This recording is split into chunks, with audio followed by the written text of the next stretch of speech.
This novel was requested by the art major Oshiro Neko of More Clan, striving for the luxury liner. Volume 7 Chapter 1 2 halves. Chapter 1, Demon Forest and Switch On. Right in front of me is a dangerous forest called the Demon Forest. We're going to be in there for days now, and from the looks of it, it has the same atmosphere as the forest I was in the western city, but this forest is one that even advanced adventurers avoid. So I'd like to go home. What, True-san, it's time to go. Okay, Alessia-san comes talking to me, smiling. Why does she look happy too? Even though we're going into a forest where even A ranks can't fully control the forest. I wonder if she doesn't get nervous when I tell her that I'll be summoning my ship. Alessia-san, the Demon Forest is a tough place even for Girasol. Are you not nervous because I told you there are my barriers?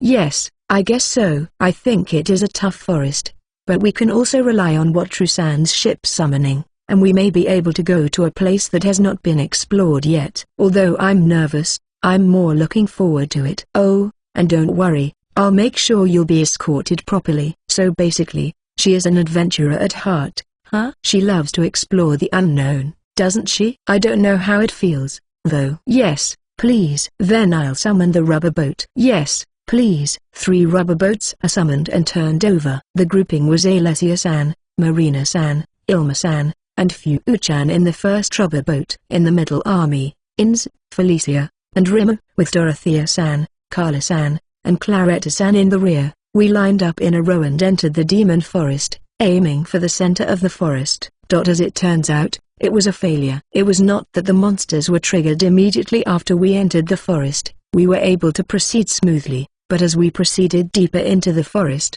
we got caught in bushes and branches. The part that was visible from the outside seemed to have been cleared to some extent, perhaps as a result of pioneering work. Even though we chose an easy path, as we proceeded deeper into the area, we always got stuck somewhere. If it was only my rubber boat, there would be no problem, although it was troublesome to give permission. However, it was difficult for me to give permission to the rubber boat in front of me. There are places in the shadows where I can't see them, and I often don't notice them. For a while, Alessia-san and the others were cutting away the obstacles, but there were places where we had to cut away the entire tree to proceed, and the vines would catch and hold us back, which was very stressful. We left the forest and reconsidered our strategy. After much discussion, we decided not to summon the rubber boat. I was quite shocked after all my hard work. I simply surrounded myself with Girasol, Ins, and Felicia and resumed the search in the Demon Forest. My role was to summon the rubber boats immediately to create a shelter in case the monsters in the forest were triggered,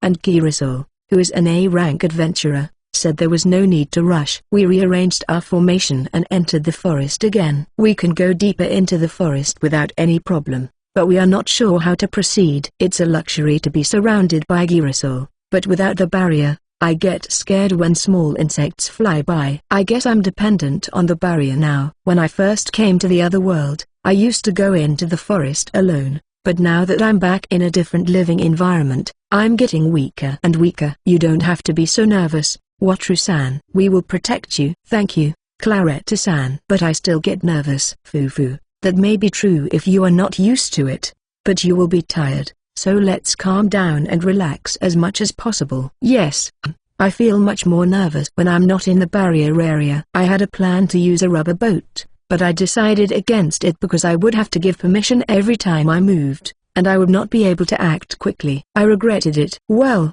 I heard that most of the monsters could be easily dealt with by Girasol, Ins, and Felicia, so the current formation will be the best. The sooner we can explore, the sooner we can get out of the Demon Forest. I try not to see the insect monsters that attack us by accident as much as possible. They can be killed in an instant, so I am not traumatized by them, but I do wish the insect monsters would stop attacking us. Oh, Wataru-san, that's the frenzy monkey. I look in the direction Claretta-san pointed and see a monkey with light brown fur, about the size of a kindergartner on a tree branch a short distance away. There are several monkeys about that size. They're surprisingly cute. They may look cute, but they are monsters, so don't let your guard down. Yes, I know, so don't worry. No matter how much I say it, I wouldn't let my guard down just because a monster with a name like Upset or Frenzy is cute. If I approach it anyway, it will probably bare its teeth and attack me. As long as I am prepared for it,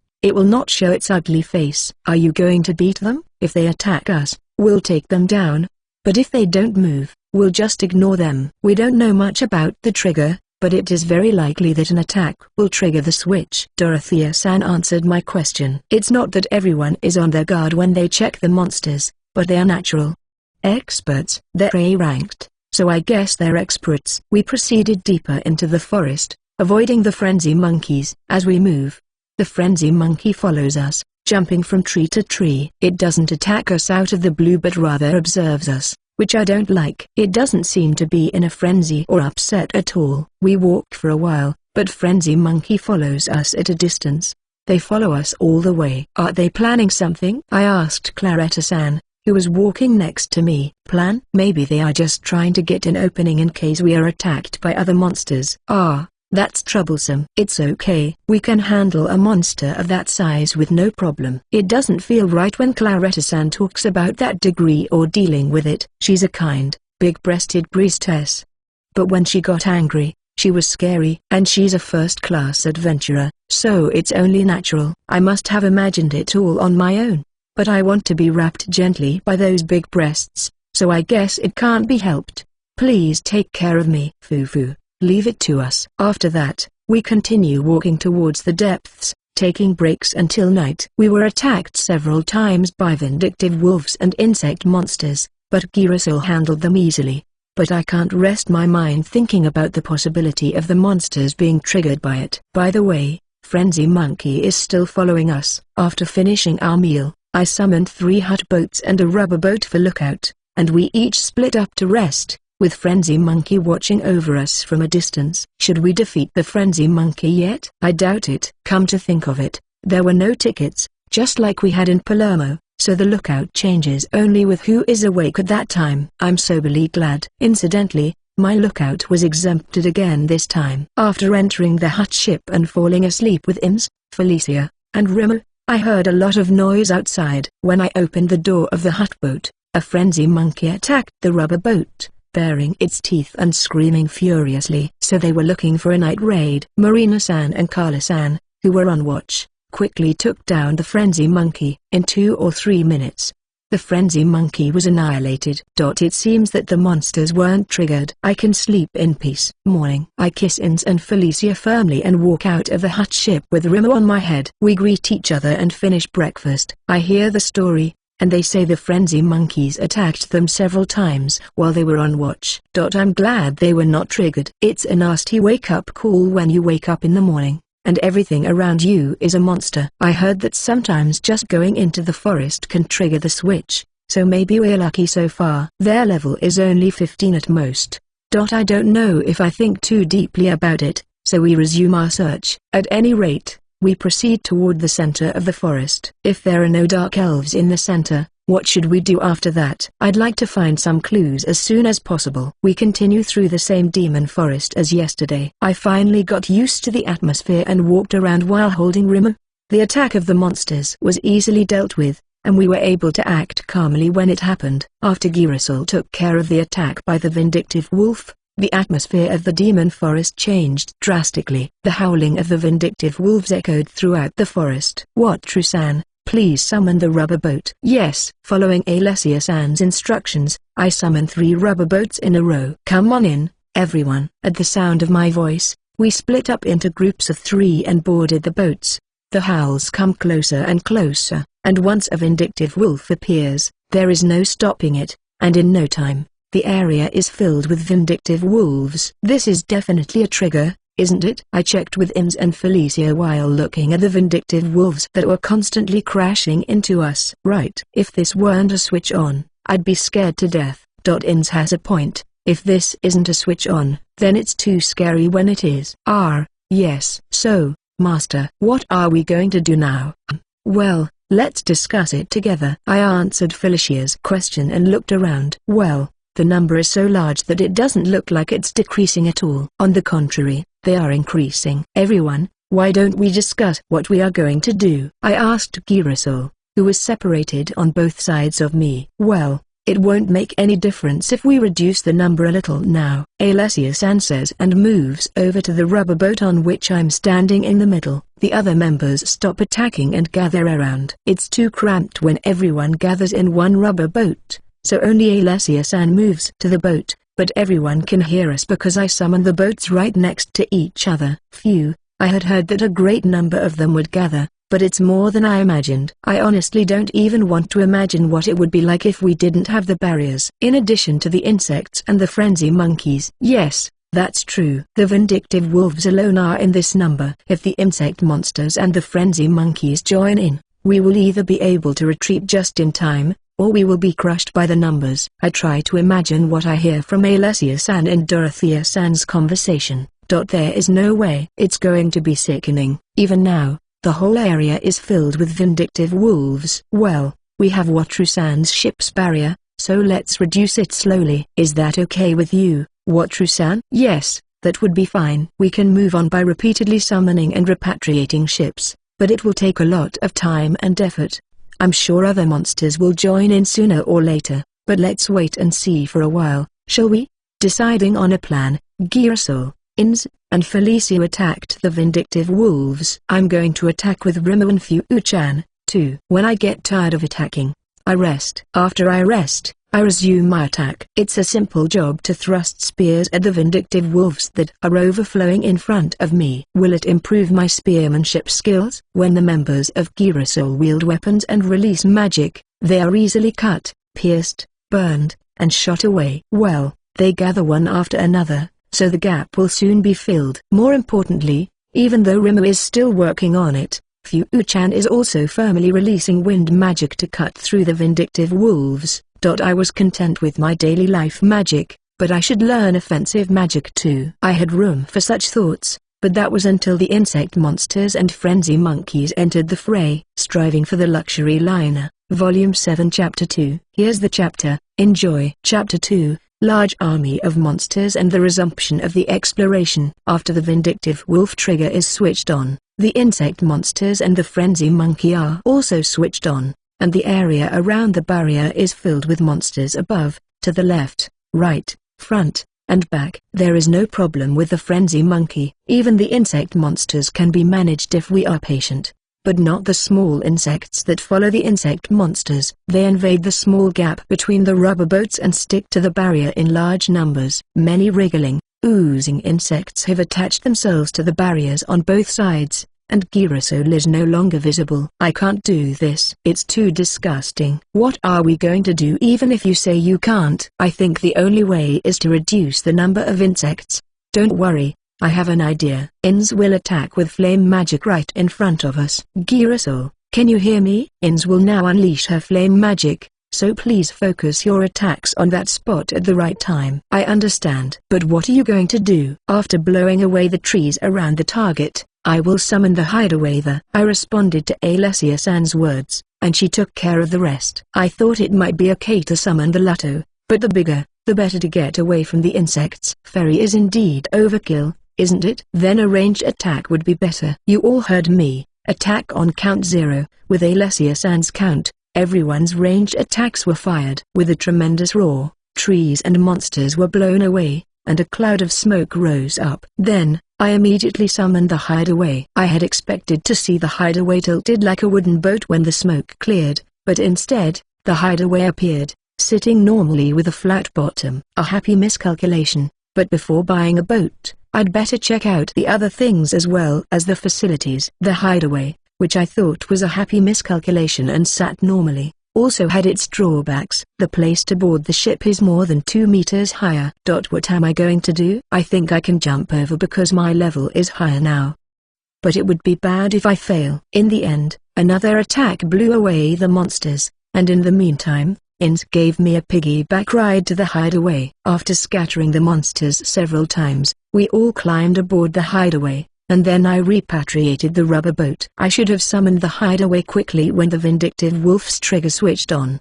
Well, what matters is the result, isn't it? Thanks for your help, Wataru-san. I feel safer on a larger ship. It's easier for us to coordinate with each other. Haha, yes, that's true. Well, the view is terrible. Alessia-san is right, Just having a bigger ship makes a big difference. The view certainly isn't great. I hate it. It's disgusting. Ilma-san, Carla-san, and Claretta-san seem to agree with me. All of the other ladies don't seem too happy either. As we move more than 2 meters higher, high enough to see the frenzy monkeys and vindictive wolves as they jump at us. As a result, the monsters in the view from the sun deck are almost all insects that can fly. Too creepy. This makes it hard to take a bath. I don't want to take a bath while looking at the insects. I move to the dining room to take a break and have a light meal. It's strange how many times I've experienced that I can eat slowly even though we are surrounded by such a large number of monsters. Alessia is right. Normally,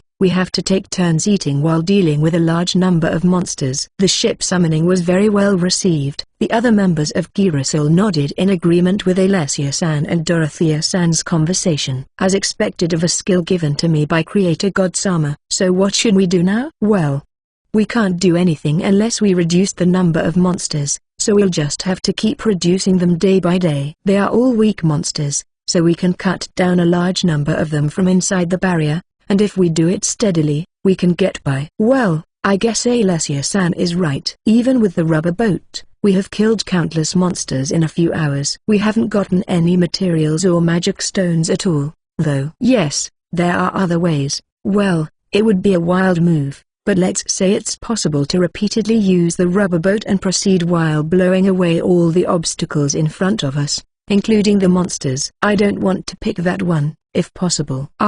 It's not impossible to do that either, but it would take a little longer to advance, and it would be less stressful to destroy them on the hideaway. Stress, huh? Good thing Alessia-san agrees with me. I don't want to go on with the insects all over me. Master, may I have a word?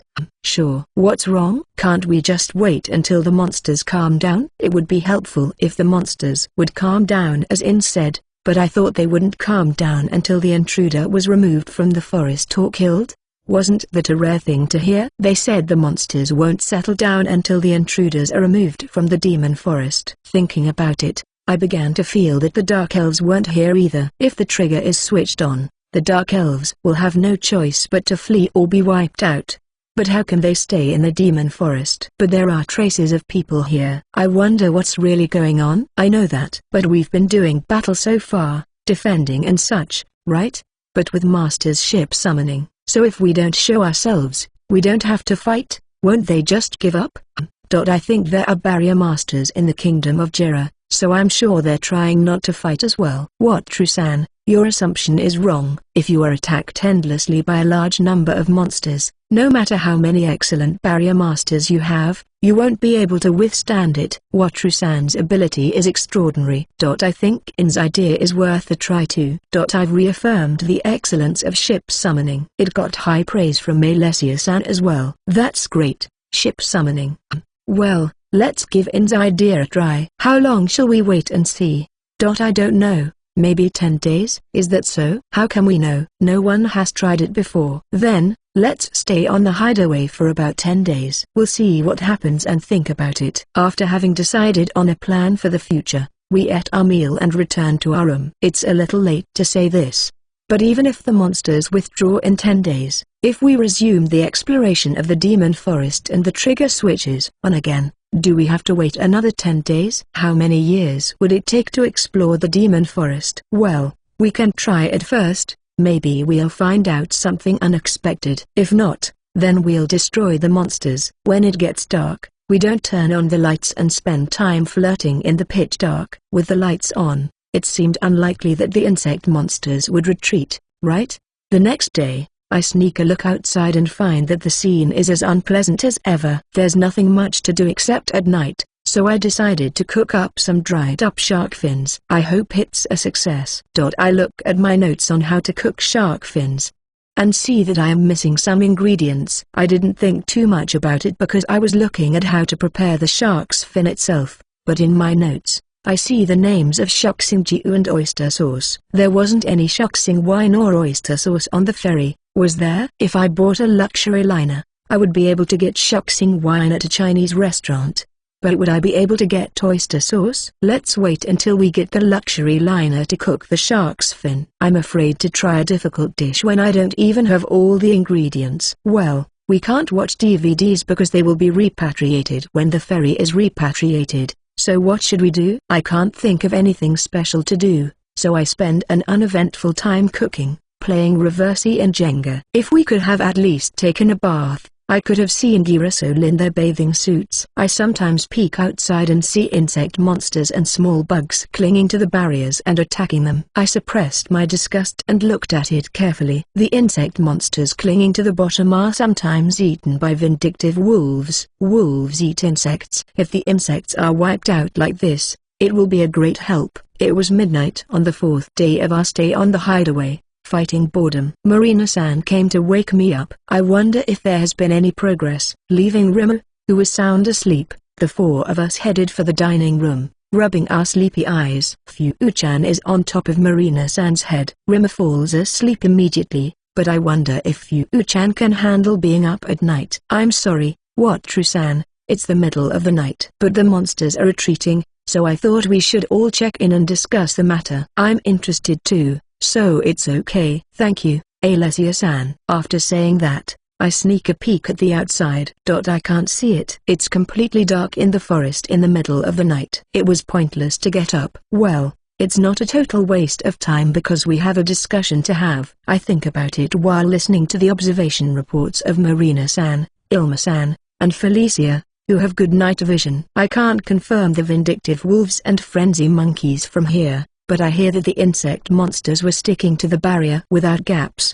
But now the gaps have increased, and they are flying away one after another. It seems to be settling down surprisingly quickly. Shall we resume our exploration when the sun rises? I think it would be better to wait until the monsters have dispersed, so I think it would be better to start the exploration tomorrow. Alessia-san answered my question. The majority of the monsters had gathered, so it would take some time for them to disperse. It would take time because they are not all dispersing at the same time. Marina-san, Ilma-san, and Felicia also observed seriously and looked for the cause of the calm down. According to Marina-san, Ilma-san, and Felicia, they don't know how the insects are feeling from the looks on their faces. I don't know either. But maybe we can find out something, so I asked them to continue their observation. As the sun rose, I could see outside. By that time, most of the insect monsters had flown away, and only a few remained. Well, I can see now, but I can't understand a thing when I look at the insect monsters. Well, how about everyone else? The other girls shook their heads at Alessia-san's words.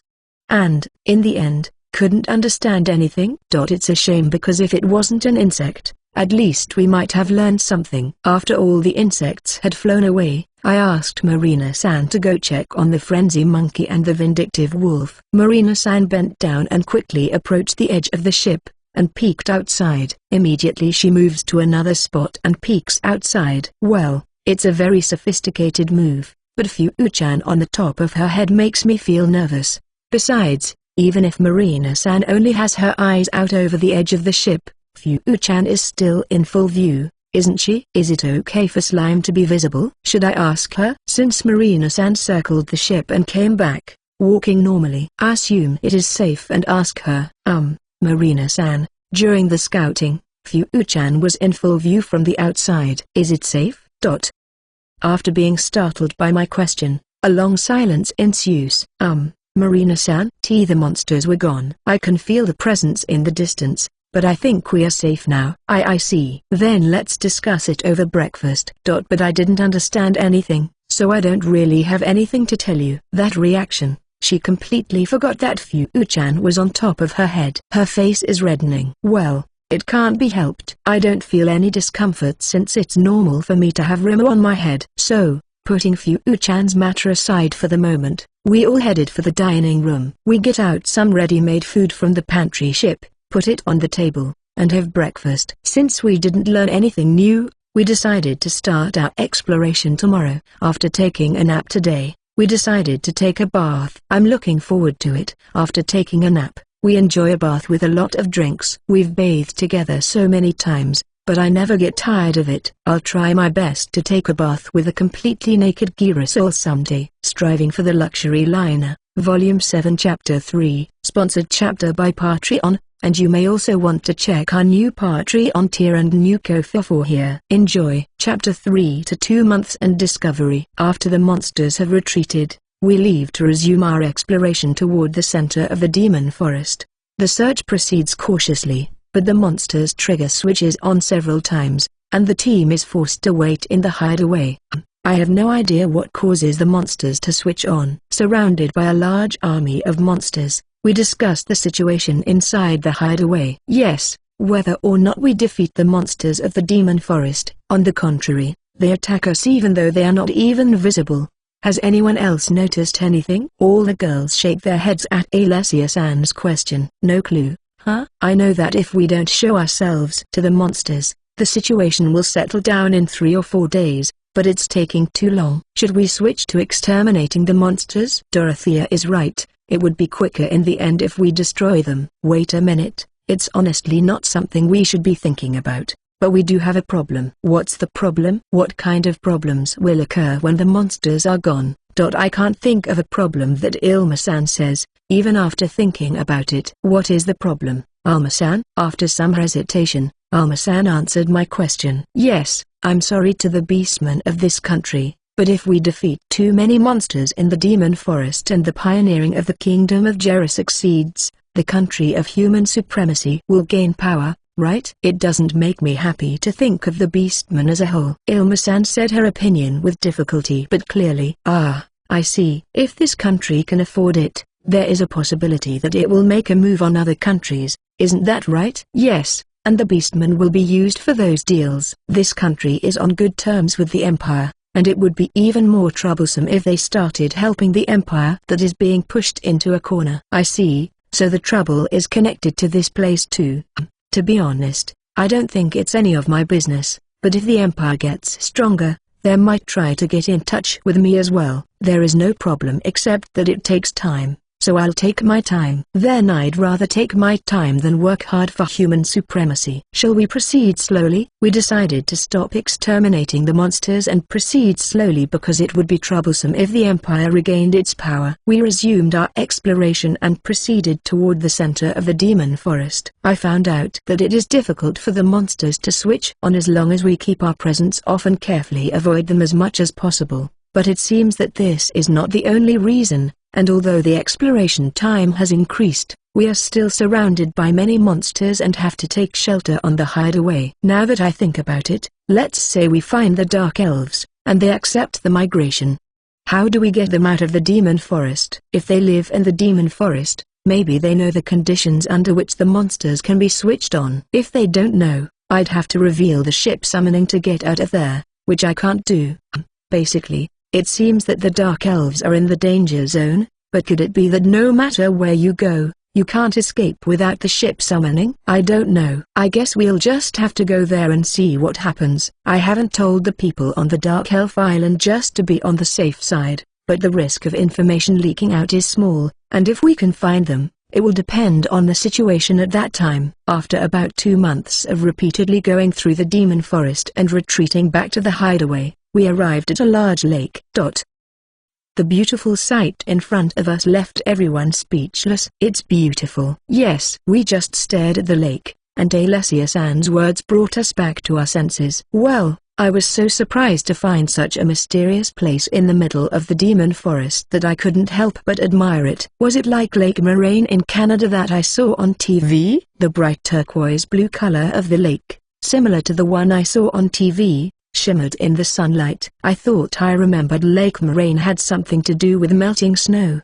but there's no snow in the demon forest. Is it something otherworldly? I'm having trouble believing that all this can be put in those terms. It's a beautiful lake, but it's in the demon forest. For now, I'll summon the Lotto to the lake so we can take a break. I feel like it's kind of punitive to float a ship on a beautiful lake, but in the end, we're going to explore by ship, so it's a little late for that now. Right? I summon the Lotto and enter the living room. Foo-foo, how could such a beautiful lake be found in a place feared as the demon forest? This is why I can't quit being an adventurer. Yes, we have been to many places and seen many beautiful landscapes, but this place stands out from the rest. The other girls joined in with Alessia-san and Dorothea-san's words and chatted about the beauty of the scenery. I was impressed, too. I have traveled to places in Japan that are said to have spectacular views, but I had seen them on the internet or in guidebooks beforehand. Seeing a beautiful view after having done my homework and seeing a beautiful scene without knowing anything about it are two different impressions. I went out on the deck and drank a cup of tea while looking at the view. It's a wonderful sight, but I feel too uncomfortable and sad about myself drinking tea while watching the scenery on a ship on a beautiful lake. Rimmer, it's beautiful, isn't it? Yes. On the edge of the Lotto, Rimmer observes the scenery with few words. Is it just me, or does it seem awesome to have slime to admire the scenery? Oh, Fu-chan comes up to me and sits on top of Rimmer. I want to take a picture. The color is a little different and shimmering, but if Dorothea-san can tame a pink slime, we'll have a tri-colored dumpling. It's starting to look tasty. Pink slime, huh? It would be nice. What, True-san, shouldn't we go around the lake soon? Yes, I think so. Let's go around in a circle. I went up to the flying bridge at Alessia-sana's request. After thinking for a while, I went downstairs. What's wrong? What, True-san? I saw from the top that there were many places that looked shallow, so I think it would be better to go by a Japanese boat. Oh, yes, it is a lake, so there are shallow places. Alessia-san looked at me as if she was impressed. No, I just saw that it looked shallow, so I decided to go with a Japanese-style boat. I don't know why she is impressed. I summon a Japanese-style boat and repatriate the Lotto, then we'll go. The Japanese-style boat is going on a beautiful lake. There are quite a few big fish in the clear lake. I have heard that clear water has no nutrients, but there are some swimming around that's about 1 meter deep. They don't attack us, but I wonder if those fish are monsters. After running the boat for a while and going around the lake, I saw a big rock sticking out in the distance. It looks so big even from this distance. Would you like to go to that rock, everyone? Yes, let's go there. What, True-san? Alessia, we should approach it with caution. I can see artifacts around it.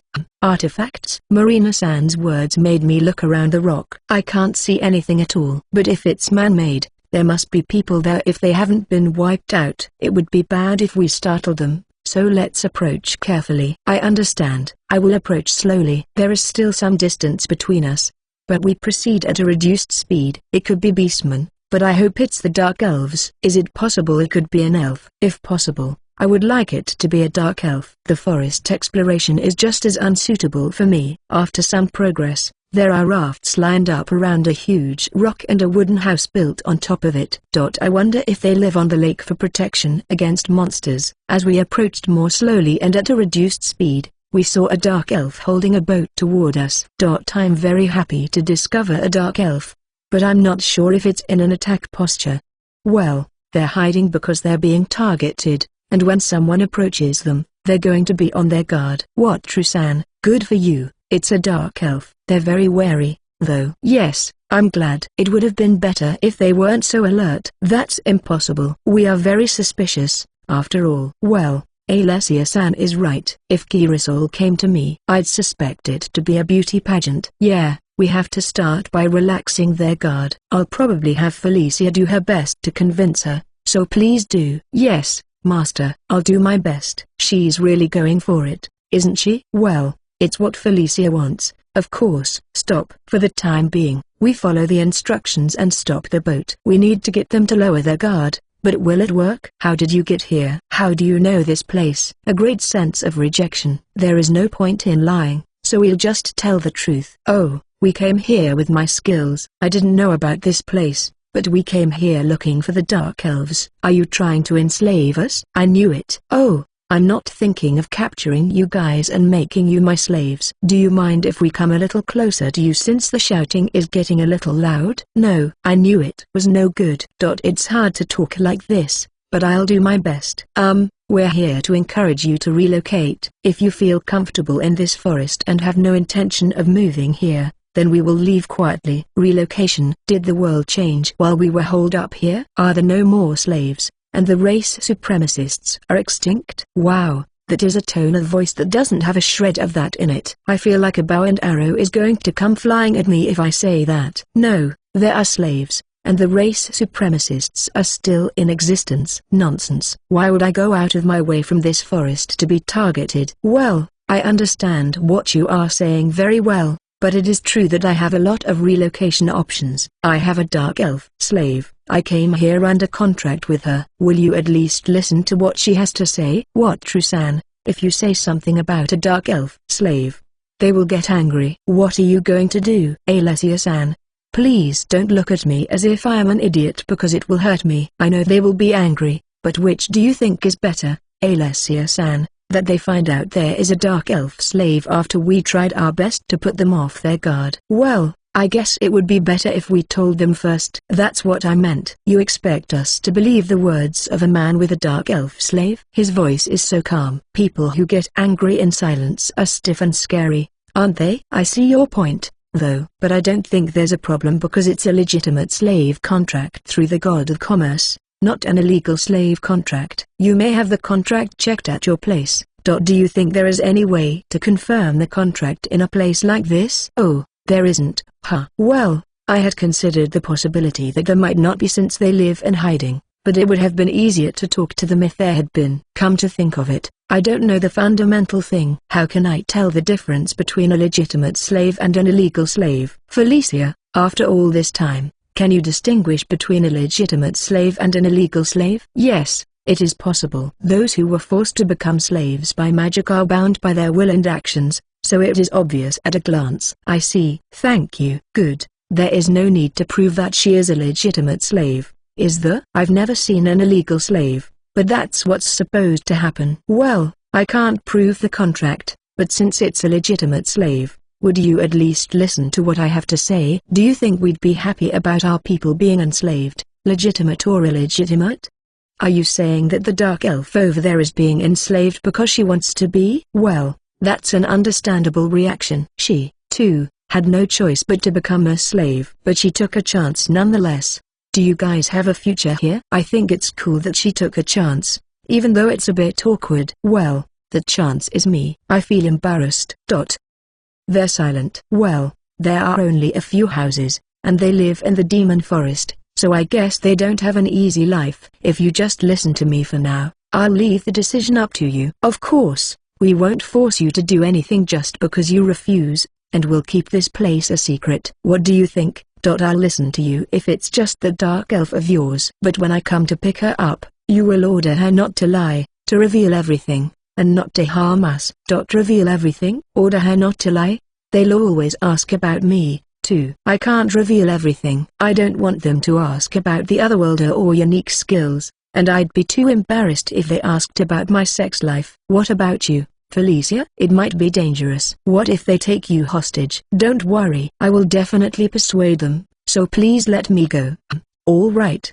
But don't do anything reckless. Yes, Felicia, you're really determined. I hope it's not a fruitless effort. Oh, I can't do all of that. I have my secrets, too, and there are some things I don't like to be told. The only thing I can offer you is why you should relocate. As for not harming you, I can give the order that as long as you don't turn against us, you won't be harmed. The rest is up to Felicia, the dark elf slave, and I'm ordering her to use her own judgment. I understand. I'll listen to what she has to say for now. I'm going to pick her up now, but don't behave suspiciously. I understand. The other dark elf comes to pick her up in a small boat. They were very alert and demanded that I give the order, so I gave Felicia the order that had just been told earlier. Felicia moves to the small boat and is taken to the raft. I'm a little worried. Striving for the Luxury Liner, Volume 7 Chapter 4. Thanks to some guy for the Ko-fi and this chapter. Join our Patreon to get more chapters. Enjoy. 1/4. Chapter 4. Felicia's discussion and Watru's turn. Felicia boarded a small boat and headed for the Dark Elf raft. I know it's too late now, but should I have put in a threat to destroy Felicia if she messes with her or something? I think it's okay because she said she was one of the brethren or something like that. Master, Felicia will be fine. She's not stupid enough to act hostile in this situation. Was that in my face? Foo-foo. I can see it. It seems that I don't even have the talent for a poker face. I don't know what would have happened if I hadn't gotten the ship summoning. I'll stop imagining scary things. It's going to take a while, so I chat with Rimmer, hugging him. I'd like to take the food storage ship out for a cup of tea, but it would be very conspicuous indeed, wouldn't it? I'd love to join you, but it would be too conspicuous, so it's best not to. You want to hide as much as you can, don't you? Alessia-san, you've completely read my behavior. Is it the power of love? I've always tried to hide it, though, so even without love, she'd know. Yes, well, by the looks of it, if they decide to relocate, they're going to find out about the ship summoning. Yes, but there's still a chance they won't relocate, so we shouldn't do it. Yes, from now on, when I board a Japanese-style boat, I will at least bring out the tea utensils. Fufu, that's a good idea. We continue chatting while paying attention to where Felicia is. I should have conditioned the discussion to take place in a visible position. I think I'm thinking about it. But there are too many things I'm missing. I want to be able to think about more things. Felicia's pof. I part ways with Master and the others and get into the small boat. Master looked very worried, but I think I'll be fine. Master gave me a chance, and I must use it to my best advantage. You say your name is Felicia. I am Gale, and I am in charge of the men in this village. I am Felicia, again, and it is a pleasure to meet you. Despite my wariness, he looks at me with sympathetic eyes. He must be a kind man. He doesn't say much, but he gives me a few words of concern. When we arrive at the raft, I am shown into the house. When we enter the house, two men are sitting on chairs. There is almost no furniture except for a chair and a table, and in some places, there are signs that the house has been broken down and repaired. Could they have been attacked on the lake? Village chief. There was a dark elf among those who showed up in the village, so I brought her here to talk to you. They say she is a legitimate slave, but she has been ordered to tell no lies and to speak at her own discretion, so the discussion will be fine. I understand. Thank you for your efforts. Are the guards all right? Yes, I've got the men on guard duty. Fumo, I understand. Well, thank you for your patience, young lady. My name is Yasunto, the village chief. Can you tell us your story, young lady? Yes, my name is Felicia, daughter of the village chief of a dark elf village in the southwestern forest of the Kingdom of Latina. Pleased to meet you. Both the village chief and Gale-san are competent people. I guess power is necessary to survive in the demon forest. Since the daughter of the village chief is enslaved, so something must have happened. But first, let me ask you about your companion. This is the first time someone has come to this village, and we are having a hard time dealing with it. First time? It makes sense, considering the route we took to get here, but how did these people get here? They didn't trust me enough for me to ask them, so they wouldn't answer me. I came here with my master, another slave, an escort adventurer, and an A-rank party called Girasol. We have no intention of harming this village and are looking for a dark elf for the contract I made with my master when I became his slave. A contract? Huh? A contract with you to come to such a dangerous place? That seems far-fetched. What is the nature of your contract? I couldn't believe it either. I knew my terms were absurd, and yet I couldn't give up, so I made the terms. I thought that even the fact that I would eventually be sold at auction would bring in as much money as possible to the village. Even now, I sometimes wonder if it might have been a dream. The village moved to an empty island, and I lived a happy life. I am not despised as a slave. I eat delicious food, and I see a world I have never seen before. I have wondered many times if it was a convenient fantasy created by my mind because I am so happy. After Master embraced me, I strangely came to accept that it was real. I wondered if my mind and body recognized that it was real because it was the first time, and he had asked for it so many times until morning. Felicia, what's wrong? Oh, I'm sorry. You said you couldn't believe it, which made me remember that until recently, I didn't have any sense of reality either. I must be distracted. I've been brought here to get what I want, and now I'm remembering what I've been through. You've been through a lot. If you want our protection, we can help you. There is a way out of this. Oh, they took it as a bad sign that I don't have a sense of reality. No, sir. It's not that I was unhappy and had no sense of reality, but that I had no sense of reality because I couldn't believe in happiness. Is that so? I'd like to know the details of the contract. Yes. The contract was for him to find a safe haven for the Dark Elves, to help them migrate, and to help other Dark Elves migrate when we find them. A safe haven for Dark Elves? Can you elaborate on that? I explained the story, from the attack on the village to the festivities on the island, in as much detail as I could, except for something that was a secret. I see. A safe haven for Dark Elves. Singing and dancing at the festival. I never would have thought of something like that. I know, right? It never occurred to me in the forest village or even after we moved to the island, and it's even more difficult when you live in such a harsh environment. What do you think? Before we draw any conclusions, can you tell us how you guys got here? I apologize, but I can't give you an explanation as to my master capabilities. If you are willing to move, you may see it yourself. I see. I will have to discuss this with the villagers, but I would also like to speak with your master. I will send a messenger tomorrow. I will have Gale send you. I will tell him. Lastly, I know this has been hard to believe, but I hope you believe me. If you have nothing to complain about here, it may not be necessary, but please think about it. I'll think it over. Thank you. No problem. Then, excuse me. I wonder what's going to happen. I've told them as best I can, so I hope they believe me. Gale-san was asked to take me to the Japanese-style boat. Master welcomed me with a relieved look. Felicia's paw fence. Felicia has returned safely. She doesn't seem to be injured, and her expression is cheerful. Was there a good response? The dark elf, who introduced himself as Gale-san, informed me that the village chief wanted to have a discussion with me tomorrow.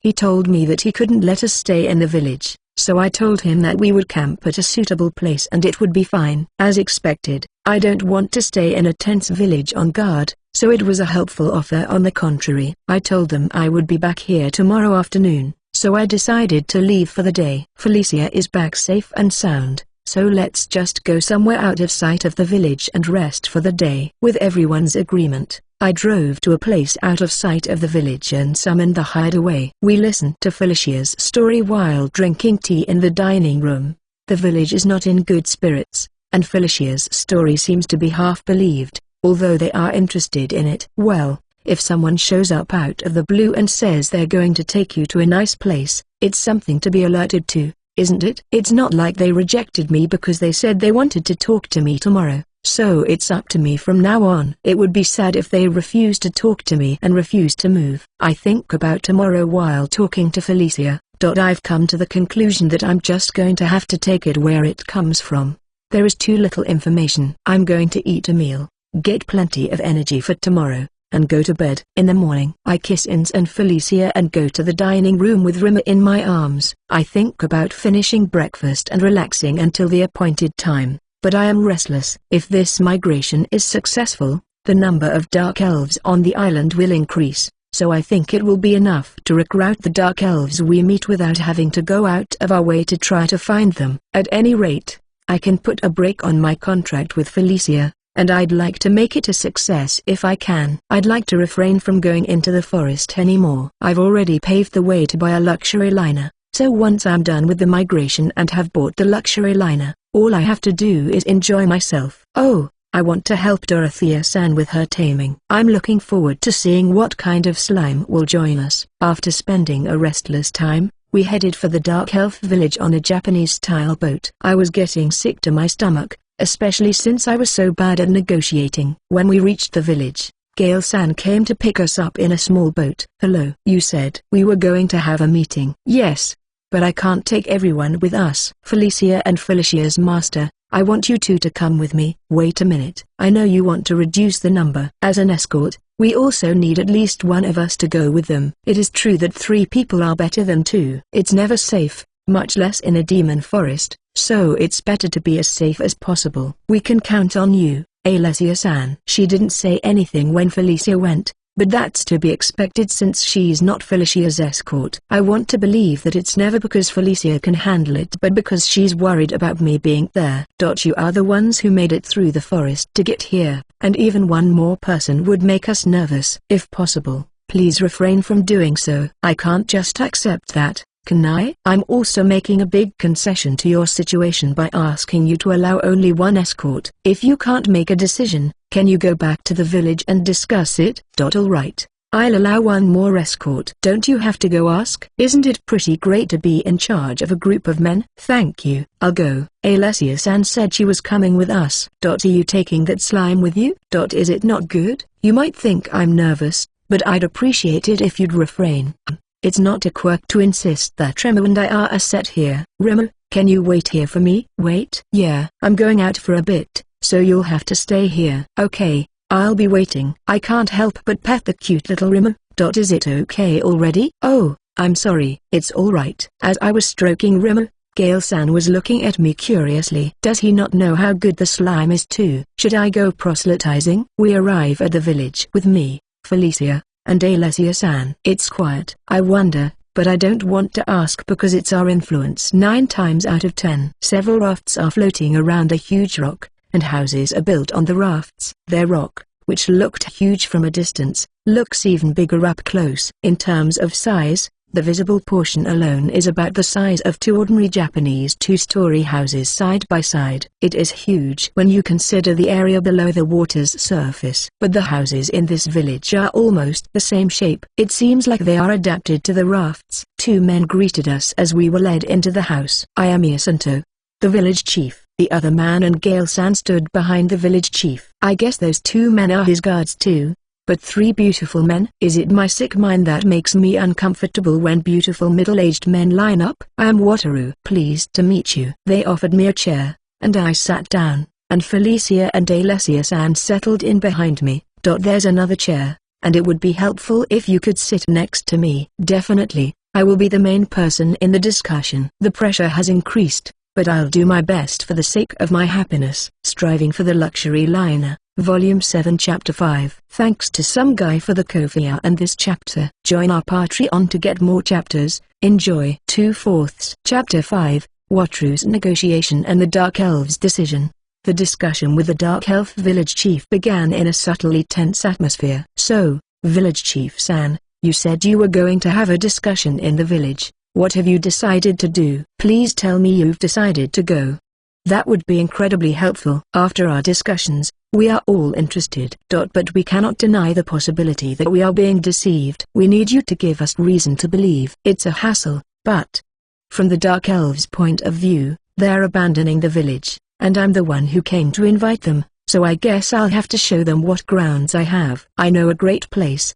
Do you want to go? I'm not a smooth talker. If I had the beauty of a Dark Elf, I might succeed. But if the other party is a Dark Elf and where they are going is to abandon the village and move to an island, I think it's an impossible task. The only way to get a good deal is to use my humanity. When I can't use a contract, I don't have charisma or military might. All I have is money, though. All I have is money. It's amazing that I can say such an arrogant line. The other world is amazing, isn't it? I'm a rich man with hundreds of platinum coins, so I don't need to deceive them. If it were me, I wouldn't trust rich people and would kill them if they said that to me. Plus, I'd be sure to lose the trust of those around me. It's too risky. Would they put their trust in God? The god said he was watching us, and if they prayed desperately to the goddess of the forest, they might take pity on the Dark Elves and expect some help in persuading them. Is that too indefinite? Wataru-san, what happened? Oh, I'm sorry. I was thinking that it would be better if I could get people to believe in me for now. But it's difficult. I don't have any proof that it is safe to believe me. I will answer what I can to your questions, so could you please judge for yourself? It would be different if I had something like the seal case of a grandfather who is a middle-aged man and a deputy general. Next time we meet, could I get a seal case from Creator God Sama or something like that? It's very reliable, isn't it? T/N. I'm not sure about this reference. I understand. Then, how did you get here? As I thought, they are curious, aren't they? But I can't tell them everything when there is a possibility that they might not come to immigrate. Well, to put it simply, I have a barrier that even a large army of monsters can't penetrate. When a large army of monsters came, we holed ourselves up in there and got through it, and here we are. The details are a secret. I heard about the contract, but the price for you and Felicia is not balanced. Why is that? I'm getting a little annoyed when people call her Felicia without sound or anything. Is it possessiveness? I'm afraid if I tell the truth, I'll be rejected, but it seems impossible to lie. So I'll just tell the truth. I needed an escort, and Felicia was strong and beautiful. Felicia's terms were also doable, so I signed the contract. I was unsure about Ins because she had sold herself for a gamble. But Felicia seemed serious, and above all, a dark elf, silver-haired, big-breasted beauty. I'd go for it. Is that so? There are dark elf women in this village, but we won't offer them to you. Would you still like to continue our conversation? This was a check because he might be trying for me to ask him to give me a woman. A beautiful dark elf woman, Felicia, would be enough to satisfy me. but I'd be happy with more. If I had persuaded him well, I could have taken a step forward to a harem, but nope, that was a mistake. I won't ask you to give up any of your women. I'm here because I promised Felicia I wouldn't ask for any consideration. If you insist, I'll gladly take it, though. I see. I don't think there's any need to be so bluntly relieved. Is there anything else you want to ask me? Yes, what you said to Gale yesterday about whether we have a future if we stay here, really stuck in my mind. I guess we have no future even if we stay here. When the monsters go crazy, we hide in the hollowed out rocks and survive. Only insects can fly in, which saves our lives but destroys our houses and furniture. We have very little space in the rock and very little food, so we can't even increase our population. Well, something has suddenly changed. I wonder if they'll decide to emigrate at this point. I mean, is the space to hide in that rock? I wonder if it's like we're taking refuge on the hideaway. How wonderful it would be to hear you and Felicia's story, if it were true. Singing whenever we wanted, that alone was unimaginable to us. It wouldn't be fashionable for monsters to attack them en masse if they were singing. But as the people in charge of the village, I couldn't take the gamble either. It's too risky to make a decision based on what you've told us without knowing what's out there. The conversation took a turn for the worse. Is it a no? So, will you take Gale with you? I want him to check out the safe haven of the Dark Elves. This is getting troublesome. I understand that you want to check, but does that mean I have to go along with him there? Village Chief San, that's a tough call. It takes 2 months just to go through the forest. It will take even more time to get to a safe haven. And then we have to go back and forth again, so the burden on us will be considerable. Don't you think that's terrible? Yes. That's right. Is it still not good? I don't like the idea of saying number. It might be faster to take Gale Sam with us, even if it takes longer than to search for the Dark Elves again from scratch, but I don't want to go back and forth through this forest again just for peace of mind. Well, if I can't find them elsewhere, I might come back here. But I'd be pretty shocked if I did. Even just for the sake of it, my plan to wholesale pepper every 2 months is falling apart from the get-go, and I'd indeed rather not go back and forth again. Yes, I understand that you want reliable information, Village Chief San. For me, it would be a waste of time. I hope you will make a decision this time. I see. Did I say too much? But if I get swept away here, I will have to go through the demon forest at least 3 times. I can't be swept away. Is there any way I can convince them? Even if I reveal the time from another world, it's no guarantee that I won't deceive them. The same goes for my ship summoning skills, so I have to play with my own personality. I know it's a cowardly way, but why don't you try some of the food out there? You can eat it in the safe haven because I'm the one bringing in the food. I don't have confidence in my character, so let's catch them with food. I have a large stock of delicious food, even if it is not from another world. If I can get them to eat this, they might be more willing to emigrate.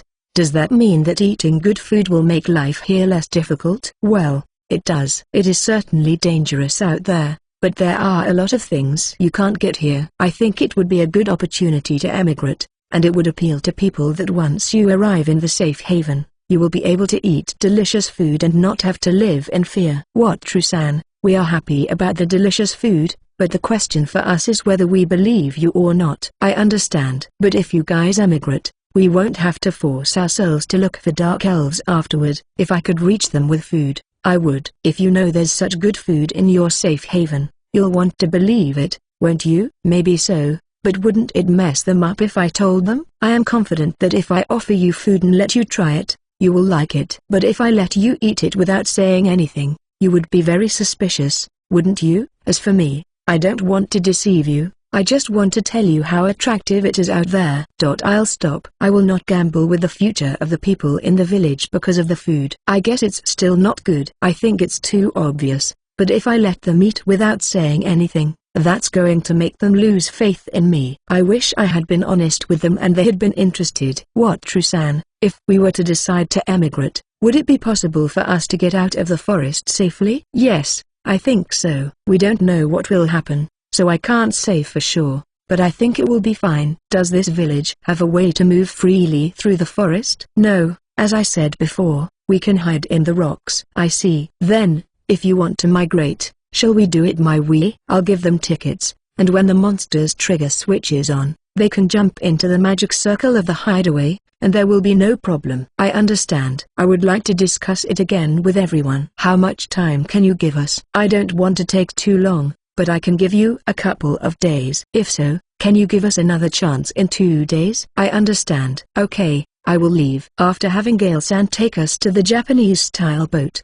I summoned the hideaway to a remote and out-of-sight location. Just as I had done yesterday, I moved to the dining room and explained the contents of the meeting. I see, but what True-san, was it okay to refuse to take that Gale-san with you? Wouldn't it have been safer and easier to show him around? Ilma-san is right, but if I accept, we will have to go through the demon forest 3 more times for sure. If they decide to migrate this time, we will only have to go through it once. If not, we will look for another place, and if we can't find it, we will come back here again. Fufafu, if you can't find them, it will be a very long way. Yes, but if we look for another forest, it will be quicker in the end because it will be in a place without strange obstacles, and we will be able to save time if the monsters do not come in a group like in this demon forest. The demon forest is a place that we can pass through in our situation, but it would take an incredibly long time. I don't want it to take 2 months one way. Well, that may be true. The girls seem to agree with me. That's why, Felicia, we've found a place for them, but if they refuse, we'll have to find another place. Sorry. No, it's up to those people whether they want to emigrate or not. I'm just glad to know that my brethren are alive in another place. You really don't mind, do you? It may be a masked smile on the surface, but I'll believe it. From then until the appointed day, I lived an elegant life, enjoying the beautiful scenery and being at a lakeside vacation home. I've never been to a lakeside vacation home before, though. 2 days later, I, Felicia, and Alessia-san boarded Gale-san's small boat that came to pick us up as we headed to the Dark Elf village, and we were guided to the village chief's house. Hello, village chief-san. Hello. Thank you for coming. I can't tell which way it went from his expression, but I wonder what happened. If possible, it would be more convenient if they decided to immigrate, but I guess that's not possible since they had strong suspicions. I'm sorry to be so quick, but did you reach a conclusion? Yes. Can you please let us immigrate? I succeeded. My persuasion made them decide to move. If I have negotiation skills, I might be able to do it easily, though. I see a nice smile on Felicia's face. It's a nice thing to see. I understand. I will do my best to help you. Don't worry. But I was afraid you would refuse. To be honest, I was surprised. Haha, people in the village are still anxious. But the idea of being able to live without fear was very appealing. Life here is a life of hunger and fear of monsters. We decided we wanted to have fun rather than just live. I guess their life was tougher than I thought it would be. It seems that they hated their life here more than my persuasion. I see. I promise you that, at the very least, you will eat well and live without fear. How many people are in your village, and how long does it take to prepare for migration? There are 25 people in the village. We don't have much to carry, so it won't take more than 3 days. Well, it's surprisingly small. But it's not like the monster's trigger doesn't get switched on during the migration, so the hideaway will surely be discovered. If that's the case, let's just take it apart and get the luggage loaded. Or maybe I should just keep the ferry hidden? The ferry is going to be quite a mess since the people on the Dark Elf Island don't know about it. Or should I buy a ship that's a reasonable size? Pulling the hideaway with the Lotto would take quite a while to get to the Dark Elven Island. Maybe I'll buy a ship while I'm through the forest. Understood. Then tomorrow I will show you how to get through the forest safely. So please gather the villagers in the morning. Pack up as much luggage as you can so that we can load it into the ship. I understand. We returned to the out-of-sight area and gathered in the dining room of the hideaway. They have made the decision to emigrate. Starting tomorrow, we will disguise the interior of the hideaway to match this world. Understood. What, True-san, why don't we take a bath today? Oh, Ilma-san, nice suggestion. Good things keep coming. Now that we're on track for the appointment, we'll have a light drink and enjoy the bath. Let's have plenty of fun, do plenty of lovey-dovey, and nourish our spirits. Today is a good day, isn't it? Striving for the Luxury Liner, Volume 7 Chapter 6. Thanks to some guy for the Ko-fi and this chapter. Join our Patreon to get more chapters. Enjoy. 3/4. Chapter 6. Return from the Demon Forest and a new ship. After a bath and a good dose of lovey-dovey, I'll make sure to disguise the Lotto and the hideaway so that both the exterior and interior of the ship will look right on this world. Now we're good to go. Changing to a Japanese-style boat, we head for the Dark Elf village. There will be a lot of preparations to be made, luggage to be loaded, tickets for 25 people to be issued, and we should have enough time to get through the forest, which should be about 3 months. We proceeded on our way, taking care of some minor things, and soon arrived at the Dark Elf village. Gale-san, who had come to pick us up, told us that since they had decided to trust us, we could go straight to the village with our boat. It seems that everyone has already gathered, and people are gathered on 2 rafts that are connected to each other. I'm afraid they might sink or something. Seeing so many beautiful men and women in a row makes me feel the unreasonableness of another world. There are 2 kids. They said they couldn't increase the number of people too much. Elves or dark elves raise the face deviation value, don't they? I'm happy for beautiful women, but I can only learn to be jealous of beautiful men. I greet the village chief, give him my ticket and ask him to promise to keep what will be seen a secret. I summon the hideaway in front of everyone and show them how to jump onto the magic circle of light and have the villagers experience it a few times. I ask them to confirm that they cannot enter without a ticket and to confirm their safety by having them perform magic and attacks to the hideaway. The villagers were a bit intimidated at first, but they gradually got used to it and were able to act smoothly. I noticed that the villagers hardly shouted at all when I summoned the hideaway, and when they jumped on the magic circle of light, they sometimes made small noises. But even the children didn't shout. I felt like I was getting a glimpse of the harshness of this village. But the ship summoning was finally revealed, too. I'm worried that if other people find out about the Dark Elf Island, they might inadvertently give out my name or something. I wonder how to get the magic circle of contract. If I need an expert to install it, I can't take him or her to the island, so it would be difficult. After teaching them the rules of the ship and completing the training, I told them to load their belongings for the move on the deck of the hideaway. Village Chief San, is it okay if we leave as scheduled? If it's too difficult, we can postpone it, okay? What True-san, it will be fine. Our luggage is small, to begin with, so we can finish our preparations with plenty of time to spare. Thanks to what True-san's strength, we can carry things that we had given up on as impossible to carry. No, but that ship will be our place to stay while we are going through the forest. There are not enough rooms, so please prepare blankets and such. Yes, I will let everyone know. Haha, well, if people find out, there will be trouble, so I ask you to keep it a secret. Yes, I will let them know that too. The village chief was much more cheerful, as if he had been blown away by the decision to emigrate. It's a good thing, right? After that, no problems occurred, and all the preparations were completed on the day before departure. We held a banquet, as it was somehow the start of the journey. I served delicious food and drinks and made a lot of noise on the deck. Well, since we were in the middle of the demon forest, everyone didn't make loud noises. But it seemed that there were few seasonings in the village, so they were surprised at the variety of flavors and were eating enthusiastically. It's a great feeling when people enjoy something you've made, isn't it? I wondered if Claretta-san felt the same way, and we were both smiling. Well, it was Carla-san who ate the most. Rimu and Fu-chan were being held and fed by the 2 dark elf children while they were being cuddled. These kids have a lot to offer if they know how cute slime is.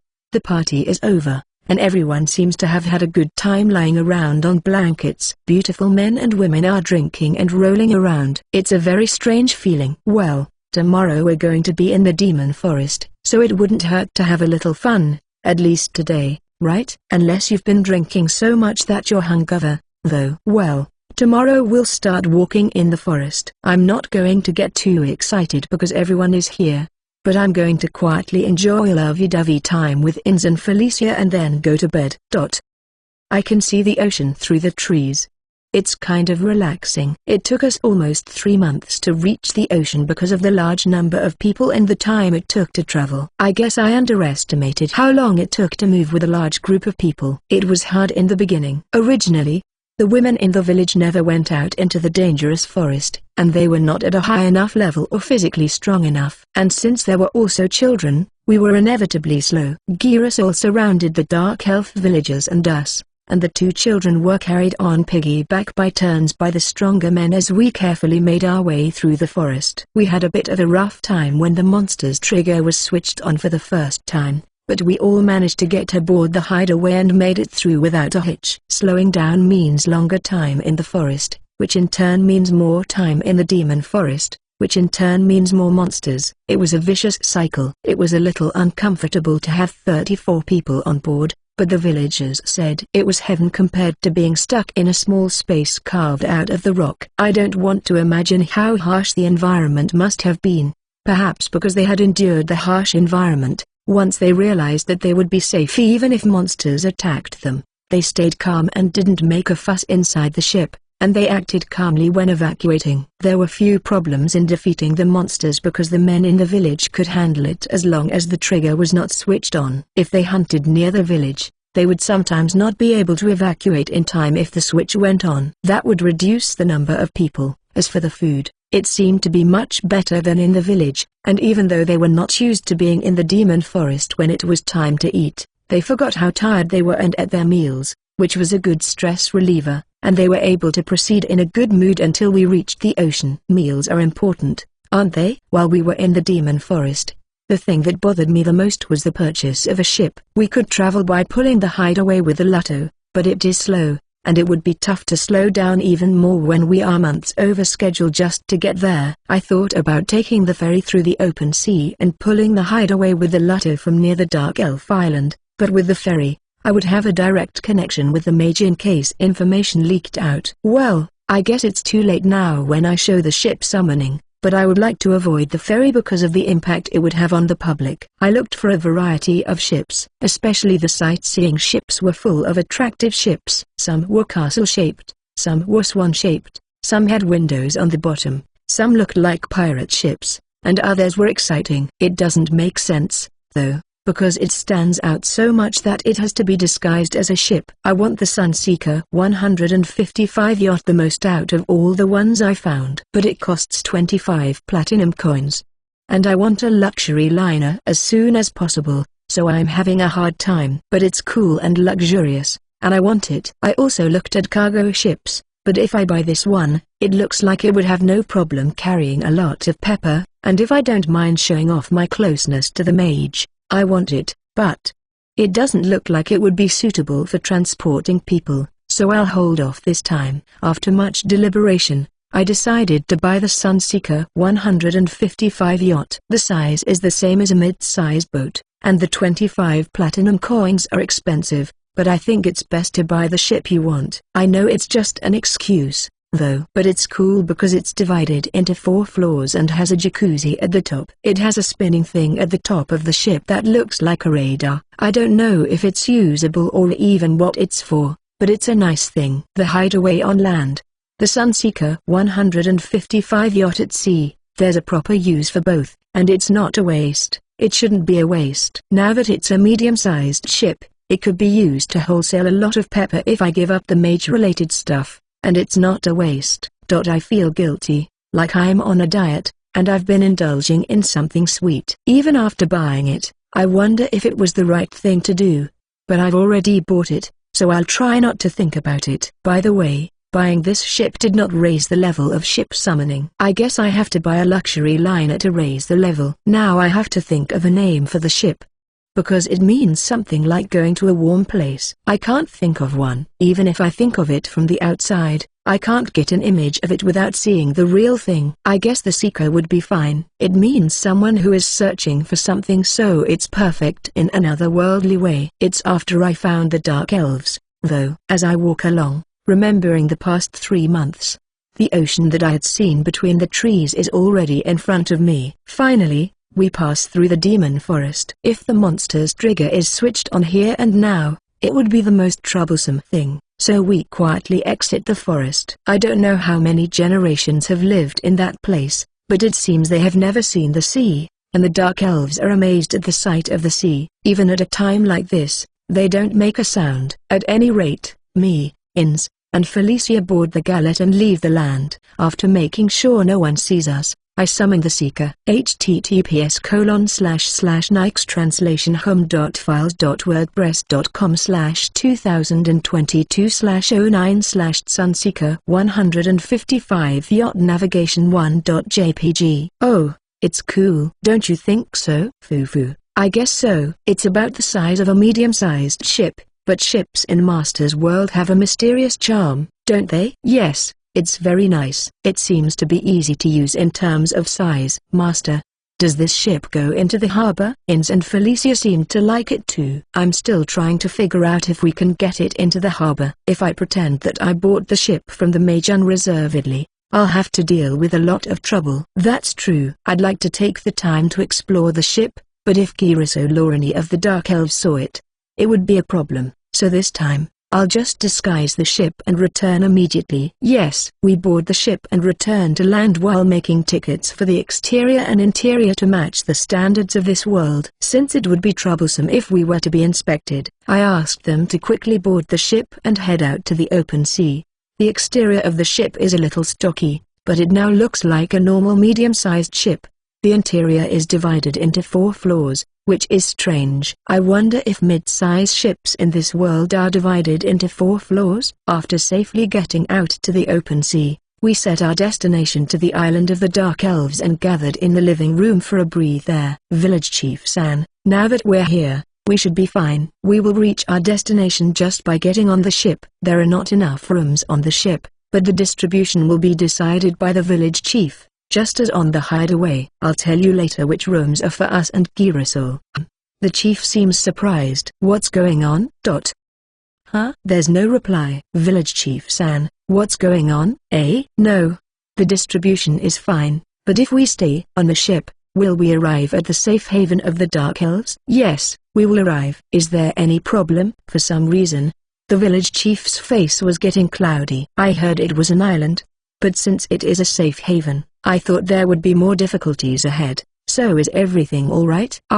So that's what you mean. If it's not a dangerous place, then there's a possibility that people will come soon, and that's why he got anxious. It's fine. It is a distance that would take 5 days, even for a normal magic boat. There is no route to a safe haven, and sea monsters are quite dangerous, so there is a risk to your life. I'm sure we'll be attacked many times before we reach the island, so I can confirm that. Is that so? I understand. That's it. You have to pass through a dangerous place to feel uneasy, or you're mentally in trouble. I was surprised that he agreed to move to the island since I had only explained it to him as a safe place to live. What should we do? What, Trusan? Oops, I had to show everyone around before I could talk to them, didn't I? Oh, that's right. There are rooms on the first floor, so let's go there first. Village Chief San, please come with us. I led everyone to the front of the rooms. There are 4 two-person rooms and 5 one-person rooms, so, yes, Girasol will use 3 of the two-person rooms,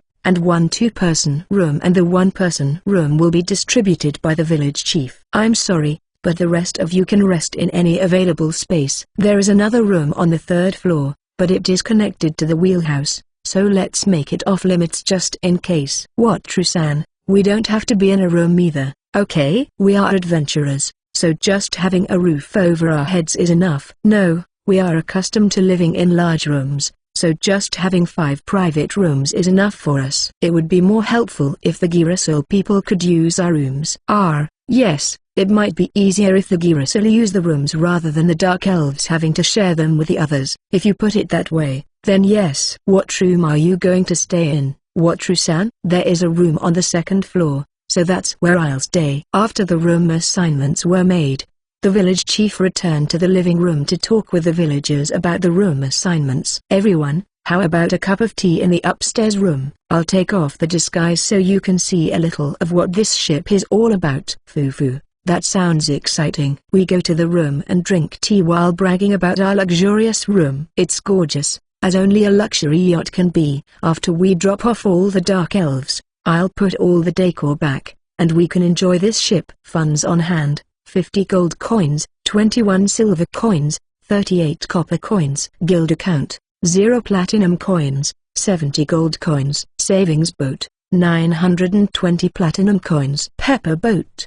425 boats. Striving for the luxury liner. Volume 7 Chapter 7. Thanks to some guy for the Ko-fi and this chapter. Join our Patreon to get more chapters. Enjoy. 4/4. Chapter 7. Arrival and migration preparation. Sailing to the Dark Elf Island. The Dark Elves like living on this ship. They say it is more spacious than the hideaway and more comfortable since it is not the demon forest, and they can go out on deck. They were also calm about the monsters attacking the ship during the voyage, as I explained to them that the barrier is the same as on the hideaway. They were happy that strong monsters would make the island safer. Well, the stronger the monsters are, the safer it gets, so it's a strange story, isn't it? The last time we moved the Dark Elf village, the inside of the ship was in an uproar, so it felt a lot easier. Considering that the place where they usually lived was often surrounded by monsters, I was strangely convinced that people are creatures that adjust to the situation. The group that loves to maneuver the ship requested to play an escape game, but I asked them to put up with it this time. There is no problem in terms of safety. But when I explained to the Dark Elves, who knew little about the outside world, how it would be to show them a game of escape with monsters, they were surprisingly open to the idea. The interior is also disguised to resemble the ships of this world, except for my room, so I don't really feel the joy of buying a new ship. I just let the autopilot take over, and we arrived at the place where I could see the Dark Elf Island without any disturbance. Village Chief San, that island is the safe haven. I'll go to the village over there first to let them know. In the meantime, please prepare to disembark. I pointed proudly at the island and explained. That island? It's much bigger than I imagined. Okay, I will prepare to disembark. The village chief's face was bright, and I could somehow tell that he was filled with joy at seeing the island, but his reaction was too indifferent, and it was hard to understand. I think it would be good to have a more flashy reaction, though. I took Ins, Felicia, and Rimo on the Lotto to the Dark Elf Island. Aside from the Dark Elves, I should get permission for Girasol to enter the island. When we arrive at the island, the village chief is already waiting for us. So the watch is functioning properly, huh?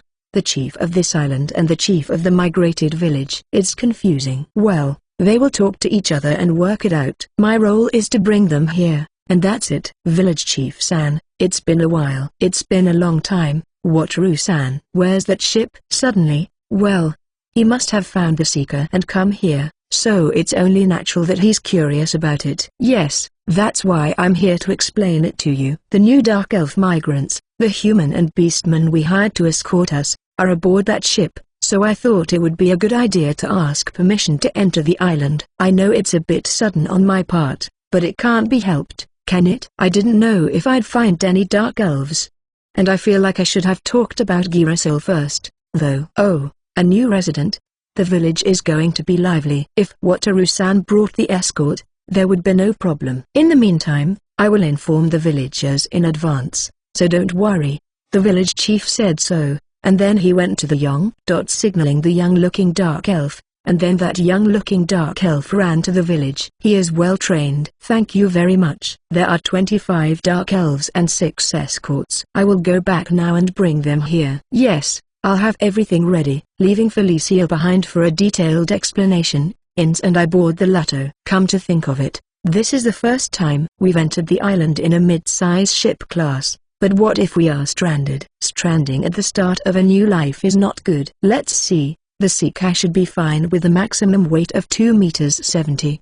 So it's not much different from the Lotto. Why is it the case when it's so much different in size? Well, the Lotto can afford considerably, so the Isekai should be fine, too. Back on the Isekai, everyone was ready to disembark, so I brought the ship to the island of the Dark Elves and anchored it. When everyone disembarked from the Isekai, the people of the Dark Elf village also came out to welcome us. We received a loud welcome with an order from the village chief, Federico, Felicia's father. The Dark Elf villagers of the lake who were approached were bewildered but returned smiles. They are awkward with each other but somehow trying to build a good relationship. It was somewhat embarrassing to see them as if they were a couple at the beginning of a new relationship. In the midst of all this, the 6 children find the 2 new potential friends and charge at them. They talk to the 2 bewildered kids in a goofy manner without regard for them. I don't know what happened, but they ran up the hill with the 2 of them in tow. I'm glad they got along right away. One adult chased after them, so I guess it's okay. They were talking amongst themselves, but we decided that we couldn't stay here talking forever, so we moved to the village on top of the hill. Wataru-san, that's amazing. I've heard about this island, but it's so much more amazing than I imagined. This place can really be a safe haven for dark elves. It's amazing. Have you explored the island yet? Alessia-san is excited. She seems to have a feeling of a new adventure. It would be a lot safer if we could get Girasol to explore, but should I ask them? I have a feeling they'll be out exploring without me having to ask. I think they have explored the forest to some extent, but they have only lived on the island for about a year, so I don't think they have explored all of it. There don't seem to be any strong monsters, but I'll ask the village chief later. Yes, please do. The other members of Girasol are also very interested, and they're in good spirits even though it hasn't been that long since we finished exploring the demon forest.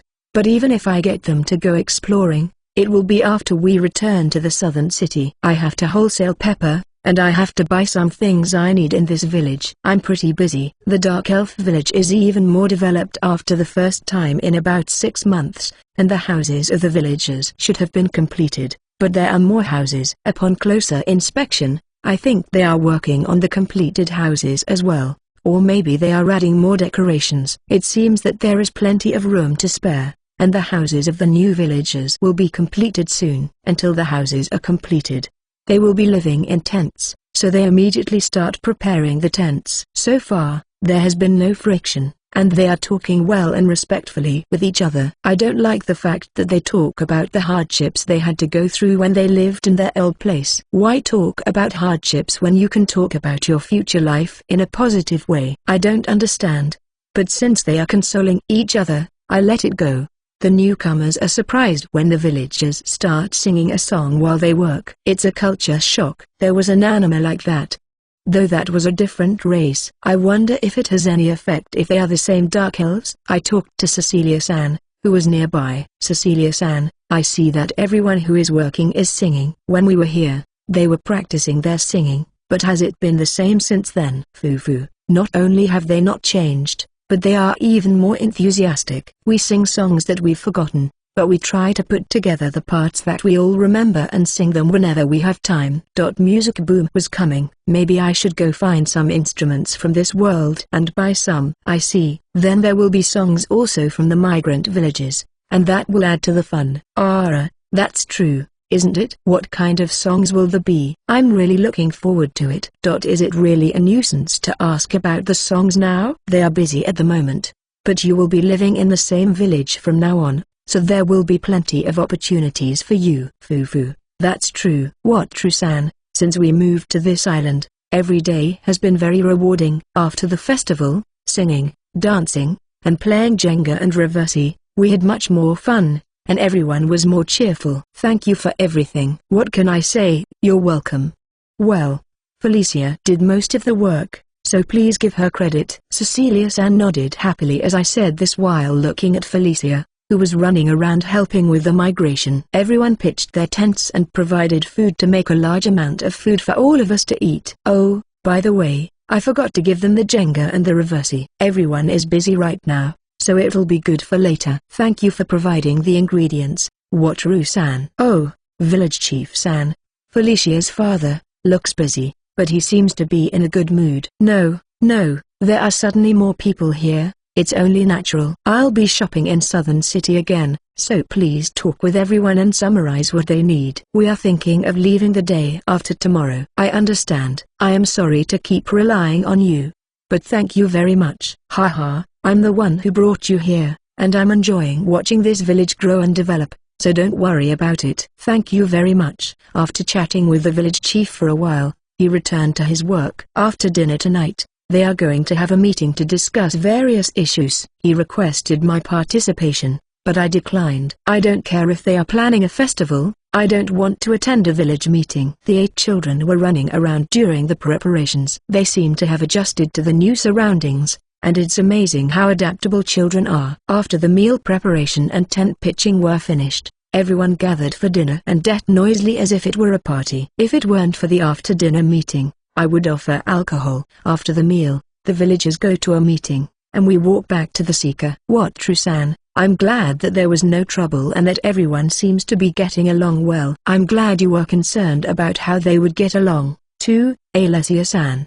She is my escort, so she has nothing to do with the Dark Elf village itself, but I appreciate all the help she gives out. Yes, I'm looking forward to getting to know each other and helping the village grow even more. Fufu, that's true. It's almost night, but I'm going to put the Seeker's interior all back together. There is a bath upstairs, the same kind as on the hideaway, so why don't we go in? That's nice. I've used the showers on occasion, but it's been a long time since I've had a bath. I'm looking forward to it. It's been a while since we all took a bath together, and even though everyone was all wearing bathing suits, I was looking forward to it. We arrive at the Seeker and remove all disguises except those visible from the outside. It's amazing. The atmosphere is totally different. What, Trusan, do you mind if I take a look around? Yes, there is a bath at the top, so let's change into our bathing suits and take a look around, starting from the bottom. Let's start with the room that everyone used to use. Yes, I understand. I'm looking forward to it. We all look around the luxurious interior of the ship with the disguise removed.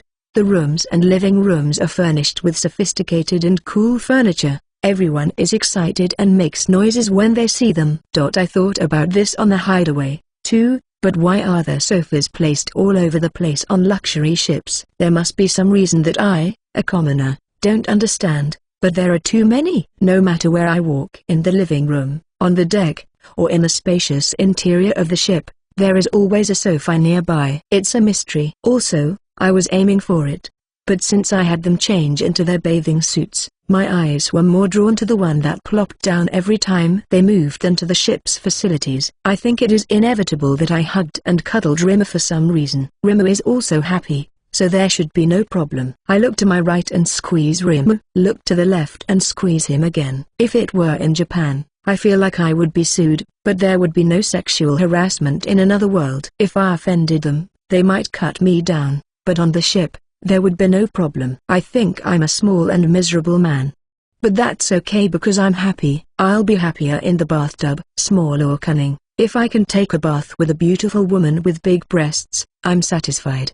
No, I'm still not satisfied. If I can, I'd like to go even further, like not having a bathing suit, or being able to touch, or even if I can. What, Trusan, what's wrong? When I looked at the front of my eyes as someone spoke to me, I saw two big bulges. I was supposed to be leading the way, but it seems that while I was being delusional, I was overtaken by them. No, I was just thinking about something. Shall we continue? Yes, but Claretta-san's breasts have tremendous destructive power, don't they? It takes a lot of mental energy to avert my eyes. I'm about to sink into a world of delusion again, but I keep my mind strong and continue exploring the ship, and reach the bath. It is a little smaller than the baths on the hideaway, but no problem. The girls were excited to take a bath for the first time in a long time. It was so wonderful and enjoyable. Striving for the Luxury Liner, Volume 7 Chapter 8. Thanks to DH for the Ko-fi and this chapter. Join our Patreon to get more chapters. Enjoy. 1/4. Chapter 8, Love and Steady Operations. On board the Stronghold, leaving the Dark Elf Island for the southern city. I have a serious problem now. On the Dark Elf Island, there was no problem. At a meeting with all the Dark Elves, they decided to gradually become one, with the village chief Federico continuing as village chief and the village chief of the Lake Village settling in as vice chief. They also discussed what was needed in the village, and there were various requests, but it was a simple job. I just had to throw them all to Camille-san and have her bring them to the ship. The migration of the Dark Elves was almost over without any friction, and as I was slumped over in bed, In's comment to me earlier brought up a serious concern for me. Master, what's wrong with your difficult face? Did I say something so strange?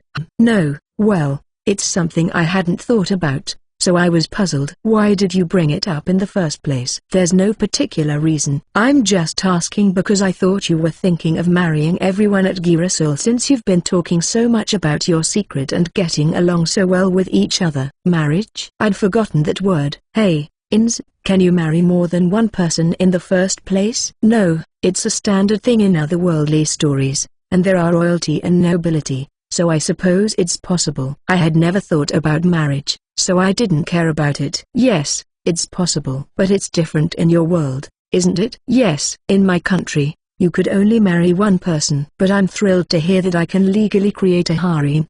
But why not just buy a lot of slaves without worrying about the Girasol? No, Those breasts are non-negotiable. Hey, I see. But if you weren't thinking of getting married or anything, why were you trying to be so friendly with them? As I recall, up until about halfway through, I was thinking that it would be nice to have a romantic relationship with someone or something, and I was thinking about romance. But before I knew it, I thought I was only looking at their bodies. Of course, I think I know their good points and bad points, but when I think of them, all I see in my mind are their service shots. Especially the feeling of being hugged by a drunk Ilma-san and her raw breasts burned in my mind. Thinking about it, I must have seen them as nothing but breasts. Before I knew it, I was thinking of them not in terms of love or marriage but only in terms of wanting to see them in a sexual or, if possible, physical relationship. Then I wondered why I was trying to be friends with those girls. Because they're big-breasted beauties? Master, maybe it's not for me, a slave, to say, but I don't think that's a good idea. She is absolutely right. But I want people to understand that I, an average college student, who has never been particularly popular in Japan, and who has never been told that things are all done, can't help but think about marriage. Well, since she doesn't know anything about Japan, she wouldn't understand if I told her that even at my age, I am still a student and not actively involved in society. No, the problem is that I forgot about love and other things in the first place. I'm surprised by such a casual question because all I think about is carnal desires. I'm only thinking about likability and other things that have no sense of reality, like a love game. Especially since I came to this other world, I feel like my sexual desire has directly connected to my brain before the formal procedures of love and marriage. Is it because I've lost the fences I had, even though I'm a student, like society or something? That's possible. Maybe it's because I have become arrogant, especially since I started earning money. Instead of thinking about how cute that girl was when she was in Japan or how much I wanted to be friends with her, I'm going straight to eroticism. Master, Ins and I are your slaves. We will stay by your side no matter what. But the members of Girasol are different. They are trustworthy people, but if you don't engage them with proper consideration, you will get into trouble. Yes, Felicia is right, but you know, Ins and Felicia are slaves, so it makes sense for them to be by my side, but I can't imagine what it would be like to be in a relationship with a bunch of beautiful women with big breasts like Girasol. I'm sure Girasol is pretty fond of me too.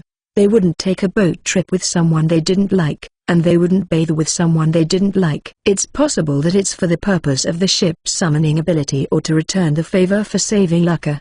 But I can hope. Well, to be honest, I don't mind if they join my harem, whether it's for my ability or to return the favor. That thought made me greedy. If things go well, all of them will become my wives. Hey, Ins, Felicia, do you think I could marry everyone at Girasol if I tried hard enough? Well, I don't know. From my point of view, I think they have a liking for you, but I don't feel that it has gone as far as love or romance. But Master, is it okay for us slaves to advise you on love? I feel like I'm not supposed to, but Ins and Felicia are the only ones I can talk to about it. Rimu, too. Rimu bounces on my head and appeals to me. I love Rimu, but I think it's tough to ask him for love advice. It should be good because I love Ins and Felicia so much. Although I'm not sure about romantic advice to a woman bought with money, asking for love advice from a slime is too sad. I would be happy if Rimu would support me. Support? Yeah, it's really cheering me up to have Rimu tell me to do my best. I'll support. Oh,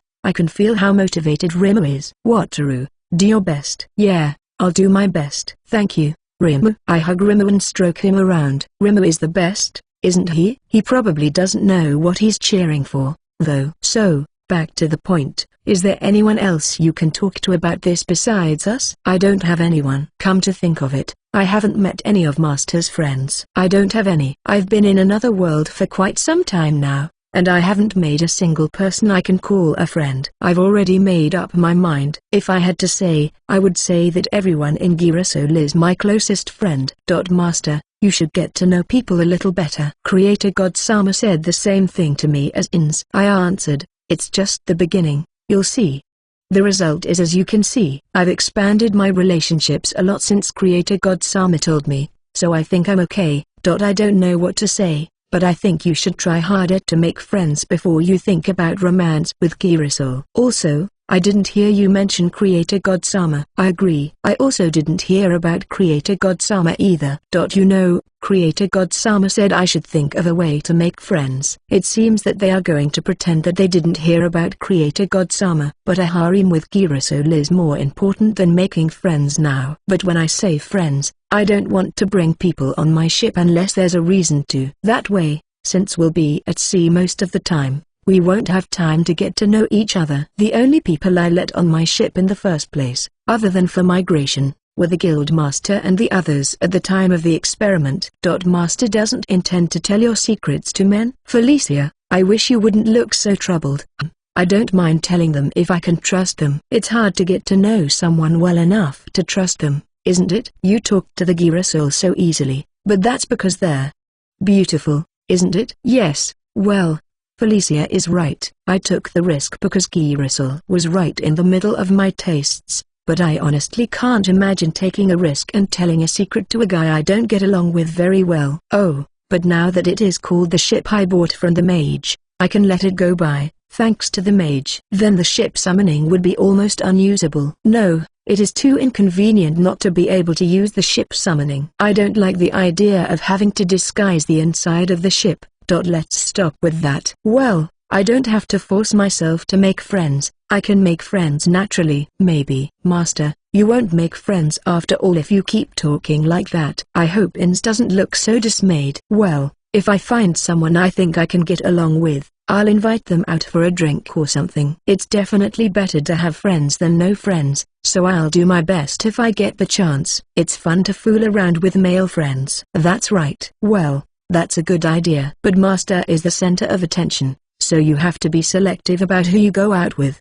Ins, don't you say things like that to demotivate me. I can't judge people. I can only judge whether I like them or not. I'm sorry. But somehow, I had a feeling that if someone told you that they were going to introduce you to a beautiful woman, you might go with someone shady. There are always people who want to know about the mage. Schemes involving beautiful women are a common practice of people like that. So be careful. That's a great lack of trust, isn't it? Well, it's shameful that I can't say I'm absolutely sure I'm safe. I'm confident that if someone like Ilma-san comes along, I'll follow her around in a daze. Come to think of it, Enrico-san would get mad at me too. Haha, I won't act alone, so I'll be fine. Ins and Felicia will stop me, right? We'll stop them, too.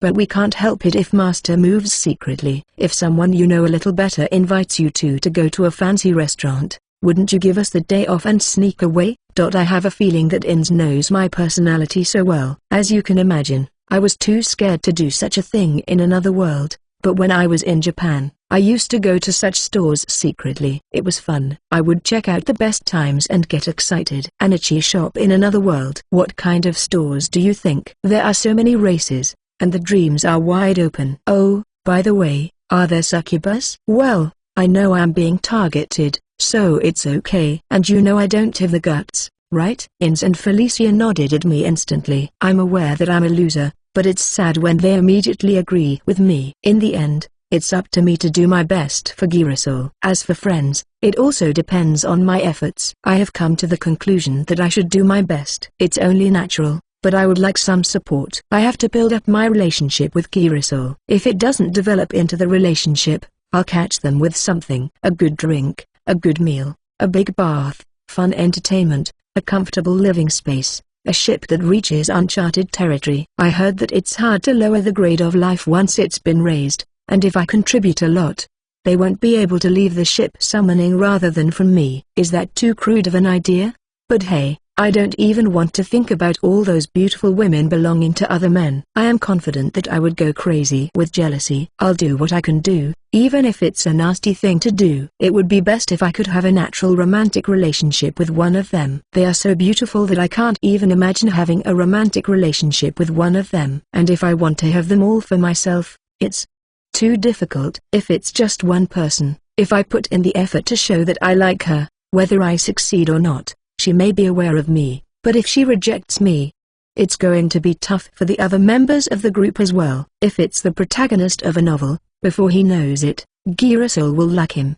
He'll be pressured intensely, and I'll be worried that I'm Japanese and am married to a large group of people. That's just not right. Also, If it were an erotic game or something, a number of beautiful dark elf women would be coming on to me because I helped them emigrate, but that doesn't happen in the slightest. I knew I should have demanded physical relations by contract when I was in Lucca. If I hadn't screwed up there, by now I like to start over. As for friends, I want them, but I don't want to put a guy on a ship and then have Girasol taken away from me. Let's find friends that I can be friends with without bringing them on my ship. It should be okay to have friendships like that.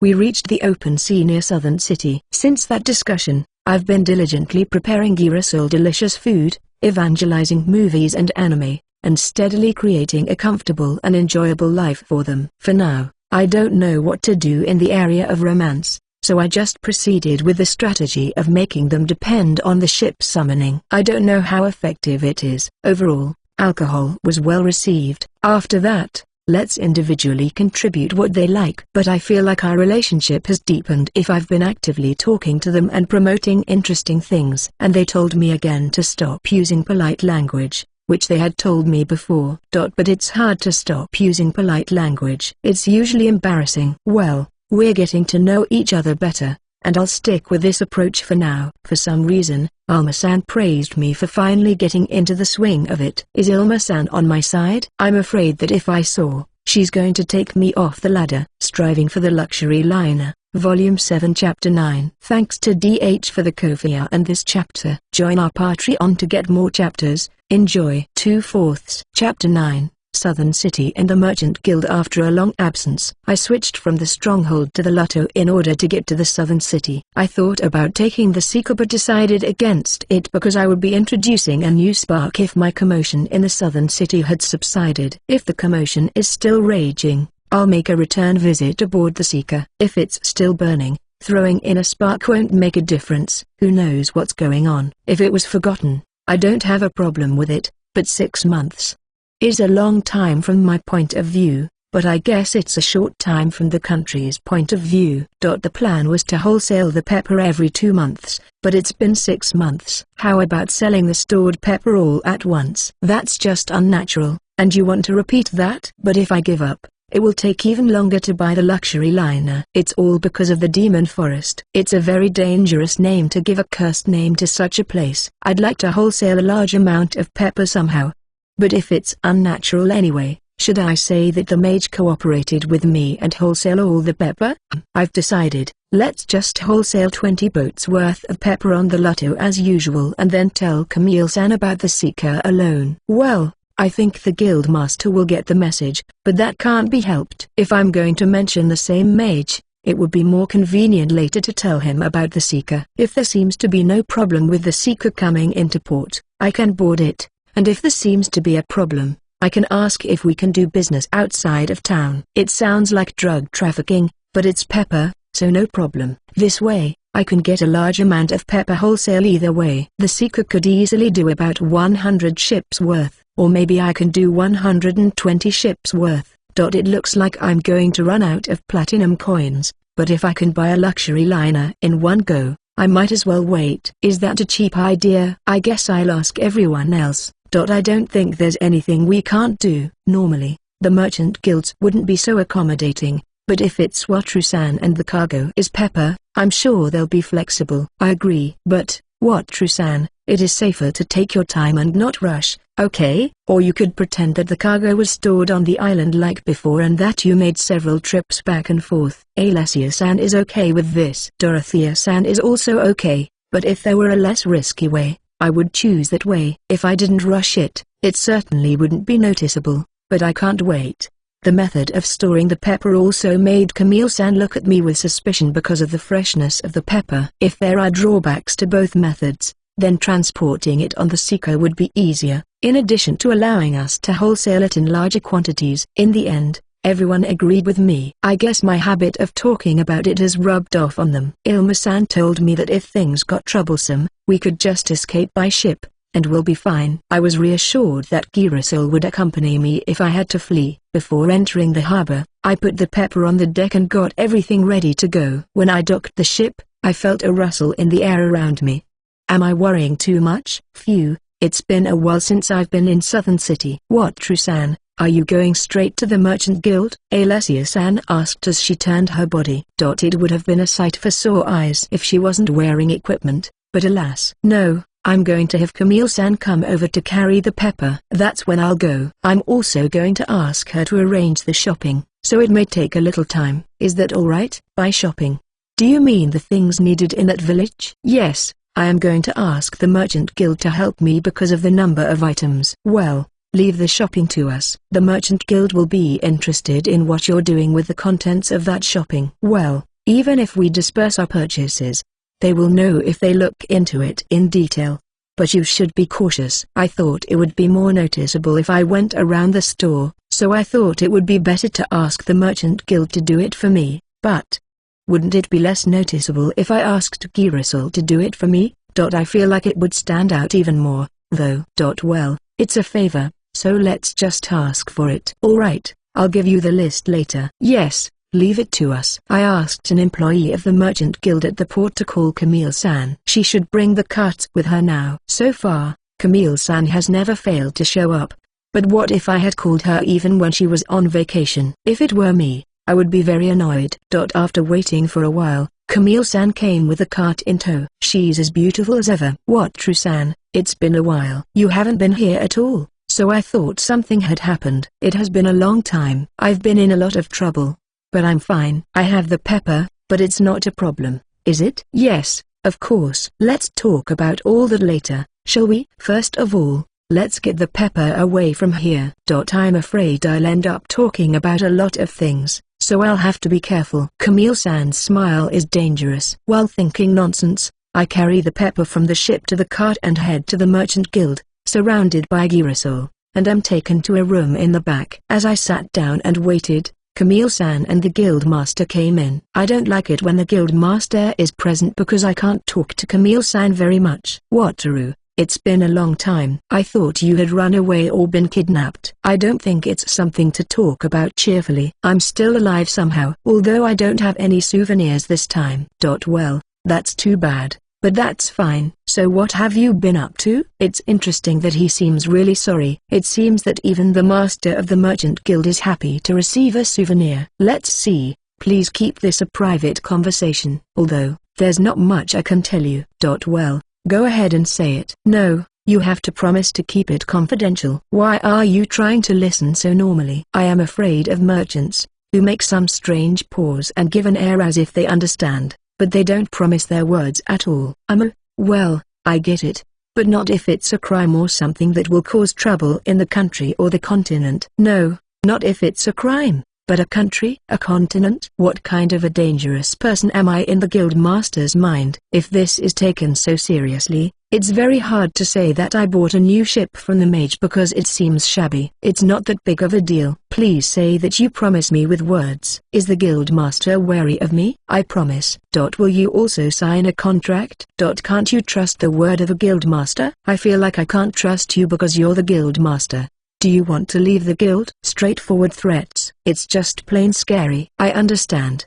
But you have to promise me too, Camille-san. I understand. I promise. Well, I was going to tell them from the beginning if this was okay, and if they really wanted to cheat me, there was nothing I could do about it. Well, I helped Mage Sama and had him sell me a new magic ship. I can't tell you what I helped him with, though. Does the ship have Mage Dono's barrier on it? What size is it? Yes, it has. It is a medium-sized ship. The guild master looked at me with a terrible frown. A medium-sized magic ship with barriers that can withstand S-rank attacks unharmed. Wataru, do you realize that you have become a dangerous person? If not for Mage Dono's threats, at best, the ship would be confiscated. At worst, you'd be killed. I knew it. If you have a good ship, they will confiscate it. Without the mage's threat, there would be a lot of trouble. I am very well aware of that. That's why I'm asking you to keep it a secret. Speaking of which, is there anyone investigating the mage? I've lost count. The guild knows a considerable number of people, and they are probably dispatching good people whom we don't know, so it's useless to look for them. They won't give up in 6 months, will they? It's a good thing I got the second prince prostrate. If the mage had been underestimated, I wouldn't have been able to do business in the southern city. I've been targeted, haven't I? Of course it is. After finishing my business, Let's quickly go to the Dark Elves Island. If I can buy a luxury liner, I'll come back in a year or so. So, by the way, I bought a large quantity of pepper with that magic ship I bought. I have about 6 times as many peppers as before. What do you want me to do with it? I came here in the Lotto because it would be conspicuous if I entered the port, but if we can do the trade somewhere out of sight, I can drop it off. We'll take it all. Of course, we'll add some extra. If it's somewhere out of sight, the place where we experimented with Paris would be fine. Camille, please make the arrangements. I understand.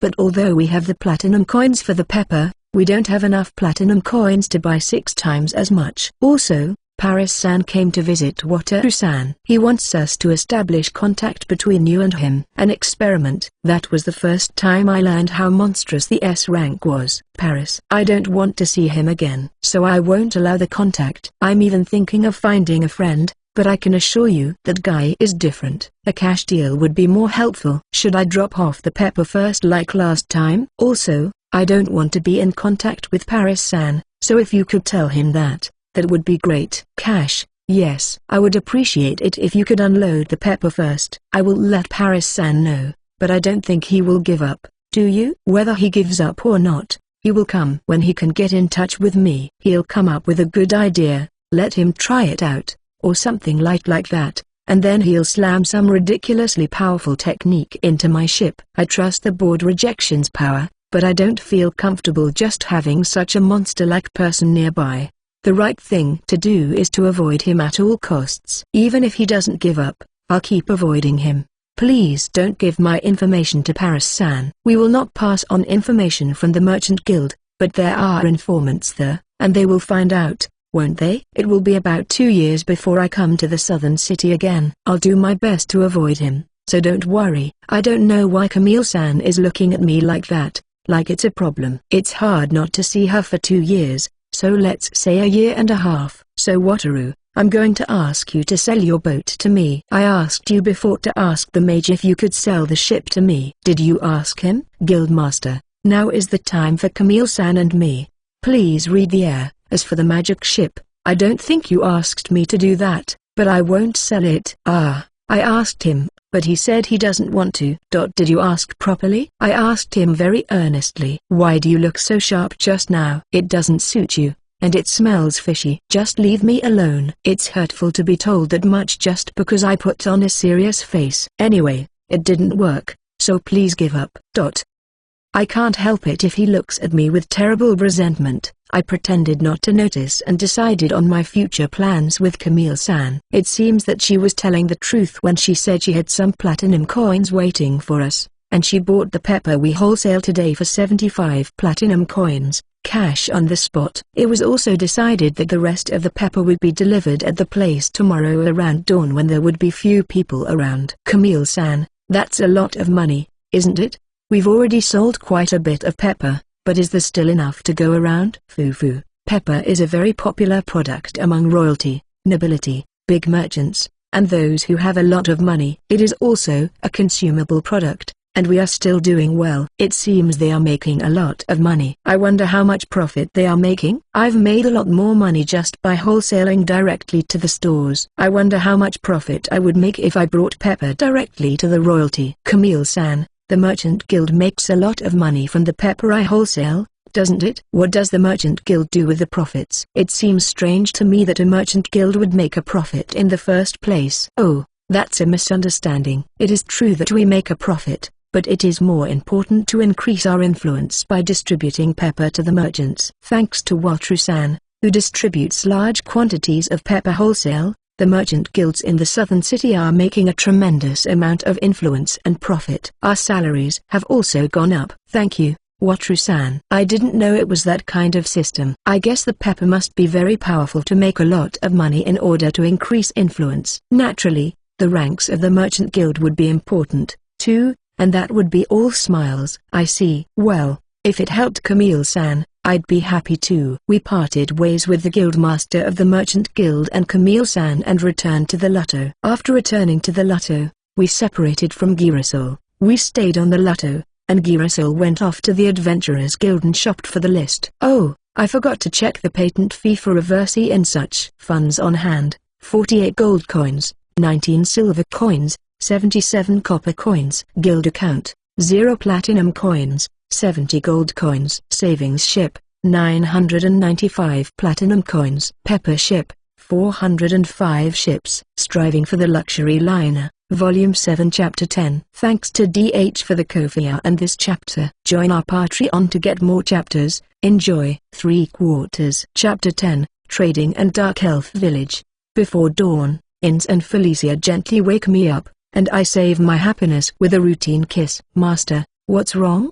Nothing. Let's get going right away, shall we? Yes. Last night, we went out to the open sea and boarded the Seeker. If we sailed directly from the port, we would be tracked by people investigating the mage, and since it was a secret deal, we had to be careful. If we spend the night in the open sea, we can almost shake off the pursuit. It's a simple method, but one that I wouldn't be able to do if I didn't have the ship summoning power. I've set the autopilot to our destination, and we'll have breakfast a little early. Yes, but what about the Girasol? I'll just have something ready-made, so don't bother waking them up. We can just summon the ship again at the usual time. I understand. I say this to Felicia and head to the dining room, gently holding Rimmer in my arms so as not to wake him. The dining room is simply a place to eat. For some reason, everyone in Girasol is here. Good morning, everyone. It's okay if you still want to sleep, you know.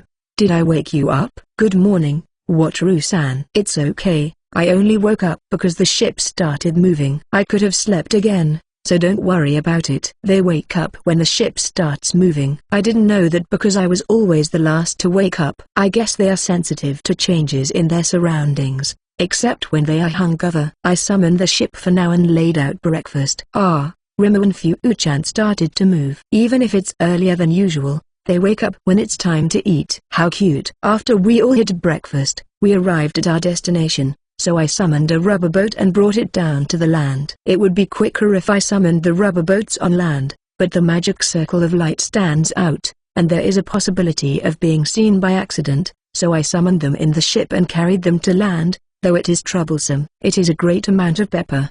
As much as 120 rubber boats. I couldn't have carried it so fast if I hadn't leveled up and my strength hadn't increased. All this pepper will be sold all over the continent. How much can be transported before there will be surplus pepper in this continent? I'm afraid the platinum coins will run out before then. While we were talking over tea on the deck of the Seeker, a mid-sized galley ship approached us. Is that Camille-san? If it's not, it's too much trouble. So please be Camille-san. Camille-san came down from the galley anchored near the Seeker. I also headed for Camille-san's place, surrounded by the girls. Good morning, Wataru-san. That's the new ship, isn't it? There are very few merchants who own a medium-sized magic ship. That's amazing. I feel like I'm being told that since they are so few, I have to be careful. I'm not good at reading what was behind the words, so if possible, I'd like some straight advice. Haha, thank you. Oh. The pepper is unloaded over there. Please check it. I understand. I will check it as I load it. We did not bring any staff with us for this transaction. I will order the slaves to keep this a secret, and you don't mind if they help me? Yes, as long as you order them to keep the secret. I didn't think about the manpower to carry the cargo. As expected of Camille-san, she is very attentive to details. She's the kind of woman who knows what she's doing. Maybe I'm just not paying attention. But there is no doubt that Camille-san is capable. Can't you recruit people from the Merchant Guild? I want to be pampered by Ilma-san and Camille-san, two big-breasted fox-eared Ani-sans. Maybe things should be really incredibly happy. Thank you very much. Then let us begin. After saying that, she called the slaves from the galleys and loaded them into the galleys while checking the quality of the pepper. I think this is the first time I have seen slaves outside of the slave trading house. All of them are muscular men, perhaps assigned exclusively to the galleys. They didn't make any sound. But they didn't seem to be treated harshly, even if they were slaves. The Merchant Guild doesn't waste their property, does it? I finished checking. We are very grateful for the pepper that Wataru-san supplies us wholesale, as the quality is always excellent. The payment will be in 9 days, as promised. Is that acceptable? Since time stopped, that means it's fresher than if it had been shipped directly from the place of origin. If it weren't for the pepper, could I have made a lot of money if I delivered the fish from the sea fresh inland? I guess the land trip would be too much trouble, and I'd have to give up in the end. Yes, I will visit the Merchant Guild in 9 days. Thank you. We'll be waiting for you. We parted quickly without so much as a greeting or a chat. It's a secret deal, so it's a game of speed. I'm not doing anything wrong, but I'm nervous. I feel like I'm playing a game of make-believe. After parting with Camille-san, we went out to the open sea and changed to the Lotto before returning to the southern city. We stayed on the Lotto as we did yesterday, asked Girasol to do some shopping, and received the luggage that was brought to us. If this much luggage has been delivered, it looks like we can leave for Dark Elf Island this evening. It's hard to go out when I'm in the southern city, and if there's no problem with Girasol, I'll leave today. When I come back in 9 days, I'll be on a luxury liner. Welcome back. Thanks for your hard work. I'm back. I got everything on the list. They've been delivered, right? Yes, I received them all. Thank you very much. So, I was wondering, if you, Girasol, don't have any plans, would you be up for heading out to the Dark Elf Island tonight? I wonder. What do you girls have in mind? After discussing, it was decided that since there was no pressing business, they could head for the Dark Elf Island. I took their word for it, and we set sail immediately. Everyone, now that we have reached the open sea, we are going to change ships. Which ship do you prefer? Normally, I would have made the decision on a whim, but today I decided to ask for a request. Unexpectedly, the girls got into a heated discussion. Let me summarize. The Fortress Group, Alessia-san and Ilma-san. The reason was alcohol in the vending machine corner. The Stronghold Group, Carla-san and Claretta-san. The reason is the all-you-can-eat buffet and the UFO catcher. The Seeker Group, Dorothea-san and Marina-san. The reason is that they want to look around the Seeker, which they have not fully enjoyed yet. It is divided neatly 2 by 2 troublesomely. They repeatedly try to persuade each other to pull into their camp. Master, you made an unnecessary suggestion. I don't want you to look at me like that. Yeah, Master, do you think we should stop them? Felicia, do you think I can do anything by entering the ladies' discussion? Please don't avert your gaze quietly. Which ship do you prefer? Watch Rusan and the others. I got involved. I'm thinking of the fortress where we can drink. I prefer the Seeker. I'd like to take my time and look around. Felicia? I shouldn't be the one who answered first, right? Look, everyone's eyes are on me. What should I do? To be honest, I asked because it wouldn't matter with any ship. But now I'm in a situation where it would matter which ship I chose.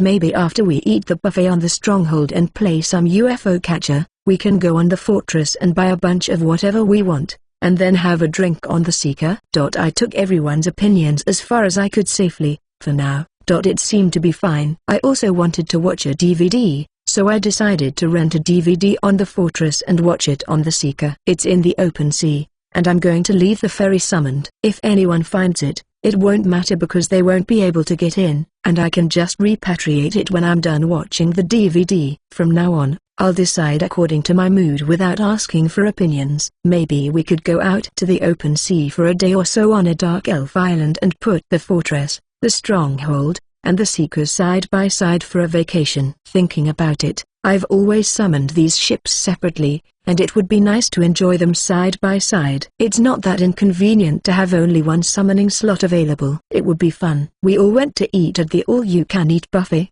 played some UFO catcher, and then went back to the fortress to buy some drinks and snacks. You can buy drinks and snacks on the Stronghold, but they seem to like the hot menu at the vending machine corner. I also agree with them. I like the hot menu, but I originally stocked them on the food storage boat. If they wanted to drink while they bought, I wonder if they cared. Well, let's get the ship lined up on the next Dark Elf Island and let them enjoy it to the fullest. While changing to the Seeker and continuing on to the Dark Elf Island, we drink our drinks while watching a DVD on the Seeker's big TV. Ilma-san is having a drink too, and I'm going to enjoy her raw breasts once again. She's wearing a t-shirt right now, so I guess it's impossible. The no bra t-shirt is great, but I can't dismiss the yukata either. I wish someone had liked the yukata, but everyone liked the t-shirt better. Things don't work out. It would have been more fun if they wore different kinds of clothes. Costumes. There are clothing stores on the luxury liner, right? If there were a Chinese dress or something for sale, it would look good on everyone since they all have been long legs. I wanted someone with a deep slit, though. I know they sell bras on the luxury liner. What am I going to do? Say I don't know what they're for. It would honestly suck if bras went viral. What should I do? Luxury liner or no bra? It's difficult. I want a luxury liner. Of course, I do. But if bras are worn by Girasol, that would be a disaster. As for Int and Felicia, I wouldn't let them wear bras even if I had to order them to, but not Girasol. Can't I just return the bra or something? Do I absolutely not have to explain the bra or tell them it's for men to use?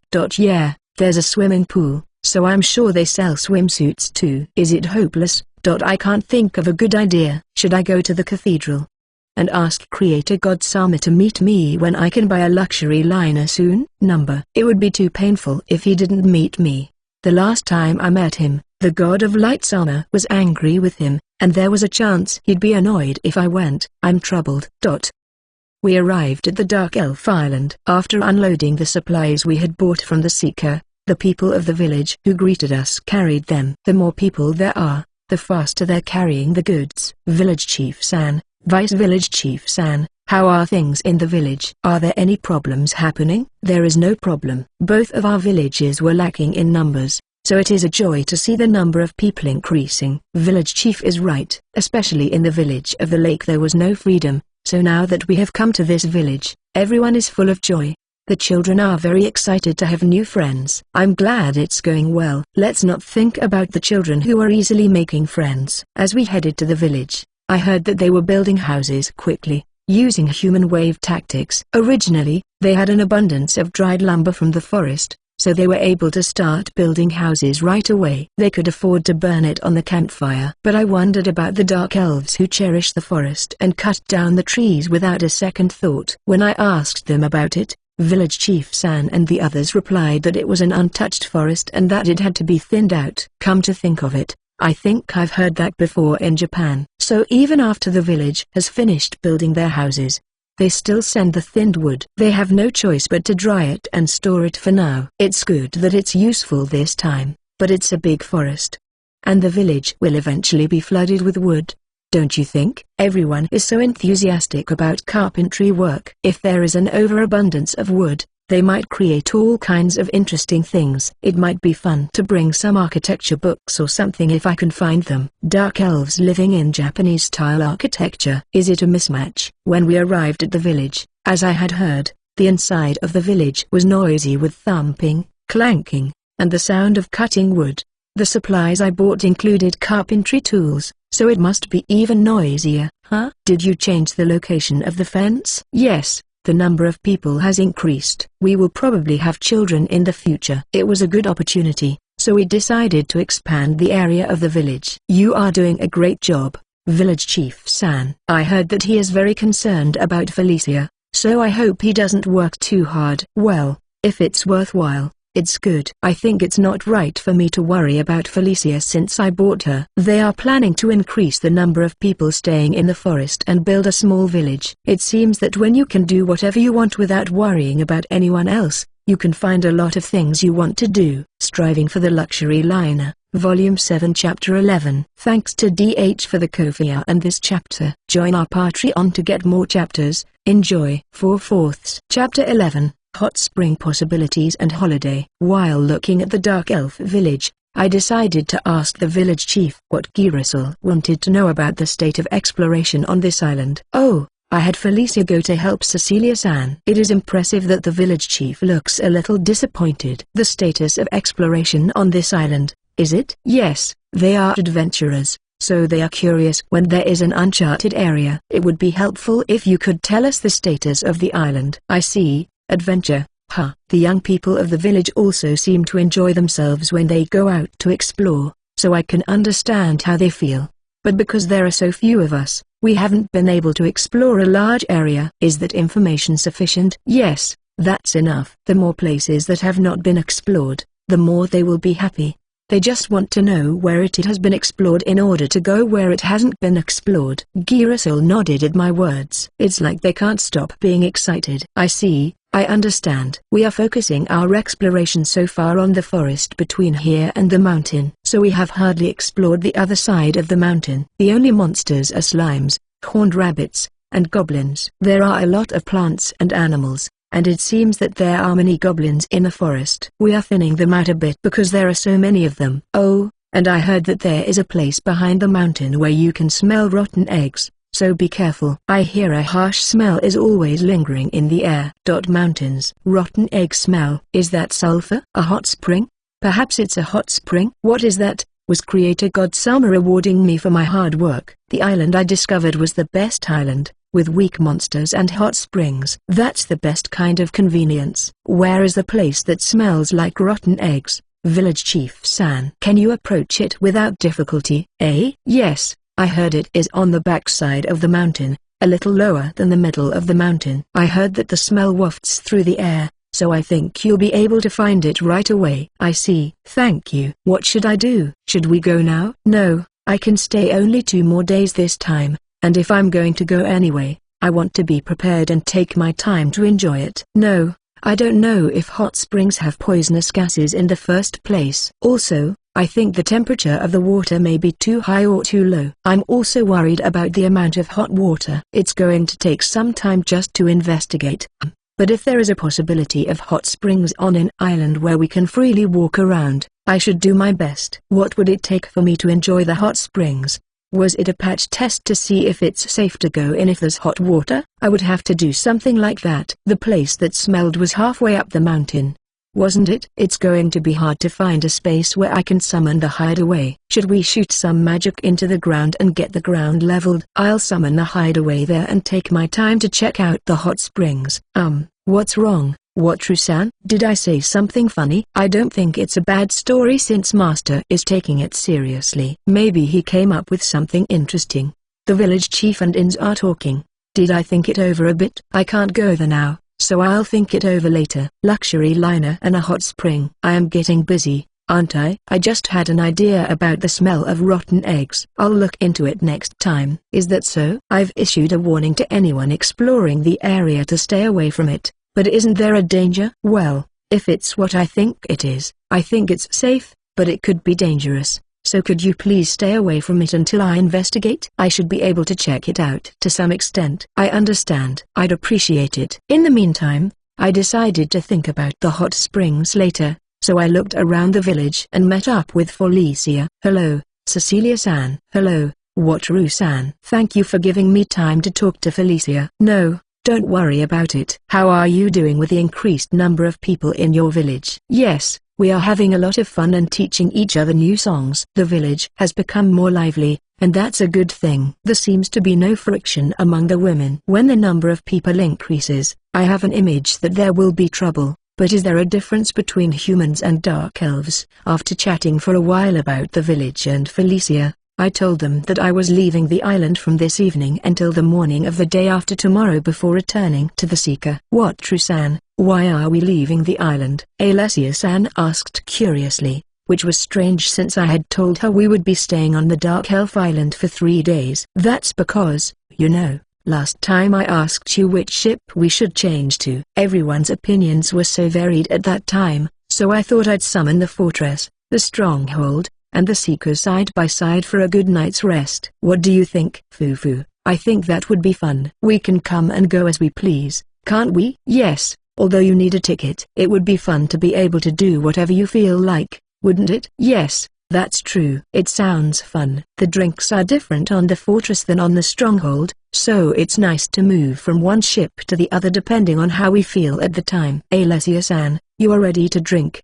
aren't you? Drinking is fine, but don't drink too much. Be careful not to fall overboard, especially when moving from one ship to another. Haha, as expected, I won't do anything that dumb. Although it is not a ship-to-ship transfer, there is a person in front of you who got drunk, sat on the guardrail, staggered, fell into the sea, and even fell into another world. You know, I won't tell you because it would be embarrassing. Haha, but be careful. Sometimes, when you get drunk, you make unexpected mistakes. Fufu, I understand. I'll give Inns and Felicia the day off too, so you're free to do whatever you want. I'll give you your allowance later. Fufu. Thank you, Master. Thank you very much, Master. Oh, but should Felicia stay in the village? You can do as you please during your day off, you know. No, I've had a good enough talk with my mother, and I'm fine. I, too, will enjoy myself on the ship. I don't think she's talked enough with the village chief, though. Shouldn't I go into it? Yes, alright. Then,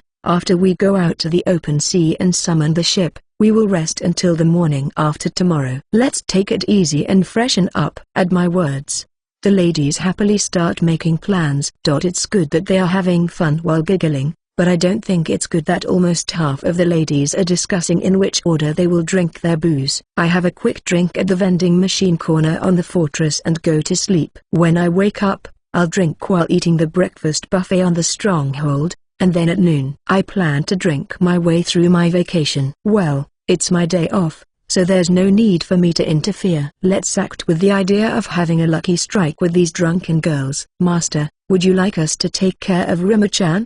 No, it's fine. I may ask for a little help along the way, but it's my day off, so I'm going to take it easy with Rima. Play? Yes, we'll have lots of fun together. Together, a lot. Yes, a lot. Rima is also looking forward to it, bouncing around me. Fu-chan joins in and bounces around me too. I think my nose is going to start bleeding. Okay, we'd be happy to play with Rima-chan too, so any time is fine. Really? Well, please do then. After running the ship to the open sea, I summon the seeker, the stronghold, and the fortress, lining them up in that order. I put the stronghold in the middle because I plan to basically go on a movie binge on the stronghold. If I get a luxury liner, I'll be watching movies on a luxury liner. I'll make sure to enjoy the movies on the stronghold while I can. Walking around with the ships lined up is surprisingly fun. With the stamina I had when I was in Japan, I feel like I would have stayed indoors instead of moving around, but with my improved stamina, I have no problem with that. Let's just play. It doesn't seem too different from my usual life, though. We enjoyed our vacation in our own way. The group that loves to drink. Alessia-san, Marina-san, Ilma-san, and Ins. The four of them basically made the vending machine corner their home for the duration of their vacation. They would just drink, and when they felt like it, they would go to the concession stand or cafeteria where their favorite snacks were available and shop. Just drink and eat the snacks. I feel like they are no different than a bunch of old geezers who love to drink. But I guess it's okay because they are talking happily and making a lot of noise. It was glamorous when the other members joined them at night. But it was troubling that they wanted to steer the galettes even though they were drunk. As expected, I was too scared to let a group of drunken people who love to steer a boat blast off in a powerboat, so I refused, citing my summons quota. Dorothea-san, Felicia. They like to explore, going back and forth between all the ships, comparing them, and trying to use rooms they didn't normally use. They seemed to be having quite a lot of fun because they were so vivacious. They both seemed to get along well with each other as they moved from one to the other. Two brown busty beauties on a date. It's Mo. T/N, Mo, Japanese pronunciation, Mo. Listen, sometimes romanized as Mo, is a Japanese word that refers to feelings of strong affection mainly towards characters in anime, manga, video games, and other media directed at the otaku market. Carla-san. She enjoyed the various buffets and went back and forth between the concession stand and the cafeteria. I meet her at a high rate when I pass by places where there is food. In a way, she is easy to find. Claretta-san. She is taking this opportunity to merge the stuffed animal rooms at the fortress and the stronghold. She is happily carrying the stuffed animals to her room on the stronghold and thinking about their placement. I guess it's good that she seems to be having fun. Me, Rima, and Fu-chan's group. Fu-chan joined us when Marina-san started drinking. A holiday spent with Rima and Fu-chan. It was fun. It was a date to purify my greedy heart. We watched a movie on the stronghold as planned, and after the movie, I took Rima and Fu-chan to the kids' corner on the stronghold. A pool of small balls, a plastic slide, and a jungle gym. Rima and Fu-chan, who had never been inside before, were very curious and moved around the room. They are so cute. They jump into the pool of balls and, perhaps thinking it is not high enough, climb on top of my head and dive into the pool of balls. From there, Rima and Fu-chan, who seemed to like it, took turns climbing on me and diving into the pool. I've been turned into a jumping board, but this is better. The slide is more of a roll down than a slide, but it seems to be fun. Movie equals greater than dinner equals greater than movie equals greater than bath equals greater than movie equals greater than party. We enjoy the day with a movie in between. While I was playing with Rimmer and Fu-chan in the jacuzzi with a view of the Seeker, Dorothea-san and Felicia came to the bath. It seemed to be quite a good time to take a bath with these two brown-breasted beauties. It was a bath with a different and exotic atmosphere. Well, Dorothea-san was so happy to hug Rimmer and Fu-chan that it didn't turn out to be sexy at all. In the evening, we all gathered for a party. I kept a spot next to a drunken Ilma-san, but I didn't have the same luck as last time. I thought about accidentally tripping and sticking my face into her ample cleavage when she was right in front of me, but I couldn't do it. The alcohol wasn't strong enough. If I had had a few more drinks, I might have been able to do it. In the end, I think I was too scared to do it. I think Claretta-san would have laughed and forgiven me, but an angry Claretta is scary. The ladies seemed to have enjoyed this holiday and thanked me with smiles. There were some who looked a little too drunk and bitter. But my likability must be rising steadily. After the vacation, I show up at the Dark Elf's Island. I talked to the village chief and others and asked if there was anything missing, but they said they had enough supplies. Well, I will come back soon to check the possibility of hot springs, and it will be okay next time. First, I need to go back to Southern City and receive the payment for the pepper. I guess I have to worry about whether I should check the hot springs first or enjoy the luxury liner first. Striving for the luxury liner, Volume 7 Chapter 12. Thanks to Go Zero Gleplex for the Ko-fi and this chapter. Join our Patreon to get more chapters. Enjoy. 1/8. Chapter 12. Saved money and appeal for compliments. I left the Dark Elf Island and came back to the Southern City. I always thought that except for training and defeating the monsters that attacked us, being on a voyage was like a holiday. I docked the Lotto in the harbor and headed for the Merchant Guild, surrounded by a group of women. Finally, I saved up enough money to buy a luxury liner, which was my goal. Finally, it's about 2 years. When I think about it calmly, it's impossible to buy a luxury liner in 2 years. A cheat is really a cheat. Thank you, Creator God Sama. Recalling the hardships I went through after coming to another world. Honestly, the biggest hardship was falling into another world and getting to the Western City. There were kidnappings and danger to my life, but other than that, I don't feel like I went through much hardship. No.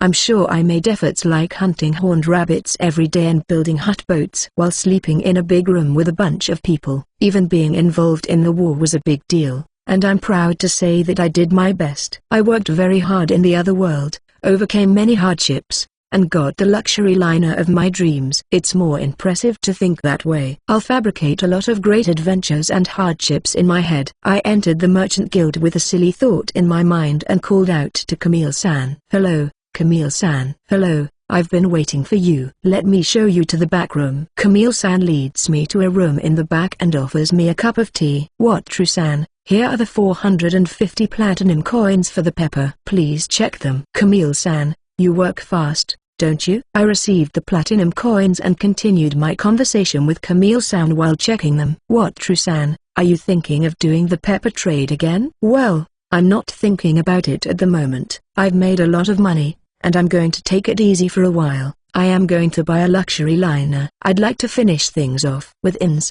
and get my hands on some hot springs. I'm not going back to Southern City for the foreseeable future, so I'm not going to put any plans in my schedule. It's not a big hassle since I'm just coming to wholesale pepper, but I don't feel comfortable with a deadline. Well, it would be very helpful if you could wholesale the pepper, and I would appreciate the opportunity to do so. Yes, I think there will be a pause, but I will come back to wholesale again. I would appreciate it if you could do that for me. Thank you very much. After confirming the platinum coins, I parted ways with Camille-san after greeting her. Finally, a luxury liner. I am deeply moved. I have to go back to the Lotto and discuss the future with Girasol. I can't hold them forever, but I want them to stay with me. Let's tempt them by pushing the luxury liner to the forefront. They are curious people, and there is still the Dark Elf Island adventure to be had. It should be doable. Everyone, I'd like to discuss our plans for the rest of the day. Is that all right? Yes, it's fine. Is there something? Yes, this deal has saved me enough money to buy the ship I wanted, which I mentioned before. My estimate is that it will take me a month to fully enjoy that ship to my satisfaction. After that, I have some things I want to do on Dark Elf Island, so I don't even know when I'll be back in Southern City. What will you all do? I sprinkled in a few words that might be of interest. I hope I got them interested. I thought about asking her to come with me as my escort, but I felt that if they came with me in a no-holds-barred situation, it would deepen our relationship. You mentioned that when we were coming back from Palermo. Then you bought the Stronghold and the Seeker. Is that a different ship? Yes, it's different. The new ship is much more awesome. It takes you a month to fully enjoy the ship. That sounds interesting. Can you take us with you? Yes, I would love it if you could come. Fufu, that sounds fascinating. Can you give us a moment to talk about it? Yes, no problem. And I'm sorry, but I'd like to ask the Girasol to do some shopping for me if that's alright. Thank you. I'll talk it over with them. I'll go shopping right away. What do you need? I would like to get some food to last a while, some carpentry tools, and any tools that might be needed for construction. Is that alright? Construction work? What are you going to do? It was mentioned that there is a place on the Dark Elf Island that smells strange, wasn't it? If that's what I think it is, then I need to do some construction work there. Is it something good? Yes. It's called a hot spring, kind of like a bath, but it's a very popular spot in my world. But I can't tell if it's the same in this world or not, and I have no idea what the benefits are until I try it. It might be a place that is totally different from what I expected and just stinks. Hot springs? If it's anything like a bath, you can get it in your ship, right? Does it have something to do with benefits? Yes, in my world, it can cure diseases, make your skin beautiful, and so on, depending on the hot water. Beautiful skin is very interesting. In my mind, women are beautiful, and they shine because they use shampoo, conditioner, and body soap. Is there no end to the pursuit of beauty even in this world? To begin with, I think they are different from the Japanese when they are adventurers and spend a few days in the forest while camping out in the wild, and their skin is clean. Are there any benefits or effects? I'm afraid of getting my hopes up. Let's not raise the bar. First of all, I don't even know if it's a hot spring or not, so the benefits will come after that. I see. But it sounds interesting. Oh, I'll go shopping first. Thank you very much. Please take care of it. I gave her 1 gold coin and asked her to make the arrangements. But will they come with me? Everyone seems interested, so the bait should be good, but the problem is work and money. I've received almost all of my money from the lacquer case, so money is going to be tight. And yet they accepted to be my escort for 10 gold coins. Is this a bad idea? Master, you're buying a luxury liner, aren't you? Yes, I am going to do that. It is indeed an expensive purchase, so I am going to compare the luxury liner I am thinking of buying with another luxury liner again. So I guess I will buy it tomorrow. Is that so? I'm getting nervous. I'm going to be in your embrace soon, aren't I? That's right. I'm getting nervous too. I'm sorry, Ins, but I can't resist. I want to buy a luxury liner from now on when I am about to have a special moment with a beautiful woman with big breasts in front of me. And I want to be holed up in the best room. Fufu, I have no problem with that. That was my plan from the very beginning of the contract. Besides, Felicia is very lively, isn't she? I'm interested too. Let's have lots of fun on the luxury liner and at night. No, well, I'm going to enjoy it as much as I can, but if you're so open about it, I wonder if Ins is being stubborn or something. I'm not going to give up even if she's being stubborn, though. Yes, that's right. I looked at Ins. She talks with Felicia saying that the casino sounds like a lot of fun, wondering if they have good drinks or not. They are discussing it. I have no idea. Either way, I can't stand it, so let's stop worrying about it. We finish our chit-chat and compare luxury liners while drinking canned coffee. Each ship has many exciting facilities. The more I look at them, the more I get lost. Every luxury liner is made with a lot of money, and they all put their best effort into it. It may not be to everyone's taste, but all of them must be good. In general, I think it's wrong to make such an expensive purchase just by clicking a button like online shopping. In the end, while I was idly looking at the screen without being able to decide, Girasol came back. When I realized it, quite some time had passed. Welcome back. How was it? Yeah, no problem. I got the carpentry and construction tools. I ordered enough food to last for a while, and they will deliver the rest tomorrow morning. Thank you very much. Girasol went into the guest room, saying they would discuss what to do now. They will come to a decision by dinner. What will happen? When I think about it, I'm trying to have a moment with Ins for the first time, and I'm trying to get some women's attention on that ship and ask them out. That's just appalling and insensitive. Let's pretend I didn't notice. Again, comparing a luxury liner to another to find the ship I want. What I finally found out is that looking and comparing is inconclusive. Let's compare them until the very last minute before buying, and finally make a decision based on the feeling at that moment. At dinner time, Girasol came out of the guest room, and we ate together. What, Trusan? We don't have anything else to do except for Claretta going to the orphanage. So can you wait until tomorrow afternoon? Does the wait that Alessia-san says mean the departure of the ship? If I wait, it means they're coming with me, right? Yes, that's fine. We were originally planning to leave tomorrow night, so there's no problem. Then please allow us to go with you. It would be a shame to miss out on Wataru-san's new ship. Oh, I feel like the plan is going well. I'm not sure if I've awakened a new talent or not. If I continue to devote myself to it, I may be able to have a harem constitution unique to the main character. Something is starting to make me sad. A harem constitution. I wonder if there is such a skill. I wonder what would have happened if Creator God Summer's whim had not been the ship summoning but the charm, seduction, and other 18 restricted skills. It seems like the goal would be to create a harem of big-breasted beauties of all races or something. I have to reply to Alessia-san and the others instead of having weird fantasies. You can expect it. It's great. If it surprises you, please compliment me on the thing. I haven't decided which luxury liner to buy yet, but they'll be surprised no matter which one I buy, won't they? Fufu, you're confident, aren't you? I understand. The whole party will give it an amazing compliment, but you have to surprise us all with something amazing. If it's just a regular surprise, we'll just give you a regular compliment. Where's the line between surprised and incredibly surprised?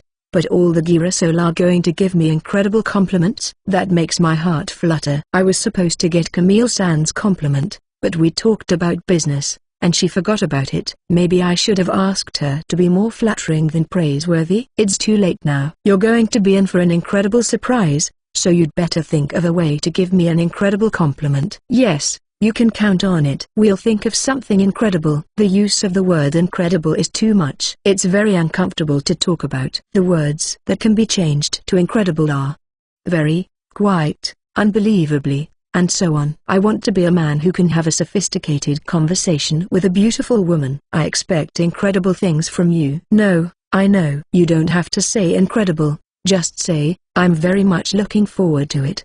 That's fine. But perhaps, because I used incredible so much, Alessia-san used incredible to match, and I didn't have the option to use another word here. I think it's part of the sophisticated adult conversation to appreciate the other person's thoughtfulness. Maybe.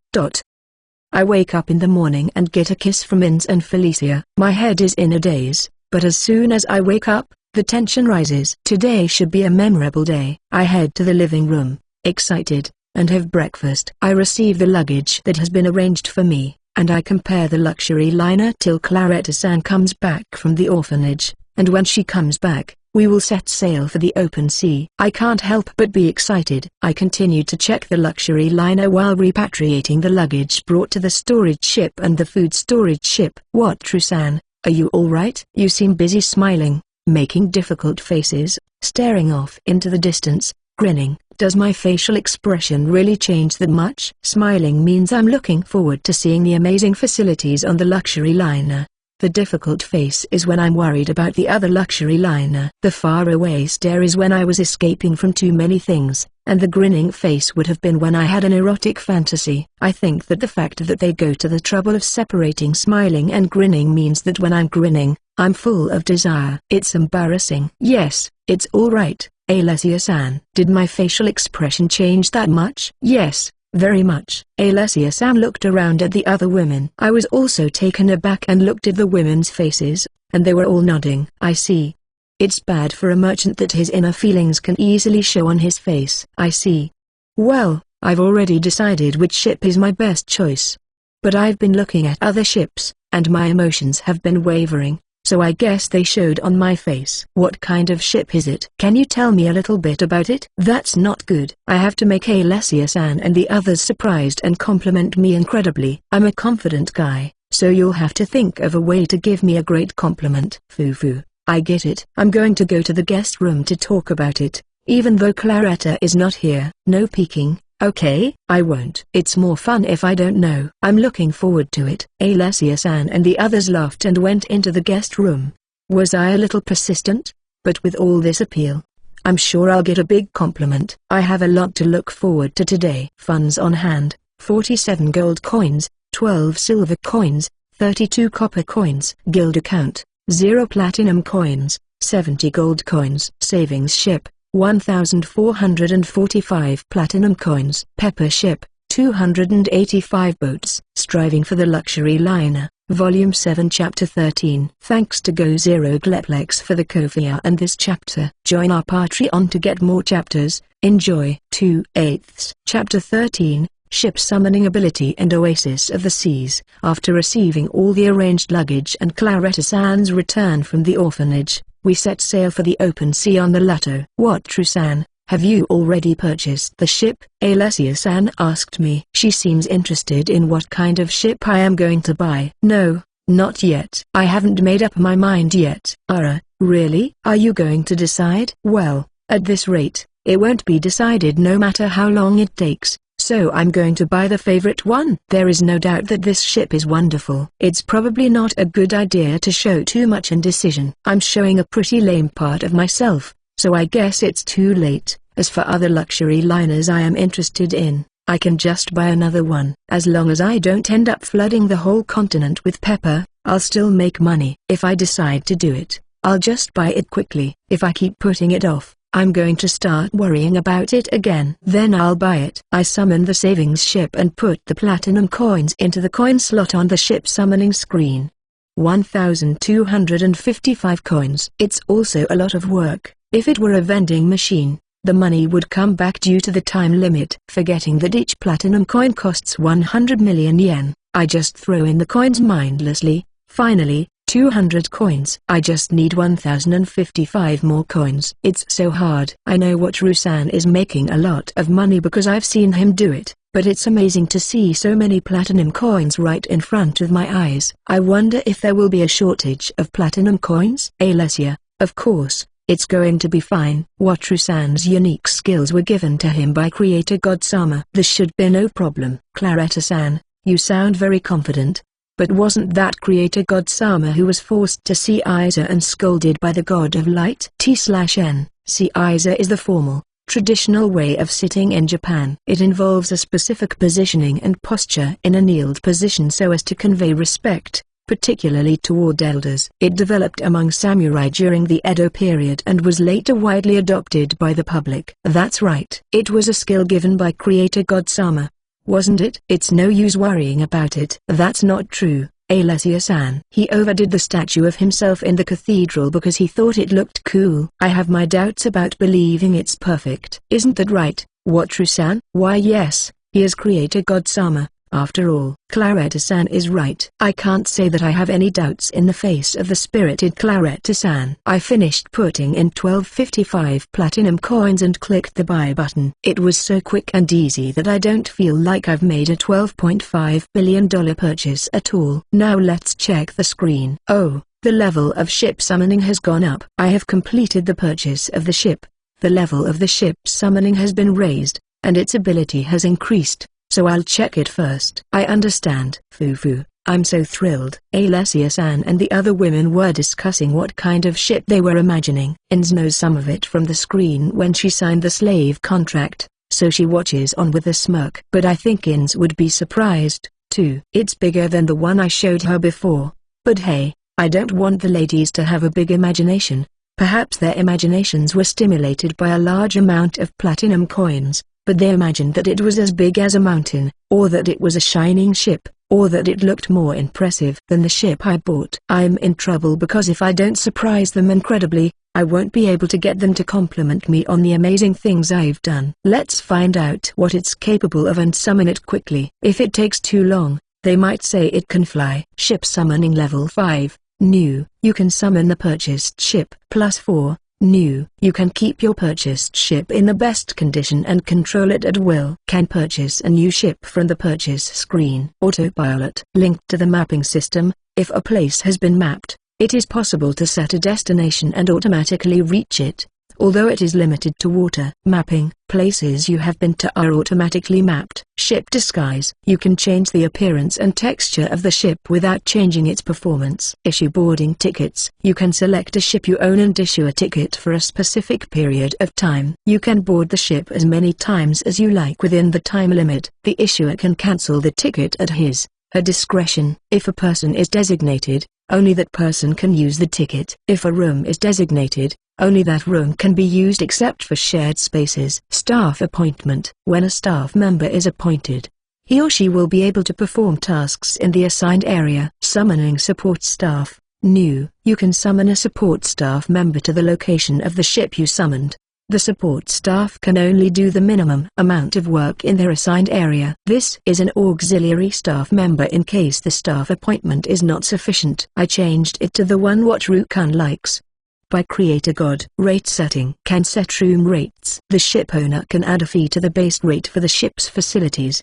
The room charge and the additional amount will be the ship owner's property. Release of special ships. New, a special ship can be purchased. This ability is unlocked by purchasing a luxury liner. Initial rowboat, wooden, capacity limit 2. Characteristics, unsinkable, indestructible, boarding rejection. Purchased. Rubber boat, capacity limit 2. Bath boat, X1, food storage ship, X12, trade goods storage ship, X515, Ryu material, X1. Characteristics, unsinkable, indestructible, boarding rejection. Purchased. Big fishing rubber boat, capacity limit 45. Hut boat, X3, storage boat, X1. Characteristics, unsinkable, indestructible, boarding rejection. Purchased. Japanese style boat, capacity limit 12. Characteristics, unsinkable, indestructible, boarding rejection. Purchased. Exalt 45,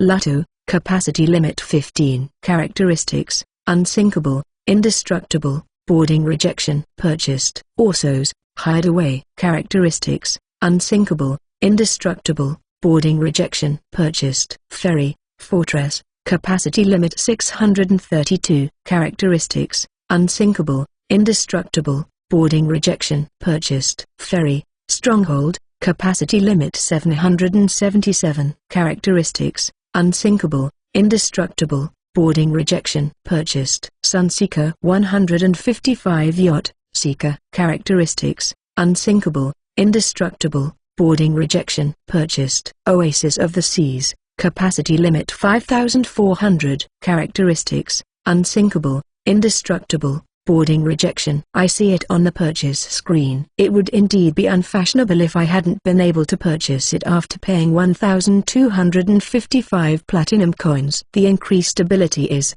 I'm pretty sure I got a message from Creator God Sama before the bottom right corner of the screen blinked. Is it the same this time? I looked at the blinking message and reminded myself strongly, and the message opened. How are you doing? What, Rukan? I am fine. It must have been hard for you to get used to living in another world, but I'm having a hard time too. When I summoned you to the divine realm at the cathedral in Barletta, I accidentally gave out some information, but my incomprehensive subordinates made me, the Creator God, see Isa, and give a lecture. It's unbelievable, isn't it? After that, I lost count of the number of times I was asked to recite the reasons why I should not interfere in the lower realms, and I went into a mental breakdown. God of Light is scary, isn't she? After that, the God of War and the God of Magic attacked me, and for some reason, other gods joined in the fight. It's like defying the Creator God. But don't worry, I've already thoroughly beaten up the gods who defied me, and I've put the ringleaders, the God of War and the God of Magic, in the asylum, preventing them from recovering. I think they're probably feeling sorry now. Useless subordinates are really annoying. I'm a benevolent Creator God, so I forgave them just by beating them up.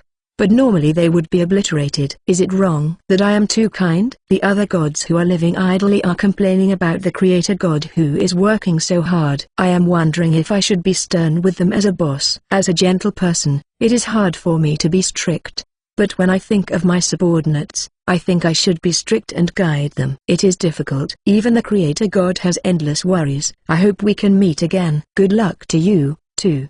P.S. Congratulations on the purchase of the luxury liner. I have unlocked a special ship for you, so use it well. What about this one? It's mostly a complaint from Creator God Sama. He's sending me a message even though he's not supposed to interfere with the lower world, and the item that is probably the main topic is just a line in the PS. Is it okay to complain to me about some kind of mental breakdown, or a revolt of the gods, or returning and beating them to a pulp? Let's not think too deeply about it. If not, the God of Light will take care of it. Let's see. Let's look at the ship purchase screen. Rubber boat 50 copper coins and up. Swan boat 30 silver coins and up. Motorboat 40 silver coins and up. Fishing boat 4 gold coins and up. Cruiser 20 gold coins and up. Ferry, cargo ship 100 platinum coins and up. Luxury liner 500 platinum coins and up. Special ship 4 gold coins and up. Special ships, that's right. Or rather,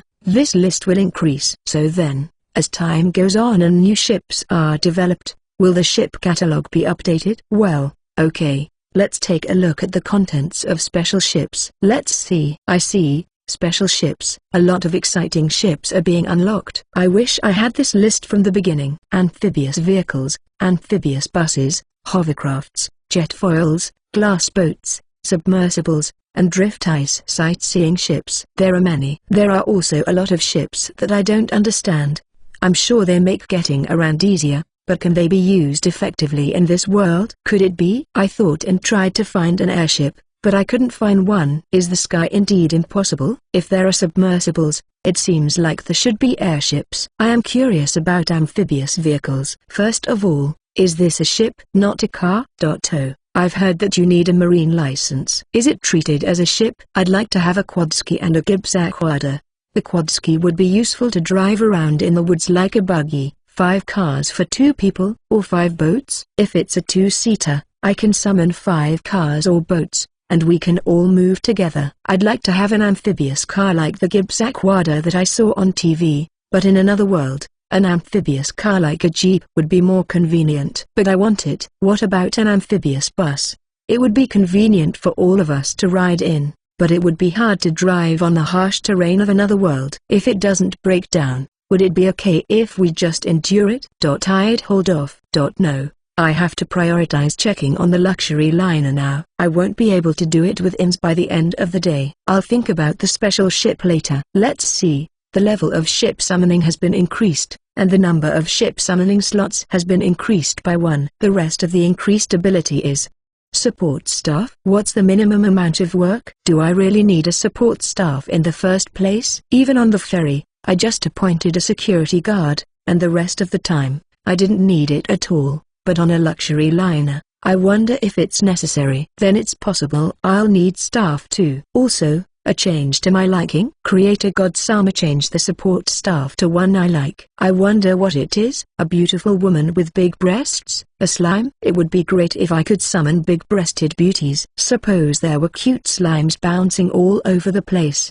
It would be so cute. I'm starting to look forward to it. But when I bought a luxury liner, Creator God Sama suddenly started interfering. Is there a reason? It seems like he's going to say it's for some reason or other. Let's not think about it. If not, the God of Light will just get mad at him again. And the release of special ships, I guess those are the 2 that have increased this time. Speaking of which, does the ship summoning go up to level 6? There shouldn't be any more ships than the luxury liner I bought this time. Well, if there is a level 6, it will go up eventually if I buy a ship. I guess that's all the confirmation I need for now. There's nothing else to check. Now that we're on the open sea, should I summon it? But it's a pretty big ship, so it's going to be visible from a distance right after we go out to the open sea. I don't think I can do anything if anyone sees us, but I'll take precautions if I can. Phew, I'm done checking. I'll summon it when we've advanced another hour or so. Advance for another hour? You usually summon it a little after entering the open sea, so why? Alessia-san asked curiously. Haha, it's a secret. Well, please look forward to it.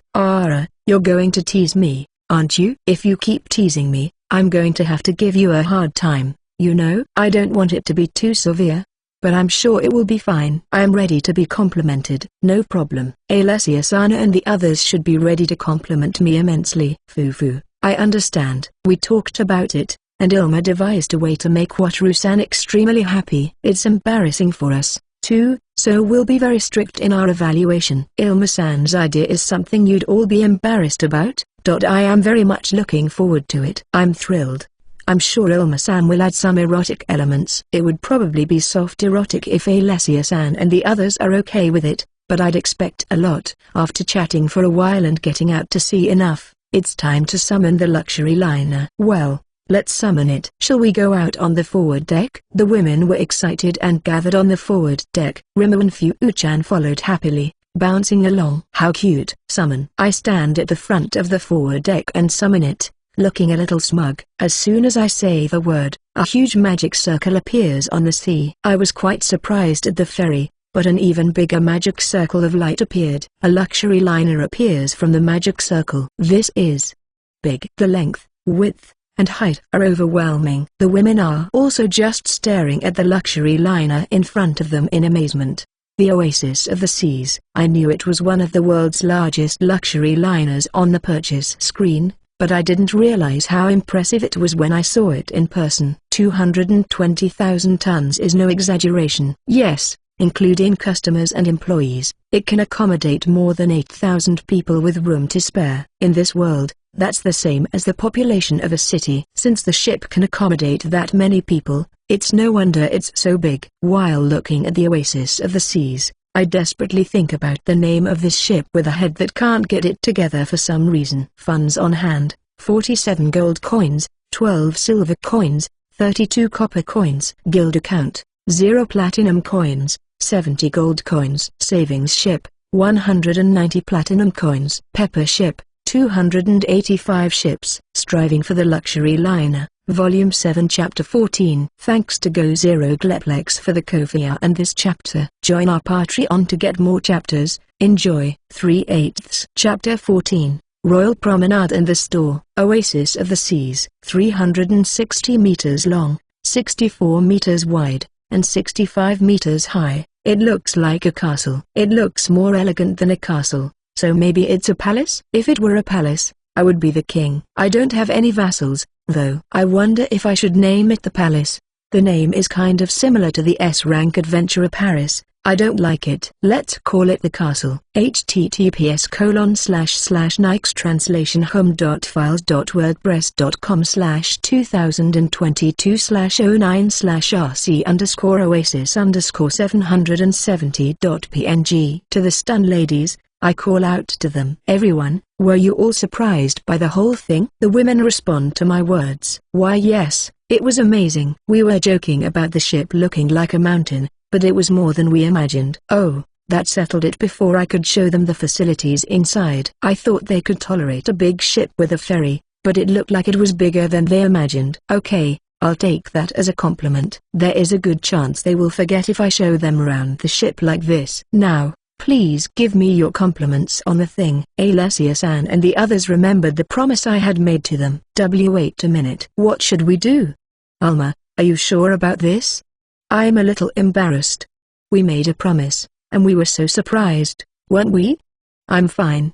Are you sure? The subtle sound of Girasol's discussion raises my anticipation. How will they compliment me? I understand. What, Trusan, come over here. Oh. Finally, I stand in front of Alessia-san, who looks a little red. Well then, we'll take it in turn to compliment you. It's amazing. What, Trusan, I've never seen a ship like this before. She stuttered a little, and after complimenting me, she gave me a kiss on the cheek. Oh, what? That's the very first time. That's what this is. I don't know what the connection is between compliments and kissing cheeks, but I guess that Ilma-san was very good at getting this conversation going. One after another, they gave me compliments and kissed me on the cheeks at the same time. Dorothea-san kissed me earnestly, Marina-san with Fu-chan on her head without expression, Carla-san with a smile and a kiss, and Claretta-san with a face so red that I could hardly believe it. Lastly, Alma-san said, I'm sorry for their inexperience, but did you enjoy it? She gave me a kiss right next to my mouth after saying that. Ilma-san is on my side. Well, I'm curious about her hidden agenda, but she is a valuable ally. She guides the inexperienced members of the group well. I'll have to give her a follow-up later. However, a kiss on the cheek from the shy big-breasted beauties, a different, happy, shy, faint feeling from doing erotic things is surprisingly Ilma-san is really terrific. I'm so happy. If you see the inside of the ship and are surprised again, please do it again. It should be quite a surprise on board, and hopefully, I can enjoy the play now one more time. No, Ilma put us on board, and it was quite embarrassing. And if you think about it, I don't understand the point of kissing someone on the cheek when you're giving them a compliment. Alessia-san rejected me with a bright red face. Apparently, she had realized that there was no point. But what kind of life did she lead, getting all red with just a kiss on the cheek? I guess she has been fighting off male adventurers ever since she formed the party, right? Is she sulking beautifully? Really? But I was very happy to get a kiss on the cheek. You know, I guess that counts as a compliment. It's still not good. It's unfortunate and it can't be helped. Shall we go on board? I can't convince her very well, apparently. I wonder how Ilma-san managed to convince them. I repatriate the castle, resummon it and give permission to everyone and jump on the magic circle to go to the Royal Promenade. Amazing. It's like a shopping mall. My first words aboard the luxury liner are somehow full of life. And I'm disappointed myself. But I guess it can't be helped that I got that feeling from the rows of stores on both sides of the ship. On the screen, it said that it was a reproduction of a New York cityscape, but I've never been to New York, so I don't know. I guess it's just as present in this huge space, and it's subtle and scary. It's not so bad because there is music playing, but it would be lonely if I were alone. What, Trusan? Are we on a ship? There are so many things I've never seen before. It's amazing. I don't totally understand, but it's amazing. Alessia-san and the other women seemed a little confused. They seemed to be excited by the atmosphere they have never experienced before. Alessia-san, please calm down. This is a place on the ship called the Royal Promenade. On both sides are stores where you can buy what they are selling. First, let's have a cup of tea and a piece of cake at the cafe to calm down. After that, we will take our time and look around. Cake? Let's go. Wataru-san. Claretta-san was ignited. I remember that she was very interested in cakes. The other ladies also like sweets, so we entered the cafe without any problem. There are a lot of cakes lined up inside, and it looks like you can pick them out yourself. Wataru-san, it's amazing. There are a lot of cakes that you can't find on the fortress or the stronghold. I wonder how much they cost. I want to eat them all. Claretta-san is going wild. That's unusual. She's wearing normal clothes, but she's so plump and voluptuous that I feel like I'll be going out of control, too. Well, it looks like this restaurant is free of charge. Free? You mean this awesome place is free? Yes, this is a ship that you have to pay a lot of money to get on. So many places are just for free, except for those with special prices. Let's just take a piece of cake, order some tea, and then sit down and talk. For the time being, I said at the counter for coffee, and it came out as if it had moved instantly. Is this the same system as the stronghold? It's delicious. This cake is delicious. Wataru-san. Claretta-san with a big smile on her face is lovely. Claretta, we came here to calm down. You shouldn't get too excited. Oh, that's right. Thank you, Dorothea. So, Wataru-san, could you please continue with your earlier explanation? That's unusual. I'm not really involved in the conversation when Alessia-san is around. When I looked at Alessia-san in question, she was chewing on the cake enthusiastically with Carla-san. It convinced me. I understand. You can have your cake while you eat it, so please just listen to what I have to say. All the ladies nodded at my words, so there would be no problem. As I said before, since you pay a lot of money to board the ship, basic meals and entertainment are free of charge. Well, even in shopping, casinos, and free stores, special menus are sometimes offered for a fee. Though the women's eyes glow suspiciously when they hear the word free. I guess even A-rank adventurers will bite at free things. Everyone, no matter how free it is, as I warned you on the fortress, I will ban you from this ship itself if you are binge drinking or eating. I think this ship, unlike the ferry, has a collection of alcoholic beverages from all over my former world. There are many places to drink alcohol. There are cocktails, too, so you won't be able to count the varieties. You have to have moderation, or you'll be banned before you can enjoy all of it. I understand. I will be very careful. Don't suddenly ban us all. Alessia-san and her group of drinkers look at me with sullen expressions. Basically, I thought my sexual preference was M, but there might be a little bit of S in me. I felt a thrill of pleasure when I saw their clinging eyes on me. I feel that my personality has grown in a dangerous direction without proper growth since I came to the other world. Yes, it's alright. I wouldn't do such a thing if you didn't do something reckless. Carla-san, it's not just about the alcohol. There are many delicious foods on this ship. But if you eat too much, you will be banned from the ship. Carla-san, who had been eating the cake without any concern for me, looked at me as if she was shocked. She is cute. Yes, as we discussed last time, we will try not to eat and drink too much. But what, True-san? We didn't pay a lot of money to come aboard. Is that okay? Dorothea-san is very calm. That helps a lot. Yes, I am the owner of this ship, so I don't think there will be any problem. If I have to take other people on board, I will charge them a higher fee. I don't take money from the Girasol people. I'll be happy if you enjoy the ship with me. Did I succeed in appealing that we are close friends? Fufu, thank you very much. Dorothea-san's kind smile. It's a success, maybe? At least it's not a negative thing, right? Well, since that's the case, let's take a look around. There are probably a lot of things you don't know about, so it should be interesting. It's too big to look around all at once, so let's take our time and look around. Is it that big? If you just want to look around, I don't think it will take that long, but there are so many fun things to see and do that it will take some time to explain them and experience them. Yes, that's right. If you take the time to enjoy this store alone, it will take you a while. I also want to take my time and enjoy the sweets here. Dorothea-san is talking calmly, but this is her third cake. She doesn't look like she's being stubborn, but she's eating the cake quickly and naturally. It's an amazing ability, in a way. Is it a skill? There are so many varieties. While we were talking, my coffee ran out. I was going to order some at the counter, but then I remembered the support staff and decided to give it a try. Everyone, I'm going to try out my new ability, so please don't be surprised. New ability? What is it? Alessia-san was biting into it. She had eaten some cake and had calmed down. I don't know what to say. I heard that I can summon a being to assist me with the work in this spacious ship, and it was changed to something I like. Big-breasted beauty's Amo. Slime's Amo. Too. Which is it? I'm nervous. Support? Isn't that different from appointing us as security guards? Yes, staff appointments can ripen the job when you appoint them, but I heard that support can only do the bare minimum. Let me summon it first, shall I? Yes. I summoned the support staff as an employee of the cafe. A magic circle of light appeared in front of me,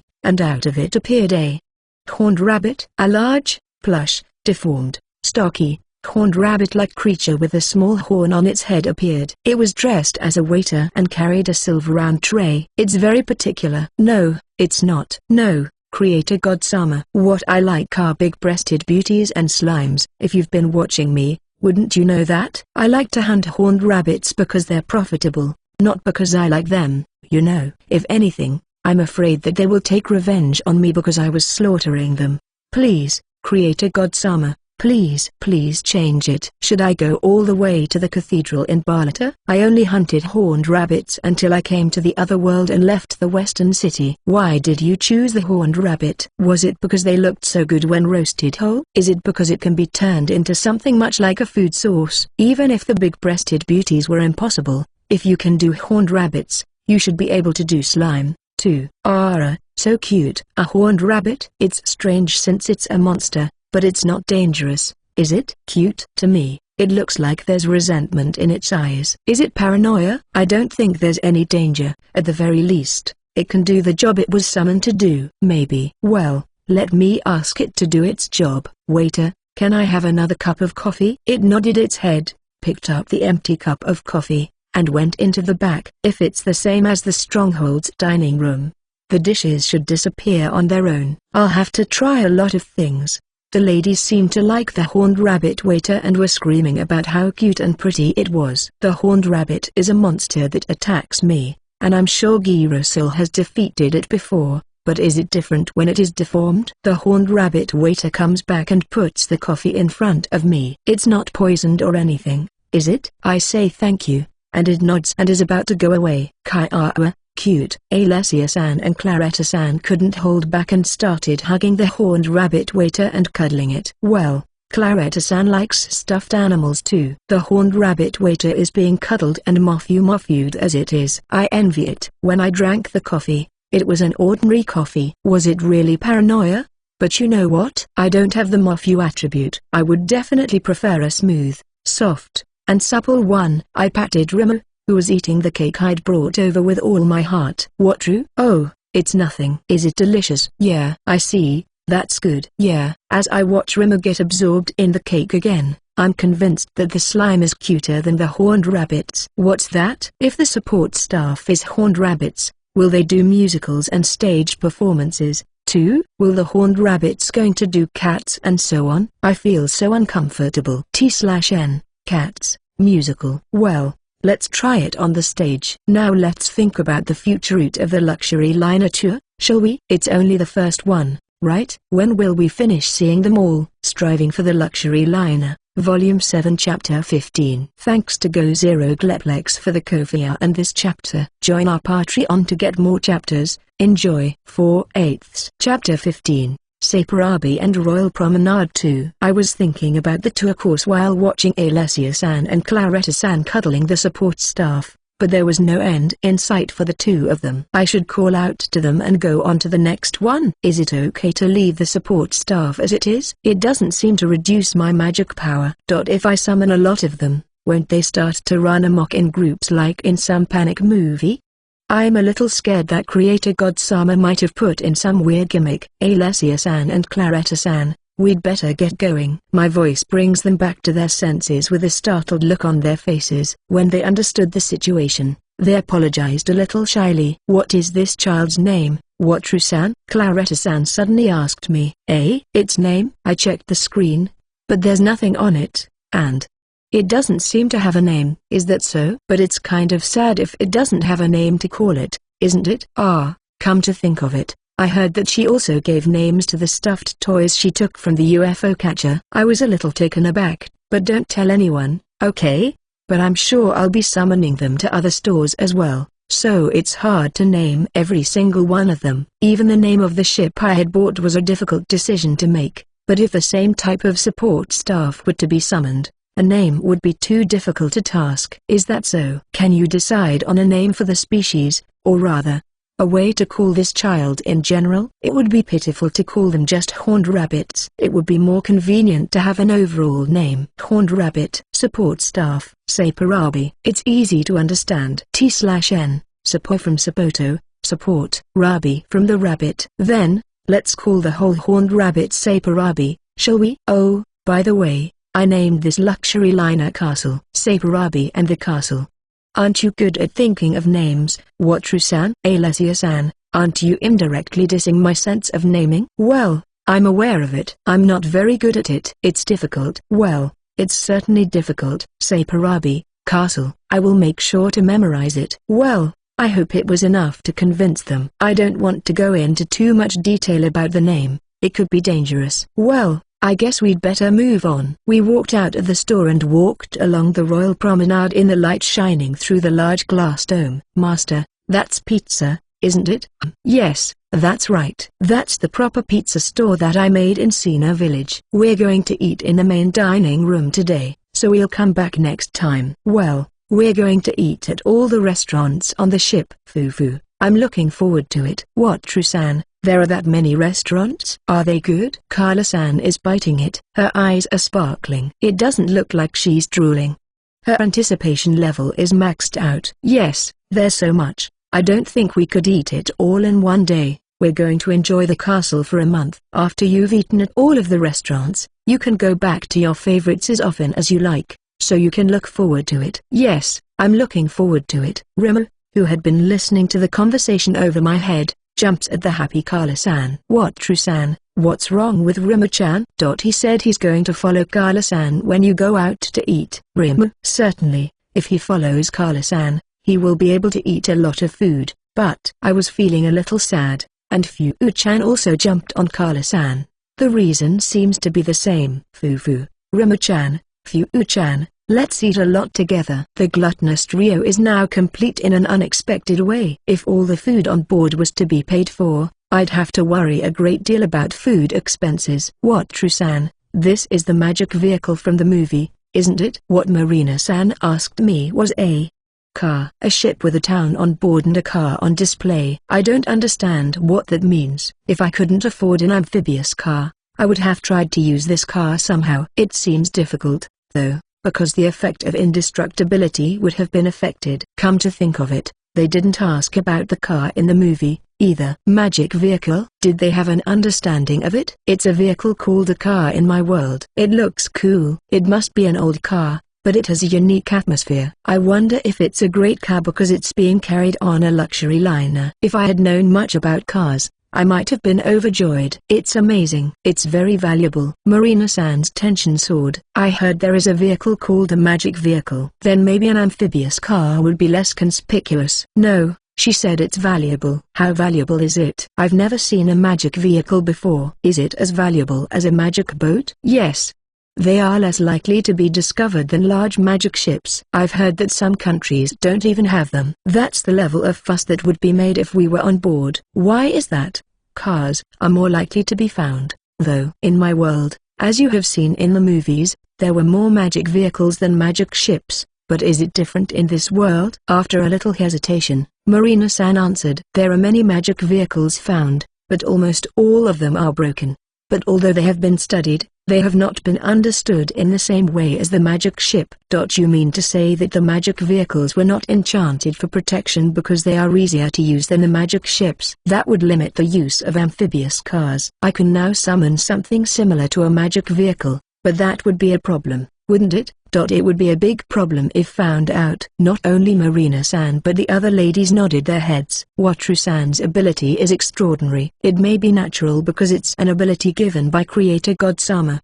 But if it's just big attention and it's great on land too, the chances of them coming to recruit you with risk will increase. Alessia-san, please don't say that with a serious face. I'm scared. It's true that I've never even seen a magic vehicle or something like that. I wonder if I could do something with the ship disguise. If I disguise it like a carriage and disguise the horse shape in front of it, can I get away with it from a distance? I'd have to try a lot of things to do this too.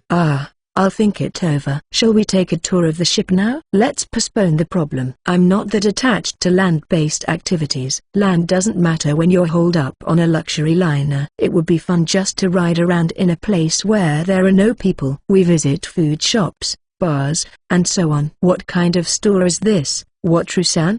This is a store that sells alcohol, it seems. When I answered Alessia-san, the eyes of Alessia-san and the other alcohol-loving group members lit up.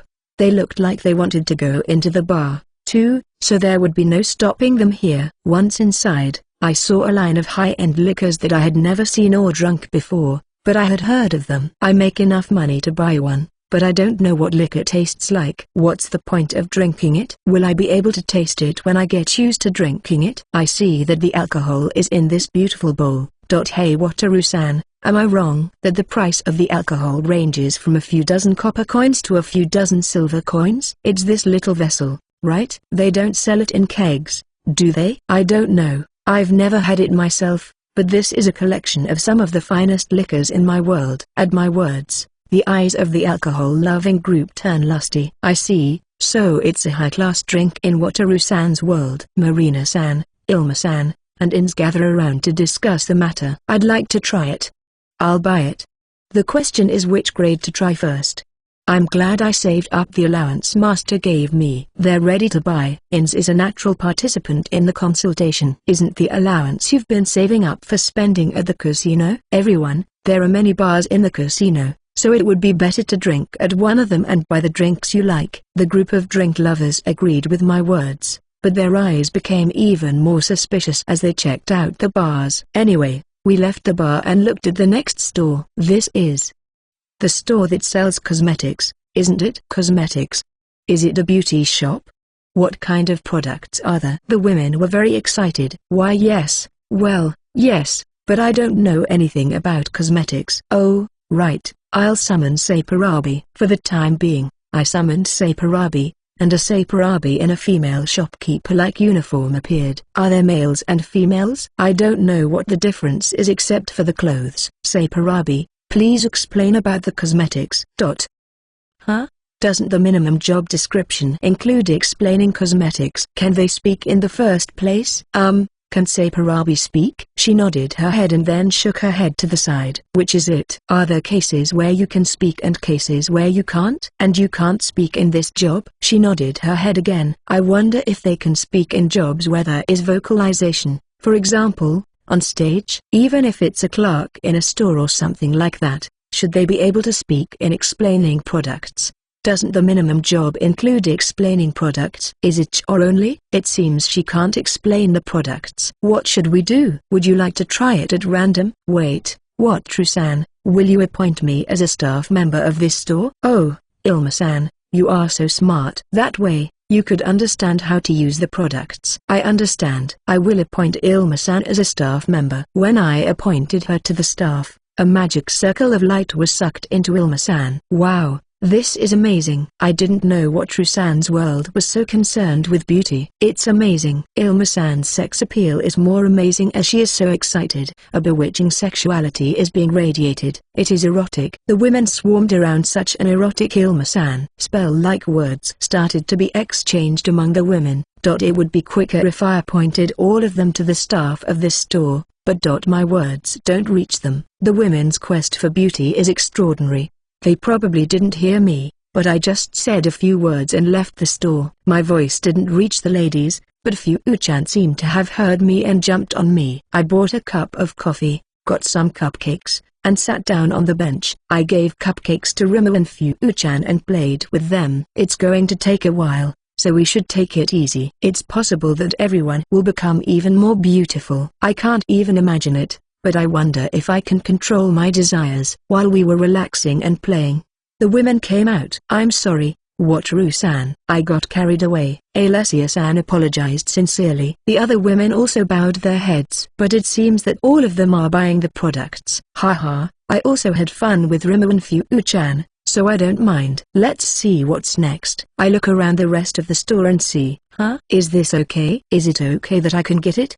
In the store in front of me are video cameras and digital cameras. What I have always wanted is right in front of me. Then there's the possibility of getting a computer or a tablet, even though they don't have internet access. Will I be able to use it much if I don't have internet access? Oh well, good. For now, it's a digital camera. With it, I can capture images and videos of wonderful sights. But if they checked their appearance seriously, they might stop wearing no-bra t-shirts, bathing suits, or other ero dresses. What's wrong? Wataru-san? What was that? Oh no, if I looked at them dumbfounded, they would be interested in it. Should I fool around with it or be honest about it? Let's hide the pictures and videos that look a little sexy. They might not particularly care, and I'd like to record them with impunity. That's called a camera. It's a tool that allows you to keep a picture of yourself. I'll buy one, and we can try it out. I went into the store and wondered which one to buy. I don't know much about cameras at all. I've only used cheap digital cameras or smartphone cameras. Whoa,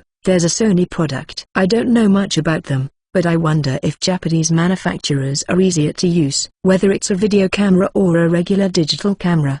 Let's decide after looking at it. As I read the description, a camcorder called HDRPJ680 caught my eye. It seems to be the latest model.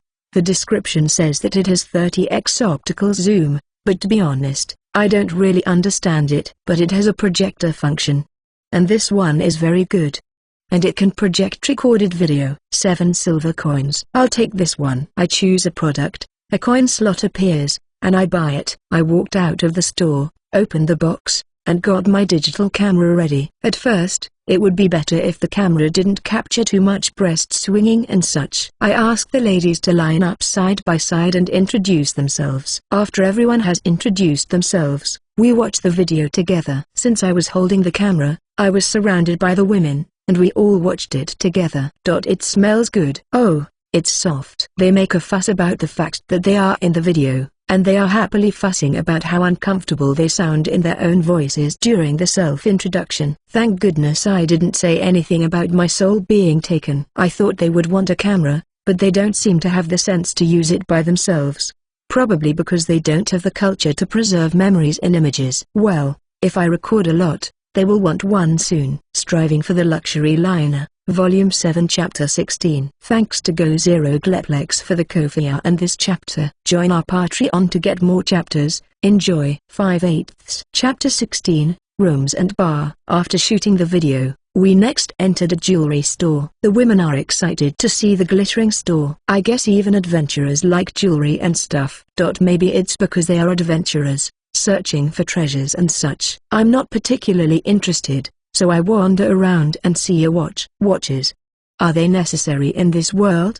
I'm sure they could make a lot of money if made into a product, but there's no need to go out of my way to stand out. So far, the only one I probably want to meet is Girasol, and I don't particularly need to keep time with them. Luxury watches are cool, but I didn't wear a watch in Japan either. If I want one, I want one. If I say I don't want it, I don't want it. I'll put it on hold. The women were satisfied with their purchases, and they gathered around to leave the store. When we left the store, the sun went down, and the darkened interior was lit up with lights and neon. Oh, the atmosphere is so much cooler at night. What is this? It's so bright even though it's nighttime. It's just like the movie Wataru-san showed us. That's right. This ship is from Wataru-san's world, isn't it? Everyone looked around with interest. Yes, that's right. The atmosphere in my world is like this, although it has a slightly different atmosphere. I'm hungry. Shall we have dinner soon? Oh, come to think of it, yes. I've seen so many unusual things I'd forgotten about it. I'm hungry. Everyone seemed to be hungry,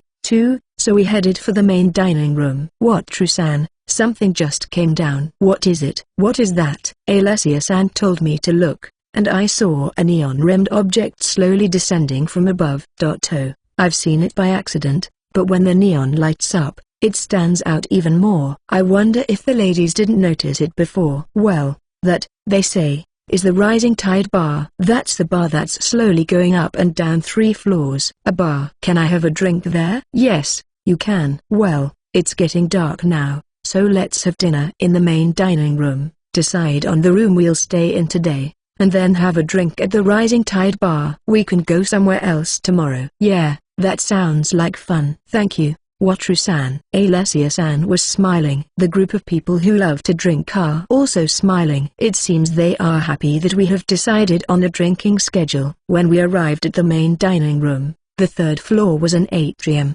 creating a luxurious atmosphere. I'm a poor person, so the atrium seems like a waste of space to me, but I guess it's luxurious in that way, too. I wonder how many rooms can be built in this space, but I guess I am still a commoner. I have a lot of money, but my spirit is not yet rich. Since I have money, I must have become a rich man. How can I become a truly rich man with a high society? Is it too much to think about now? Let's enjoy dinner. I sat down at the appropriate table. Everything on the menu is free, and you can eat as much as you like. Oh, but you have to pay for the drinks. In my words, each of them opened the menu and asked what they wanted to try. The dishes appeared in front of them as if they were moving instantly. Wataru-san, is there any risk in summoning Sapurabi-chan? Like magic power problems? Well, for the moment, there is no problem. I didn't lose any magic power when I summoned them. If I summon a large number of Sapurabi, and Sapurabi doesn't run out of control or something, it won't be a problem. Then can I ask you to summon Sapurabi-chan? I don't have a problem if the food comes at a moment's notice, but I think it would be nice if Sapurabi-chan carried it for me. I don't mind. Is there anyone other than Alessia-san who would like me to summon Sapurabi? I'll make it exclusive anyway. The first one is Claretta-san, who quickly raises her hand, followed by Dorothea-san. I summoned 3 Sapurabis and asked for the exclusive use of each of them. They nodded their heads, so it should be fine. Alessia-san, Dorothea-san, and Claretta-san patted their exclusive Sapurabi on the head and asked them to prepare the food. I will summon the others anytime you need them, just let me know. Well, it seems they don't need them right now, so I go back to my meal. Now, what shall I eat? The appetizers are lobster bisque and beef tail soup. The salad is Caesar salad. For the main course, beef fillet steak and top-quality black beef sirloin with aromatic butter. The fish dish was seared Norwegian salmon. Dessert is a strawberry souffle. Is it like this? A fillet steak and a sirloin steak. 2 main courses are a little too much. Don't you think? Well, it's okay, it's free, after all. But I have to be careful not to eat too much because tonight isn't Mufafu. By the way, Rima has the same menu. The food appears as soon as you ask for it, and although it's not very emotional, I don't have a problem with it. Carla-san also ordered one dish after another and ate them all. Alessia-san, Dorothea-san, and Claretta-san are waiting happily for Saporobis to bring them their dishes. When Saporobis bring the food, they pat their heads gently. They look happy, too, so I guess there is no problem. I ordered a glass of red wine and ate my food with some sense of elegance in mind. I've heard that red wine is good for meat, but to be honest, I have no idea about the harmony between food and wine. But it's good because it's delicious. The ladies also seem to like the food, ordering different dishes and sharing them. Next time, I would like to try Japanese food. But I also want to eat a hamburger. No, Italian food is also worth trying. I am so happy to be able to worry about the next place to eat. After everyone has eaten until they are satisfied, we go to check out the room we will be staying in next. We pass through a wide, luxurious hallway and arrive at our destination, the Royal Loft Suite. This is the room we will be staying in, the Royal Loft Suite. Would you like to see it? Yes, I would love to see it. Alessia-san was curious, too. Let's go in, then. Once inside, there is a room that can only be described as luxurious, with a grand piano in the room. What's the point? Can all rich people play the piano? Maybe you can invite a pianist? A pianist dedicated to the room comes to play. A dedicated stage for overnight guests. I don't know if it's good or not, but it's gorgeous. Big L-shaped sofa and massage table. Big TV. Luxurious interior. It's amazing. Let's go up the stairs. Climbing up to the loft, there is a double bed. What's that? I put it down and see a screen with a projector to watch movies. Going to the back, there was a toilet, a shower, and a jacuzzi. What, Trusan? These are the bubbling baths on the Hideaway and Seeker, right? It's amazing that you have one in your private room. Yes, it's unexpected even for me, Alessia-san. It's really amazing. I'm looking forward to staying here. We went down from the loft and went out onto the balcony. There is a sofa, and if you go to the back of the L-shaped deck, there is a jacuzzi. What, Trusan? There's another one, isn't there? Alessia-san, yes, there's another one. I wonder if they put another one in there so you can get in with a view? Probably. It's a great room. It's a great room, isn't it? 2 jacuzzis in the room. This is the kind of place you'd expect on a luxury liner. After taking a look around the rooms, I show them the room where Girasol will be staying. This is the royal suite, isn't it? I looked around the luxurious room. The bath in this room is normal, but the one on the balcony has a jacuzzi. Yes, I'm looking forward to it. But this one is round. I've never seen this type before, so I'm looking forward to it. That's right. Alessia-san, may I come and join you? Fufu. Yes, but remember to wear a bathing suit. Oh, I wondered if there was a way to come in without a bathing suit, but I was stopped. Let's go to the next room, then. What, Trusan? We can all stay in this room, can't we? Well, this room is for 5 people, and there are too many other rooms left, so let's just check. Indeed, it's really a big ship. Alessia-san was convinced. There are so many rooms that even one room per person would be too much. Yes, it can accommodate 5,400 people. Don't you think it's too big? Fufu, you bought the ship knowing that, didn't you? Well, yes, I did. So let's see what's next. Okay. We walk to the next room. What about the next room? I heard it could accommodate 14 people. This is the presidential family suite. I take a look around the luxurious room. It's awesome,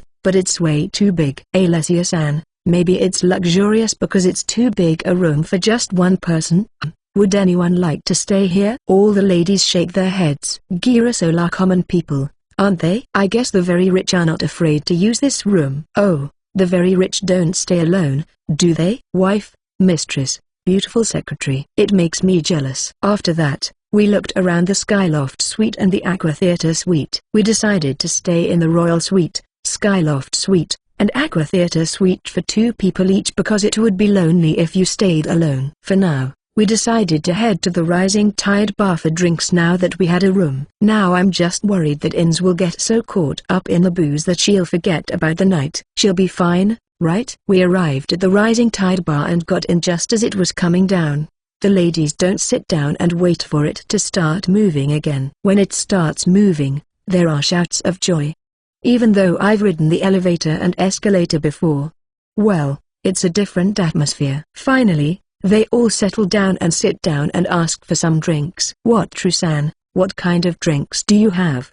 Yes, that's right. There are many kinds, so it might be better to look at the menu and share the drinks. You want to enjoy the variety, don't you? It's a strange way to drink, but it's a different world, so it's okay, right? It's not fashionable if you get a martini or a caper. I don't want you to get acute alcohol poisoning or something. Foo. There are so many kinds of drinks. I wonder if I can drink all of them. I mean, you won't be able to get up tomorrow, will you, Alessia-san? Cocktails are easy to drink, but be careful. They are made with strong alcohol more often than you think. I have a feeling that saying it won't stop them. But strong, easy to drink alcohol, they're going to get drunk, and more lucky chances are likely to increase. If I didn't have a night with Ims, I'd be serving strong drinks all over the place here. Well, I only know the famous ones, and I like Kahlua milk. Excuse me for the childishness. I'll summon the Saparabi as well. I summon 2 Saparabi for the time being. They are dressed as bartenders. I wonder if they can shake a shaker with that body shape. At any rate, I didn't want to get drunk today, so I asked for Kahlua milk. The Kahlua milk appears on the tray and is brought to me by Saparabi. So it's not the Saparabi who makes the drink.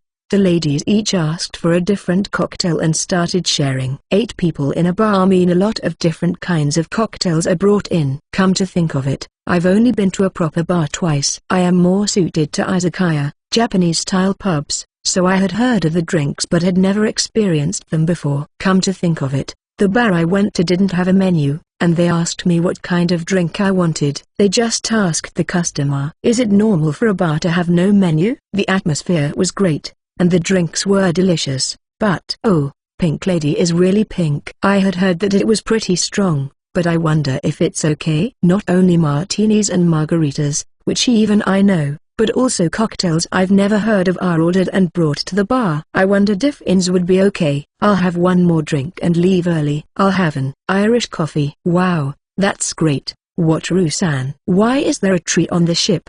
A tree? Oh, Central Park. Oh, I forgot that this bar is moving up and down. I thought Alessia-san was preoccupied with her drink, but I guess she was watching her surroundings too. That is Central Park, isn't it? It's a park on the ship. It's a fun place with good restaurants and cafes. Let's visit tomorrow. Fufu, the castle is full of fun places, isn't it? It's so much fun. Alessia-san, your laugh is different from usual. Are you already drunk? I'm finished with my Irish coffee, so I'll take my leave. The question is whether I can go back naturally. I can't do that kind of trick. Let's just go back normally. Striving for the Luxury Liner, Volume 7 Chapter 17. Thanks to GoZeroGleplex for the Ko-fi and this chapter. Join our Patreon to get more chapters. Enjoy. 6/8 Chapter 17, Ins and see pass card. I try to escape with Ins and Felicia as the ladies get excited about a drink they've never had before.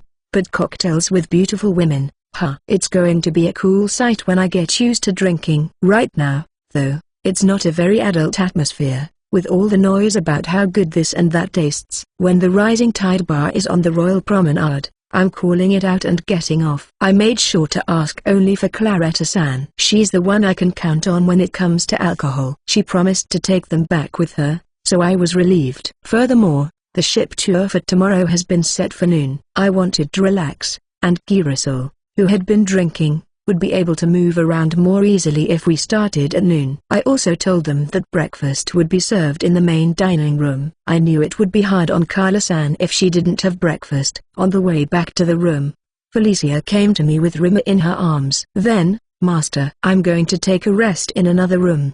It's a big room, so it won't be a problem. It's nothing. I'm sorry for making you feel uncomfortable. I don't know what kind of behavior I'm going to have, so it's safer to have her stay in the other room. I'd like to try my best to eventually have a threesome, though. I don't want to get weirdly excited and bring Felicia to my first night with Ins and then rush into a threesome. When I go full throttle with my desires, even if it's outrageous, somehow I think it's not a problem or something. No. Ins took care of me when it was my time, so it's only natural. Then I will join you at lunch. Saying that, Felicia went into another room. I'm getting kind of nervous. Last time, I went out of control, so this time I'm going to do my best to be nice and work on the girl. Foo. Right. But it's okay. Felicia is teaching me how to do it.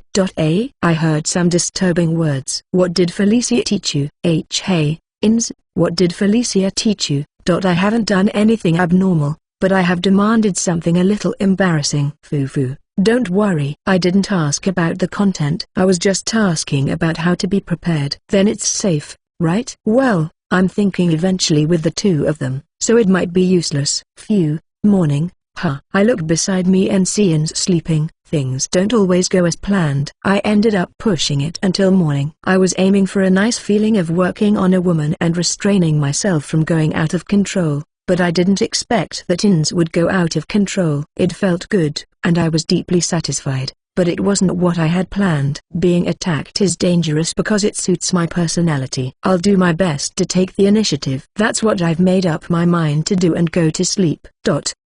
When I woke up, my eyes met Ins. Good morning, Master. Good morning, Ins. Foo. It's a little embarrassing, isn't it? Haha, indeed. Sweet and sour. It doesn't fit my character or Ins' character, so we both blush. I'm not good at this atmosphere. Shall we take a bath? Sure. I soak in the bath with a few words. But when Ins is in front of me, I can't stand it. The tension is heightened by the fact that there are no longer any restrictions. Even the little itchy things that I had been bound to do. After getting out of the bath and enjoying lovemaking for a while, Felicia arrived. Master, Ins, it's almost time for the Girasol to be here. Is everything alright? Yeah, that's right. I'll be ready in a minute. As I was getting dressed, Ins and Felicia were talking happily. I can hear them saying things like they had a good time and were surprised, but they're talking cheerfully, so I don't see the problem. I'm wondering what surprised them. I put on my clothes and meet up with Girasol. It seems that everyone is not hungover, and I guess it is thanks to Claretta-san's hard work. After talking to her, it seems she had a hard time after all. They got pretty drunk, and they wanted to drink more, so she and Carla-san dragged the group of alcohol lovers back to their rooms. When I said, thank you for their hard work, they nodded at me with a bitter smile. They must have been really tired if they didn't deny it. Carla-san, Felicia, Rimmer, and Fu-chan ate breakfast together in the main dining room. Carla-san was satisfied that it was delicious, so next time, I'll go have breakfast, too. What would you like to eat for lunch? Well, I don't know what kind of restaurants there are, so I'm going to ask for Wataru-san's recommendation. Recommendations? What should I do? I think Japanese food is good at night, so maybe Italian or hamburger? So Italian is in Central Park, and hamburger is in Boardwalk. It's lunchtime, and I'm in the mood for a hamburger. I hear it's a famous restaurant that's been around for a long time, so let's go there. And a tour of the Boardwalk sounds like fun, too. Let's go for a hamburger then. We're going to a place called the Boardwalk right now. I headed for the Boardwalk with the ladies in tow. I opened the door and went outside, and a merry-go-round appeared in front of us. I wondered if the ladies would be pleased with the merry-go-round. Wataru-san, what is this? A big horse doll. As expected, they are curious about it because it stands out. Well, how should I put it? It's just to ride on that horse and carriage that goes round and round. Would you like to try it? This is interesting, isn't it? I don't think people who usually ride horses and carriages would find it interesting. What do you think? I don't know if you would enjoy it since it is playground equipment that children prefer, but wouldn't it be nice to give it a try? Well, yes, please. Girasol, Ins, Felicia, Rimmer, and Fu-chan went on the merry-go-round, and it started to move up and down and around with fun music. At first, the women were surprised to see the carousel in motion, but soon their expressions became more subtle. Well, I understand how they feel. It is a surreal sight to see from the outside. Rimmer and Fu-chan must be enjoying themselves because they are bouncing happily. Is it just me who feels an obscene sense of 8 beautiful women on a carousel? How was it? I asked Alessia-san when she came back. Well, I'm glad it was such a strange experience. She chose her words very carefully. The other ladies also looked very delicate. Well, I understand how they feel. Rimmer jumped on the conversation. One more time. Wataru. More. I knew he liked it. Fu-chan wanted to ride it one more time too. Rimmer and Fu-chan want to ride again, so can I have some time? The ladies nodded their heads, indicating that they wouldn't ride it again, so I took Rimmer and Fu-chan for one more ride. Sounds like fun. I didn't know it worked like this. It's gorgeous to watch. I agree. It looked even more glamorous with Alessia-san and the others on it. Fufu. Is that so? We passed the time talking nonsense until the merry-go-round comes to a halt. One more time. More. They seem to like it quite a bit, but there's no end to it in sight, so let's go get a hamburger. Rimmer, Fu-chan, we're going for a hamburger now. So let's do it another time. Hamburger? Delicious. Yes, it's been around for a long time. It's a famous restaurant, so I'm sure it'll be good. Let's eat. Eat. Good. I picked up Rimmer and Fu-chan in my arms and headed out to eat a hamburger. But it's boarded up. That's what boardwalk means, right? I had no idea. A fairy tale? We passed through a place with an atmosphere that children would like and arrive at a hamburger shop. As soon as I sat down, the coin slot opened. Why? Checking the screen, I see that they charge a seating fee, 5 copper coins. Or why do we have to pay for a seat when the meal is free? Well, it's all you can eat for 5 copper coins, so it must be cheap. There's a C-Pass card on the screen of the luxury liner. What's this? I read the description, and it says that you can charge money to it. So you don't have to carry around a lot of coins. And it will debit the card on its own. You don't have to go out of your way to use a C-Pass card. You can just take the cash. Is that not allowed? But I wish I had known that earlier. Everyone. I just realized that there is something called a C-Pass card. It seems that if you deposit money like a guild card, you can use it inside this ship. It's also supposed to debit your card when you buy something. Everyone needs one, it seems. The coins are quite bulky. I summoned the card for the time being. But how do you deposit the money? There is a coin slot next to the card, which is convenient.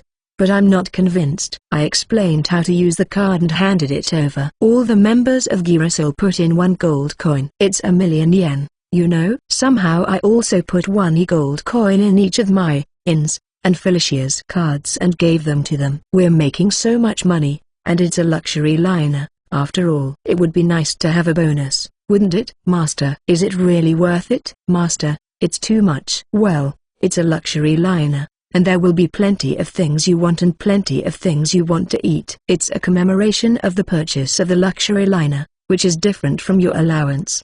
The contract is to enjoy the luxury liner to the fullest, but I don't think it's a good idea to spend a lot of money at the casino, so please enjoy it to the fullest with that amount. If Ins gets into the casino, it would be a terrible thing if I don't put a limit on it. Would it be caught in the contract? If the money runs out soon and it looks like it's going to be a problem, I'll consider adding more.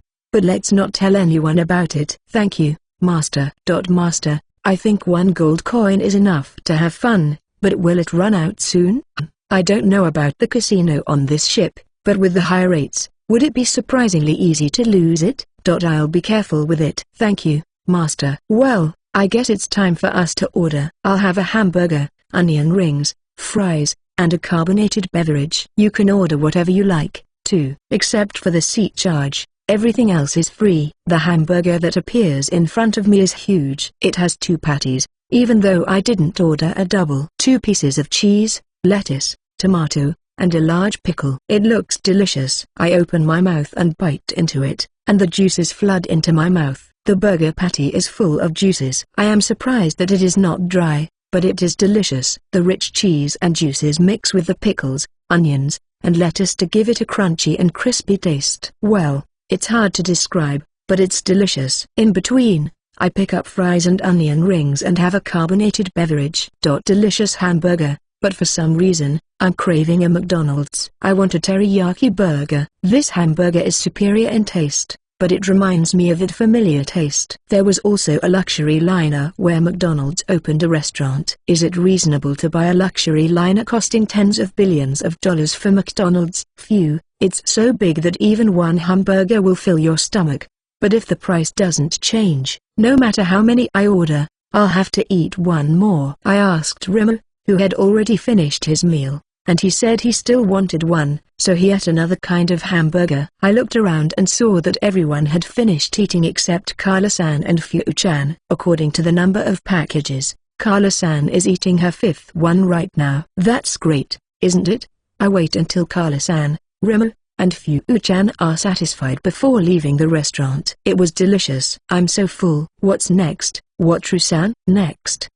We're full, so let's take a walk in Central Park and go to the casino. I'm worried about the casino if we don't decide how much money we're going to spend. Ins is losing her money through gambling, and it would be unfortunate if Girasol goes bankrupt. I'll have to explain it to them. Then, let's go to Central Park and take a walk. Central Park is the park you were talking about at the bar yesterday, isn't it? It would be fun to take a leisurely stroll there. I agree. After we finish our stroll and get hungry, let's go to the casino. We walked towards Central Park while explaining about the casino. By the time we arrive, we may be hungry, and that's not likely the case. Striving for the Luxury Liner, Volume 7 Chapter 18. Thanks to Go Zero Gleplex for the Ko-fi and this chapter. Join our Patreon to get more chapters. Enjoy. 7/8. Chapter 18, Casino and a bit of a shock. After a full meal of hamburgers, we move on to Central Park. It's amazing. Even the pillars are crawling with plants. I was surprised to see trees planted inside the ship,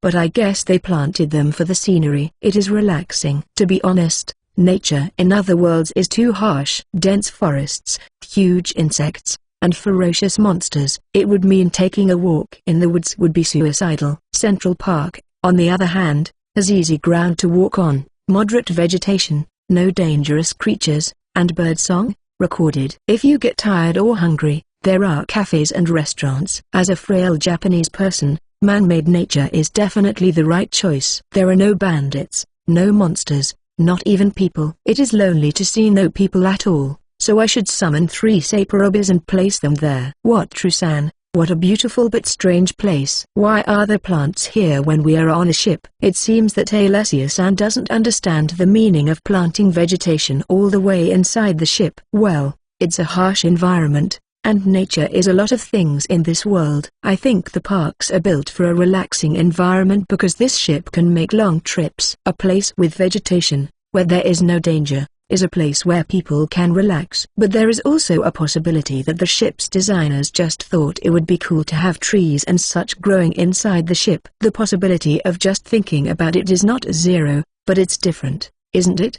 The ladies are also walking leisurely, but they are not showing much interest in the vegetation. I wonder if Claretta-san is interested in the vegetation. It would be interesting if the Earth's plants had some special power, but there doesn't seem to be anything like that. I take a leisurely stroll through the park, which is somewhat relaxing for me, although I am curious about the many rooms on both sides of the park. I walked from one end to the other, but I got tired of it. I'm hungry, so I've had enough. Let's go to the casino. I've seen Italian food, steaks, and elegant restaurants, so this is good this time, right? Well then, let's go to the casino. In smiles at my words. It's amazing that she doesn't feel any remorse for the cause of her enslavement. Well, I guess it doesn't matter since she has an allowance. We arrive at the front of the casino, and before we go in, let's have a proper talk. I don't want to make anyone go bankrupt. When I asked them before, they gave me the money as a reward except for living expenses, and after that, they were with me, and they were not working so much. If it's not good, there's a chance they only have the 10 gold coins I paid them. I have to be careful. Everyone in Girasol, if you get addicted to the casino, you could lose a lot of money. I'll explain the rules but don't get too carried away. Yes, and today, never spend more than 5 silver coins. 5 silver coins, 5 million yen. That's a lot of money, but you wouldn't spend that much if you were cruising the minimum rate, would you? Probably. I just had a little experience with it when I traveled to South Korea, too. There's so much I don't know and don't understand since I've been on a luxury liner. I can see how my life has never been involved with luxury liner before. It's a little sad. 5 silver coins, I get it. We've hardly ever gambled, so we'll be careful.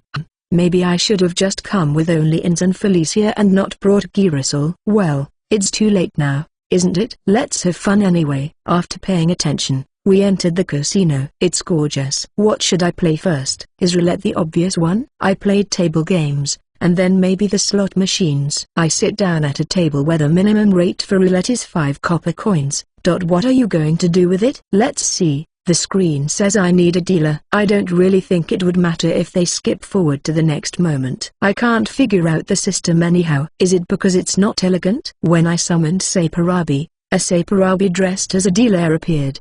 He handed me something like a menu that he had, and when I checked it, I found the rules written on it. In a regular casino, they don't have these things, right? Do they even have this stuff to keep them from talking? I think they put too much effort into Saparabi. I don't think it would be a problem if they could speak in the first place. Didn't they talk in roulette when it stopped or something? Oh, did that ring a bell? Something doesn't feel right, but I guess there's nothing I can do when the dealer is a horned rabbit. Anyway, I ask for 25 copper chips. They should have been deducted from my C-Pass card. The ladies exchange chips in the same way. What, Trusan? Why are all the chips different colors? Alessia-san asked, comparing everyone's chips. In roulette, the chips are placed where the letters and numbers are written, so it's easier to tell whose chip it is, isn't it? That's right. I understand. Then let's bet on the outside this time to get a feel for it. These 3 separate places are 3 times the number of hits, and the choice is red or black. A choice of even or odd numbers, a choice of 118 or 1936. These are doubled one hit. After that, 0 and 00 are outliers if you bet on the outside. Shall we try it? I don't need to explain the rules. I can solve this with a staff appointment. I don't want to do that because I think it would be dangerous if they understood. Stretching out a small amount of money while worrying about it will not cause serious damage. I'm assuming we'll lose, but there's a chance we'll win big. Well, you can play with small bets at first. If anyone loses more than 1 gold coin in a month, they will be banned from the site for that month. If they get addicted to the casino and lose their wealth, I may be able to do this and that with the help of money. A beautiful woman with big breasts who has a gambling addiction. I'm not sure if that's a good thing or not. It's hard to say. Aren't you going to start? What, Trusan? Oh, I'm sorry, Alessia-san. Shall we begin? Saparabi says in a cute voice. Place your bets. T/N. The Saparabi dealer talking in English. He spoke. Are you talking normally after having kept it up all this time? I was surprised, and Saparabi threw a ball into the ring.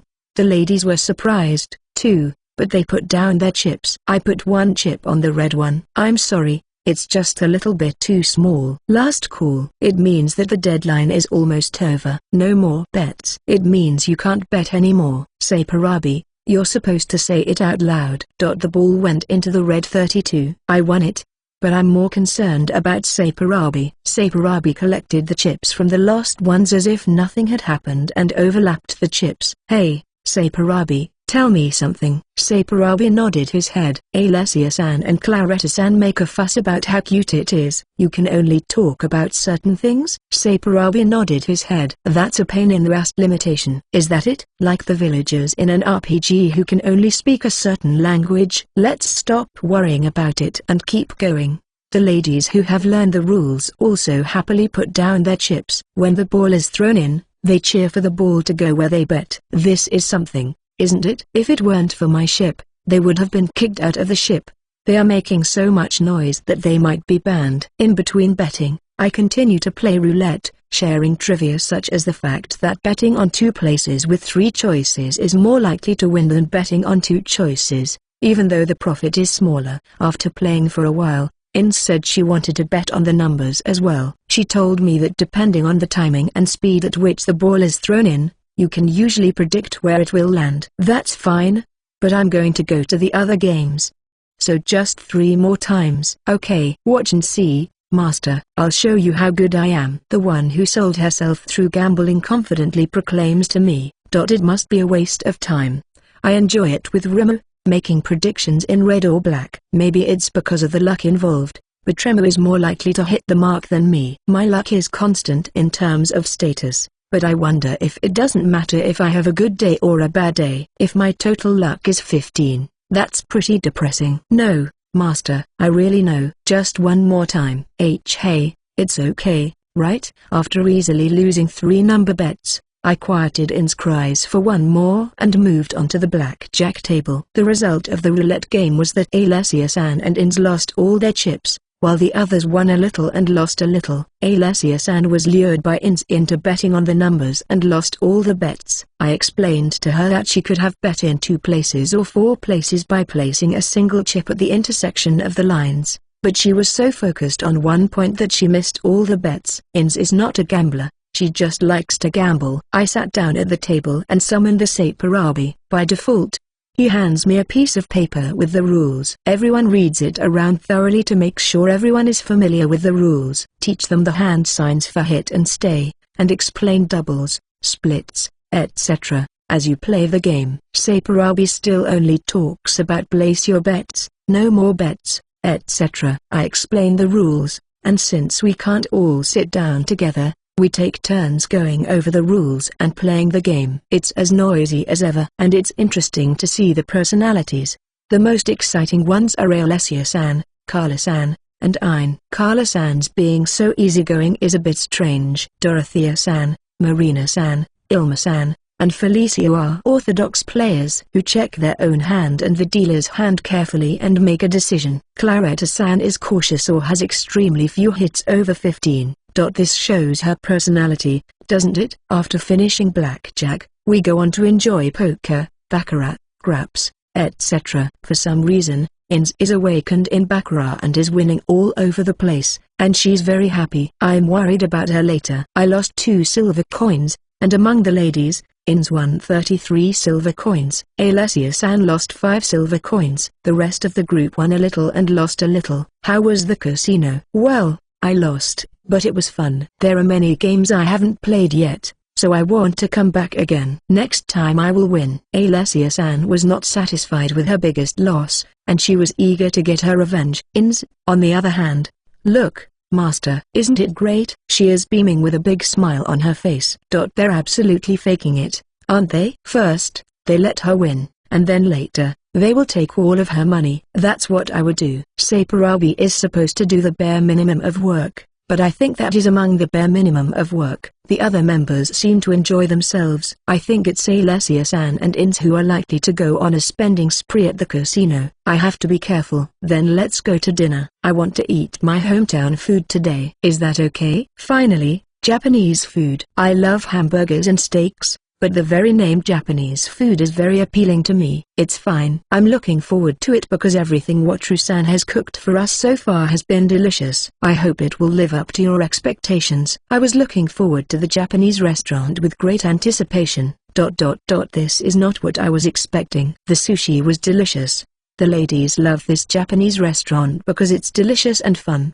But when I ordered teppanyaki, I found out that I needed a Saparabi. And since I was ordering teppanyaki, I summoned a Saparabi, thinking that I could need one if it were going to be cooked right in front of me. That was the beginning of the discomfort. Saparabi was using a teppanyaki iron. Saparabi started to make a loud action with his teppanyaki iron. He spun the eggs around on the griddle and began lifting them with the iron. Finally, he threw an egg into the air up above and caught it with his cocked hat. After that, he continued to grill meat, seafood, and vegetables with various actions. Is fried rice a Japanese dish? It tasted good, but I would say this is not Japanese food. The Japanese teppanyaki restaurants I have been taken to did not have such intense action. I am torn between clearing up the misunderstanding and not clearing up the misunderstanding, but it is hard to say to the ladies who are enjoying themselves that this is not Japanese food. Now let's buy a Japanese luxury liner. I think it was Asuka too. Right? Japanese food should be okay on that ship. Let's gently clear up the misunderstanding about Japanese food. There is a possibility that they will be disappointed with the lack of action when I take them to a Japanese restaurant on Asuka 2. That's kind of sad. Let's go to the bar, have some drinks, and go to bed with Ins and Felicia spoiling me. Striving for the Luxury Liner, Volume 7 Chapter 19. Thanks to Go Zero Gleplex for the Ko-fi and this chapter. Join our Patreon to get more chapters. Enjoy. 8/8 Chapter 19, Swimsuit Induction and Show. Watru-san, what are you going to do today? Alessia-san asked me as I was having a leisurely cup of tea after finishing breakfast in the main dining room. Well, the Japanese food I was looking forward to yesterday was different from what I expected, and I was somewhat shocked. Let's change our mood by exercising today. I bought a video camera, maybe the pool. The possibility of a bra might be noticed, but I'm sad to pass up a pool with a group of ladies. Let's push it through by saying it's a special outfit for getting in the water. Yes, that's right. I want to exercise today, so why don't we go to the pool and play in the water? Pool? What do you mean by playing in the water? Don't you play in the water? Oh, come to think of it, there are monsters. They don't swim and play in the river or the ocean. Maybe they can't swim? Well, do you all swim? The women looked at me with a puzzled look. We have never swum before. Fishermen, sailors, and naval officers only learn to swim in case of emergencies. So the group who loves to maneuver the ship was blasting along on a ship when they couldn't even swim. Didn't you ever have a chance to swim in a river or the ocean during your adventures? No, because it's hard to get wet during an adventure. There are people who specialize in exploring watery places. Oh, it's certainly difficult to get wet, isn't it? You can't even take off your clothes in a place where there are monsters. Come to think of it, the cave where we got the Ryu scales was almost untouched, right? It was a place you could get to if you went against the headwind. Was the water blocking the valuable medicinal herbs and the tens of billions of Ryu scales? I guess if you have a ship, you can still discover more treasures. I'll think about it when I can't sell pepper anymore. I see. Well, what can I say? The castle has a place that looks like a bath, many times bigger than it is, and you can play in it. If you can't swim, why don't you play in the kiddie pool first? If it's for kids, they won't drown, and they can have fun playing with each other, like splashing each other. You want to play in a kiddie place? That's a little embarrassing. Alessia-san, we're the only ones in this place, so there's nothing to be embarrassed about. We're not going to be in the middle of a bunch of kids screaming, so I don't see the problem. This was inside Wataru-san's ship, wasn't it? I knew that, but I still feel like I'm in a foreign town. Not so much a foreign country as an otherworldly town, though. When I'm on the castle, I feel like I'm in a foreign country, too. We decided to play in the pool for now, so we went to buy swimsuits. What, Trusan? There's hardly any cloth left. This is a special outfit for playing in the water. If there is too much fabric, it will be difficult to play in the water. If possible, I'd like them to choose a swimsuit that looks like it's backward with a T. But if it looks like this, it's going to be difficult. Should I order Ins and Felicia to do it? But hey, there's the tail, too, and a bikini is just about right. I wouldn't go so far as to say micro bikini, so I'd like to at least direct them to a regular bikini. I don't mind the one-piece type, but I prefer the ones with less fabric area. Oh, you have to cut a hole for the tail, but I can't sew. Huh? I don't think we can go to the pool today. Is that so? What about the one with lots of fabric over here? I wouldn't recommend the one with a lot of fabric. This type is easier to swim in. I just can't recommend it because of my preference. I am the only other worlder in the world, right? If I lied this much, they wouldn't know. Is that so? Yeah, and I just realized that there isn't a swimsuit here that has a hole in the back for a tail. Unless you make a hole and sew it on, you can't use it. So we couldn't go to the pool today. Speaking of which, there are no swimsuits with holes in them. Claretta can sew, can't she? Yes, I'm used to working with holes for tails, so I can do it today. I can also take care of In's swimsuit. Alessia-san's words were followed by Claretta-san's confidence in her ability to take on the task. She even took care of In's part, so that's a big help. I managed to stop the one-piece, tankini, etc., and succeeded in inducing bikinis. Let's switch the pool to tomorrow and what to do today? Ice skating. Maybe we can put the ziplining and rock climbing together at the pool. Well, we'll leave the swimsuits to you, Claretta-san. Let's postpone the pool until tomorrow. Let's go ice skating today. Ice skating? What is it? It's a game where you skate on ice with special shoes. Ice? I've heard that water freezes where it gets cold. Come to think of it, it's never been winter. It's been warm all the time. I didn't pay attention to it at all because there's so little change. I heard there are places where it gets cold, so there are seasons, right? Or maybe that place is winter all the time. If I ask Creator God Sama, will he answer me? Anyway, let's buy some swimsuits and then some socks and head to the skating rink. It's a surprisingly small rink. Well, just having a skating rink on a ship is awesome. It's amazing. Wataru-san. It's such a big ice rink. Do you play there? My impression is that it's a small skating rink, but from the lady's point of view, it's different. Yes, Alessia-san, you're right. Can we borrow shoes here? Let's just say at the counter. 27 centimeters skates, Please. A pair of skates appears. Wataru-san. Is this shoe a weapon? They look kind of inconvenient. I understand what Alessia-san wants to say. If I didn't know any better, it would look like a pair of shoes with a blade on the bottom. They're not weapons. It's hard to walk on. But on the ice, it's slippery. Let me put on my shoes, and I'll explain. I understand. So how can I borrow the shoes? What's your shoe size, Alessia-san? Size? It's the size of your foot.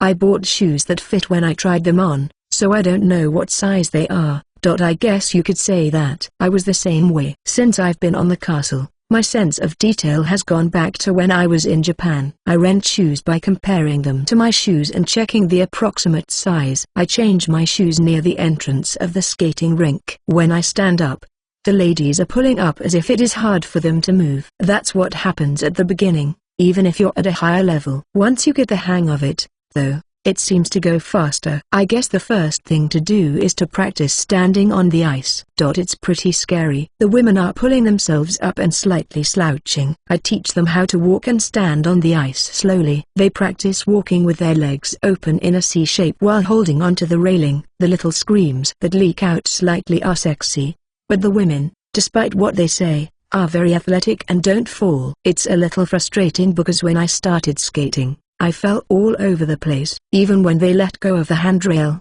they stand steady and have no problem walking. They are improving very fast. Now that you have learned to walk, the next step is to slide. I'll show you an example, so please watch me. I have been skating a few times, so I am secretly confident. Although not quite light in front of the ladies, I skate smoothly. I can't jump, but do I look cool?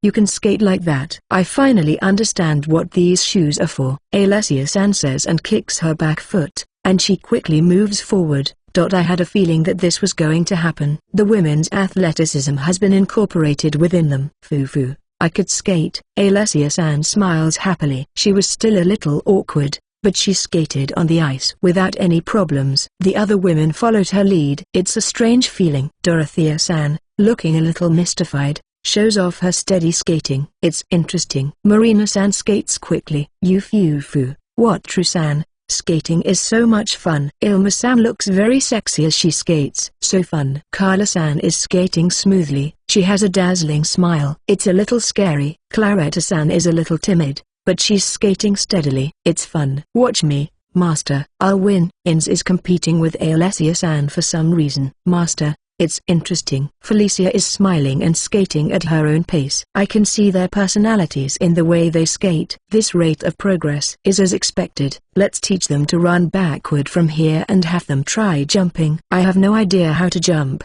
but I have a feeling these girls can handle it. All that's left is to record everything. As I was making my pathetic plans, something unexpected happened. Rimmer, who had been standing on top of my head, jumped off the ice. Rim, are you okay? It's cold. Slime doesn't freeze, does it? Is he okay? It's freezing. I'm fine. He doesn't seem to mind the cold. The slime moves around in front of my eyes but hardly moves forward. Is it possible that he is trying to move forward and failing? This time, he moves his body slightly, but he's making just a little progress. Wataru, move. I can't. Shocked by his inability to move, a sad thought flies through the air. For some reason, when I approached him to comfort him, Fuu-chan charged at him and bounced Rimmer off. Rimmer happily bounced away with a thought that I didn't understand. Fuu-chan, what's wrong? I talked to Fuu-chan, wind. And she chased after Rimmer while being blown away by the strong wind. It's like a pinball. I wonder if billiards would be more appropriate. Marina-san, Fuu-chan slid down with great force. I talked to Marina-san, who was skating nearby, and it seems that Fuu-chan is now able to move on the ice using wind magic on her own. That's a wonderful sense. There is no magic that Rimmer remembers that could be used for propulsion, but he is using the recoil from being bounced off the ice by Fuu-chan to move across the skating rink, bouncing back strongly when he hits the wall. It's not pinball or billiards, it's airfield hockey.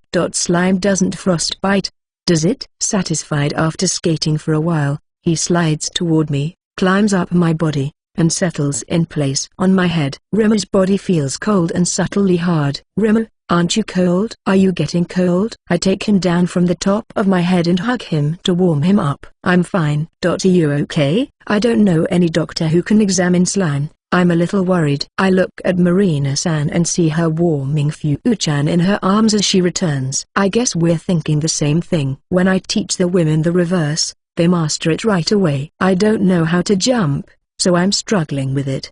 Is there a skating book or something in the library? Oh, I just thought of a good idea. Let's try it after the shoot. I recorded the women skating happily with a video camera I bought. They fall down a lot when they try to jump. They understand that I am recording them, so they try to jump in front of the camera and look at the camera with a big smile on their faces. And they are beautiful women.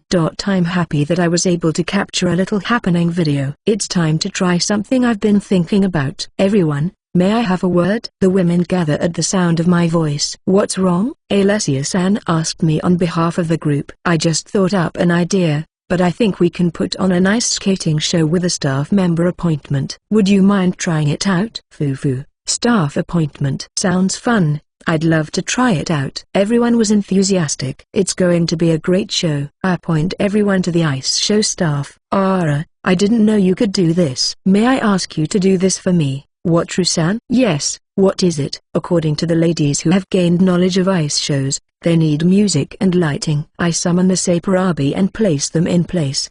The ladies are skating to get used to their bodies. Much better. I wonder what it feels like to become proficient at the job you've been assigned to do. I'll give it a try next time. It seems that the breaking in was over, and on cue, the ladies began their show. Busty beauties were skating with various techniques. Wonderful. It's wonderful, but the clothes are very uncomfortable. The lighting, the music, the skating, it was a real show, but the clothes were so rough that it looked like a practice scene. Dressing is important, isn't it? Phew, how was it? What, Trusan? Alessia-san, you were wonderful. It was just a pity that your clothes didn't match the show. Next time, let's think about the costumes. Now that you mention it, you're right. I didn't think that much of it, but it was fun. I think I understand a little bit how the people in the troupe feel. Theater troupe? I've never seen one, but I wonder if I can go to the royal capital to see one. It seems like a lot of nobles and rich people are going to see it. Let's watch the recorded video later, shall we? I think it would be quite fun. What, Trusan? I'm hungry. I checked the time at Kala-san's words and found that it was past 3 p.m. I was too engrossed in skating. Let's go have a late lunch. Striving for the Luxury Liner, Volume 7 Chapter 20. Here's the chapter. Enjoy. Chapter 20, Room Service and Swimming Pool. After enjoying the ladies' skating show, we decided to have a late lunch. Wataru-san, what are we going to eat today? Kala-san asked me with an expression of uncontrollable interest. When it comes to food, Kala-san's expression increases by 50%. Well, what shall we eat? Well, let's try the eat in the room method today, shall we? Let's show them how to use room service. But, you know, you can order as much alcohol, for a fee, and food as you want, right? I'm worried. Can we eat in our room? She's curious. I feel like I'm being a bit hasty. I'm going to tell her, just in case. Yes, you can eat in your room. However, no matter how much you can eat and drink freely in your room, binge drinking is prohibited. Then, let's go to my room. We all head to my room. I choose the menu on the TV. The characters are in a different world style. If they were in English, it would have prevented binge eating and drinking. Oh, no, when I hover the cursor over it, a picture of alcohol appears. I'm sure the girls would understand just this. Can we order this? Wow, they do have alcohol, though it's for a fee. It's expensive, but if you consider that you can drink drinks from another world, it's incredibly inexpensive. Alessia-san's words were met with a reaction from the group of drink lovers. I guess it's going to be like this. At any rate, there are a few of us, so we order from one end of the table to the other. Soup, 2 kinds of salad, 3 kinds of sandwiches, pizza, sausage, and potatoes. Each time I make a selection on the TV, a dish appears on the living room table. Even if you don't order on the TV, I think you can order it if you ask for it verbally in the room. Should I not try? Too much convenience is also a problem. One thing that amazes me is the sandwiches. There is steak or chicken on a piece of bread. There are knives and forks around it. I've never eaten a sandwich with a knife and fork before. This is high society life, isn't it? I think it's a bit troublesome, but I guess I'm not a high society person. There are many dishes on the table. The atmosphere is like a simple party. We eat lively. The topic of conversation is mostly about skating. It seems to have been a lot of fun, and there is no end to the conversation. Also, it is amazing how the ladies are completely familiar with the remote control. How can they use all those buttons without getting lost? They are crispy additions to the food that they like. That's not to be underestimated. After a late lunch, we all watched the skating video projected on the screen in the loft, which was shot with a video camera. Somehow, it's strange to see yourself in it. Are movies made like this? Ilma-san asked me a difficult question. It's the same thing as filming, but is it safe to say it's like this? I think they're making the films by having specialized people shoot with bigger, more expensive camcorders that I bought. I'm sure they use CG or something.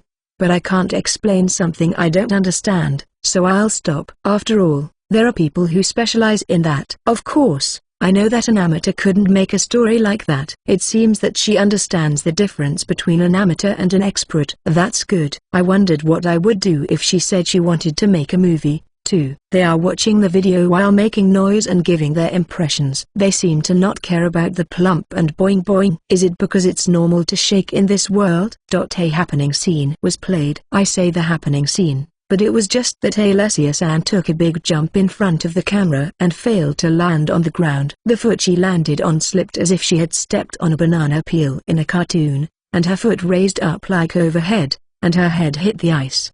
The scene on the ice was quiet, and everyone rushed to Alessia-san's side. I was in such a hurry that I ran to her, too, so the image was blurry. Claretta-san hurriedly applied a heel to Alessia-san's head. Alessia-san, with teary eyes, is so cute. I wonder if we could have borrowed helmets. I should have borrowed one if it was available. That fall is dangerous. I went to the counter and asked for a helmet, and there it was. I'm sorry, Alessia-san. I handed out helmets to everyone, but they refused, saying they would be careful and it would be fine. I didn't understand how women could refuse helmets even after such a catastrophe. What, True-san?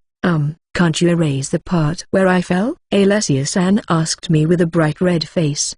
I wonder about it. Can I do it if I have a computer? I guess I'll have to download software to do it. It seems impossible. Alessia-san turns a disappointed expression on her face. I know how she feels. It's incredibly embarrassing when you get carried away and screw it up, isn't it? Well, just keep it in the back of your mind as a memory. I'd like to forget it, but I can't seem to, so I'm going to seal the memory away. If possible, please try not to remember it either. So you're treating it like Black History. That level of embarrassment is mildly funny to me but not to Alessia-san. Apparently, she must have had a smooth sailing life. I envy her. The happening scene was over, and the women's show started. As Wataru-san said, you're right. It feels so strange to be wearing normal clothes. Alessia-san and the women nodding at her words seem to agree with her. Can't we make some kind of clothes suitable for the show? As expected, brand name clothes suitable for shows would not be sold. But if there were dresses, we might be able to make it work. But the moves aren't bad. It was fun, and I'd like to try it again with a new outfit. Dorothea-san is enthusiastic, too. Oh, yes, there is a show at the Marine Theater, isn't there? Girasol in a swimsuit, that's exciting. But I want to teach them how to swim while having a good time, so I'll appoint a staff member after I teach them how to swim. I'm sure the ladies will master it soon, so it won't be a problem. Since lunch was late today, we decided to have dinner on our own and parted ways with Girasol. Claretta-san said she would finish processing the swimsuits by the end of the day, so tomorrow, we would go to the swimming pool. Felicia, and Remo, dinner isn't ready yet, is it? Shall we take a bath on the balcony? Fine. Hey, master, I'd love to have a drink while watching the sunset. Drinking alcohol, huh? I feel like I drink every day, but it isn't a lot. And a little bit would be nice. Then let's just have a bottle of champagne. Foo-foo, thank you, master. Soaking in the bath with two beautiful women and drinking champagne while watching the sunset. I don't know what champagne tastes like, but at least I've made it. Now if I can just manage to get Girasol to join my harem, I'll be all set. The problem is that I have no idea how to add them to my harem from here. In parallel with the strategy I thought of before to make them unable to leave the ship summoning, I'll try my best to manage to have an adult relationship with them. Is there something wrong, master? Oh, nothing. I was just thinking about something. I see. The sunset is beautiful, so why don't you think about it later? Felicia told me, and when I looked at the setting sun, the sky was tinted red. The sun set over the entire ocean. This is beautiful, isn't it? Sure, it's an awesome sight. I stare at the sunset while slowly soaking in the hot water. Thinking about it, I was so preoccupied with the ship's facilities that I didn't pay much attention to the scenery. A few times, I had seen the scenery on the Lotto and the Hideaway, but once I got the ferry, I was satisfied with the ship and didn't look at the scenery. The Seeker also had a nice view, but I didn't watch the sunset. What a waste. I watched the scenery until the sun went down, then went to room service for dinner and fell into bed because I didn't feel like going out today. I'm going to bed early again today. Let's spend some adult time. Today, we had breakfast at a cafe and received in swimsuits from Claretta-san. I change into my swimsuit in a nearby room and head to the pool. This is nice. 8 beautiful women with great style and great breasts are in bikinis. I'm glad I did my best to lead them to the bikini. This is pretty embarrassing. Alessia-san, looking a little shy in her red bikini, is fantastic. But Ilma-san is the most amazing. Even though she is already bewitching, Ilma-san, wearing a black triangle bikini, is wearing a tangled and erotic aura. I want to forget everything and jump on her. Is she a succubus or something like that? I get on the elevator with my eyes wandering dazedly. This is wonderful. Even the wonderful view of the ship through the glass walls is no match for the bikini beauties around me. I feel like the elevator could stop at this point. The elevator arrives without stopping. Wow, so this is what it's like. What, Trusan? Is that a swimming pool? There are several pools filled with water on the rooftop, zip lines, rock climbing, mini golf, sports courts, and lots of fun. Yes, that's right. Let's go to the kiddie pool first. We arrive at the kiddie pool. We do some light flexibility exercises, eye-opener, and get into the pool. Unexpectedly, it's too shallow. Practicing swimming here is conversely dangerous. I explained the reason to Girasol and moved to the adult pool. When I entered the pool, the water was about chest deep, so there was no need to go all the way to the kiddie pool at all. I felt a little empty. Then everyone gets in the water. Don't be afraid, your feet will be safe. At my words, the women came into the pool. They seemed a little nervous, but as they got used to the water, they began to splash each other happily. Then, it's time for some swimming practice. Oh, yes, that's right. Then I'll ask you to start. Alessia-san volunteered to start, so I grabbed both of her hands and began practicing the fluttering motion. I guess her motor nerve must be different. Her momentum of fluttering is different. Alessia-san mastered the flop easily. I immediately switched with Dorothea-san. I was about to lose all reason when I held both hands of Ilma-san, but my eyes were glued to Claretta-san when she got up from her butterfly feet with great vigor. Phew, what Trusan, swimming feels good, doesn't it? Yes, it does. I love swimming too. I'm glad you like swimming, Claretta-san. I never thought such a pleasure existed. Without monsters, even the water is a playground, isn't it? Claretta-san says with a smiling face and a really happy smile. Her smile is dazzling.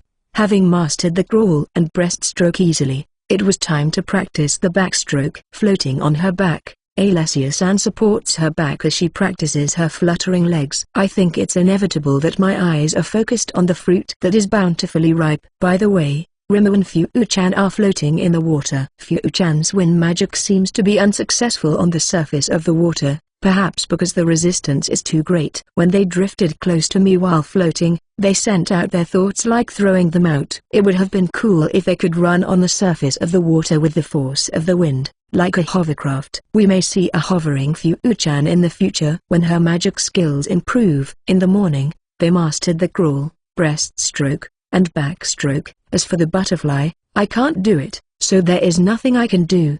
I enjoyed the pool with the ladies who had learned to swim without any problems. It's a lot of fun, to be honest. I never thought that I would be chasing after beautiful women in a swimming pool. I am so happy. Thank you, Creator God-sama. Master, please be careful. Thank you, Felicia. You know what that means. A startling incident occurred when I got out of the pool to get ready for lunch. I was jumping on one foot to get the water out of my ear, and Claretta-san saw me do it and imitated me.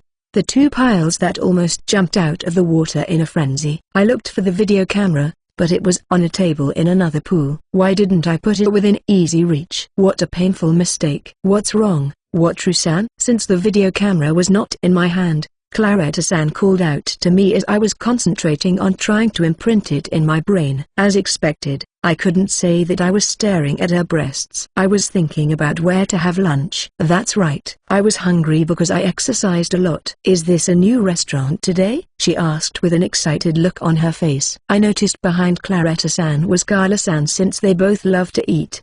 Let's go to a nearby restaurant called Healthy Menu and Romantic Bistro. The name is too romantic. All I know is that it's healthy and romantic. It sounds amazing. I can't imagine what kind of food they serve. You think so too, don't you, Claretta-san? I totally agree with you. Striving for the Luxury Liner, Volume 7 Chapter 21. Sponsored chapter by Patreon, and you may also want to check our new Patreon tier and new Ko-fi for here. Enjoy. Chapter 21. 1 month and Claretta-san's outburst. It has been a month since I bought my luxury liner. We are now on our way to the Dark Elf village on the stronghold. Master, I'm looking forward to exploring the Dark Elf Island, but I haven't had enough fun on the luxury liner yet. Haha, I thought a month would be enough time to enjoy the luxury liner, but it's amazing, isn't it? I'd like to go to the same places over and over again, so 1 month is not enough. Foo-foo. You're right. A month is not enough for me, even if it's just for the casino. But it was sad that it was just Alessia and me. After visiting all the facilities, we had more free time, but Alessia-san, who lost the most last time, and Ins, who won the most last time, went to the casino together. Alessia-san, Ins, and Sapurabi in the glamorous casino. Sapurabi was almost silent and felt cold when they were alone. After that, they started to gather as many members as possible when they headed to the casino. Well, it's a big ship, so it's lonely when there are only a few people on board. I've summoned Sapurabi a lot, so it's a little better. But Sapurabi is quiet except in special cases. Yes, but there is music playing, and since Master has placed Sapurabi in the live music area, it's much different. I was surprised to find that when I placed Sapurabi at the performance table, they were summoned along with the instruments. I guess anything is possible. Master, what are you going to do today? I'm going to relax in my room today. Ins and Felicia are free to do as you please. Oh, and if you're going out, take Rima with you. Okay. I'm going to enjoy the stronghold for the first time in a while. Then, I'll be on my way. If you need anything at all, you can call me anytime. Okay, thanks. Have a good day. The two leave the room with Rima. The stronghold is so relaxing. With the castle, I felt it was a waste of time to stay in the room, so I basically went somewhere else. It's alright because it's fun, but sometimes it's important to spend some time lying around. I look back on my time on the castle while lying slumped in bed. At the pool, I tried the flow rider. It's a facility where the water is flowing, and you surf on it. I had never surfed before, so I easily fell and was swept backward. Rima has also swept away with me, but I guess it did not matter because I received happy thoughts from him. I tried again with a bodyboard, but I was swept away in a short time. What's the effect of the level up? If this is how it is now, I wonder what would have happened if I had started surfing when I was in Japan.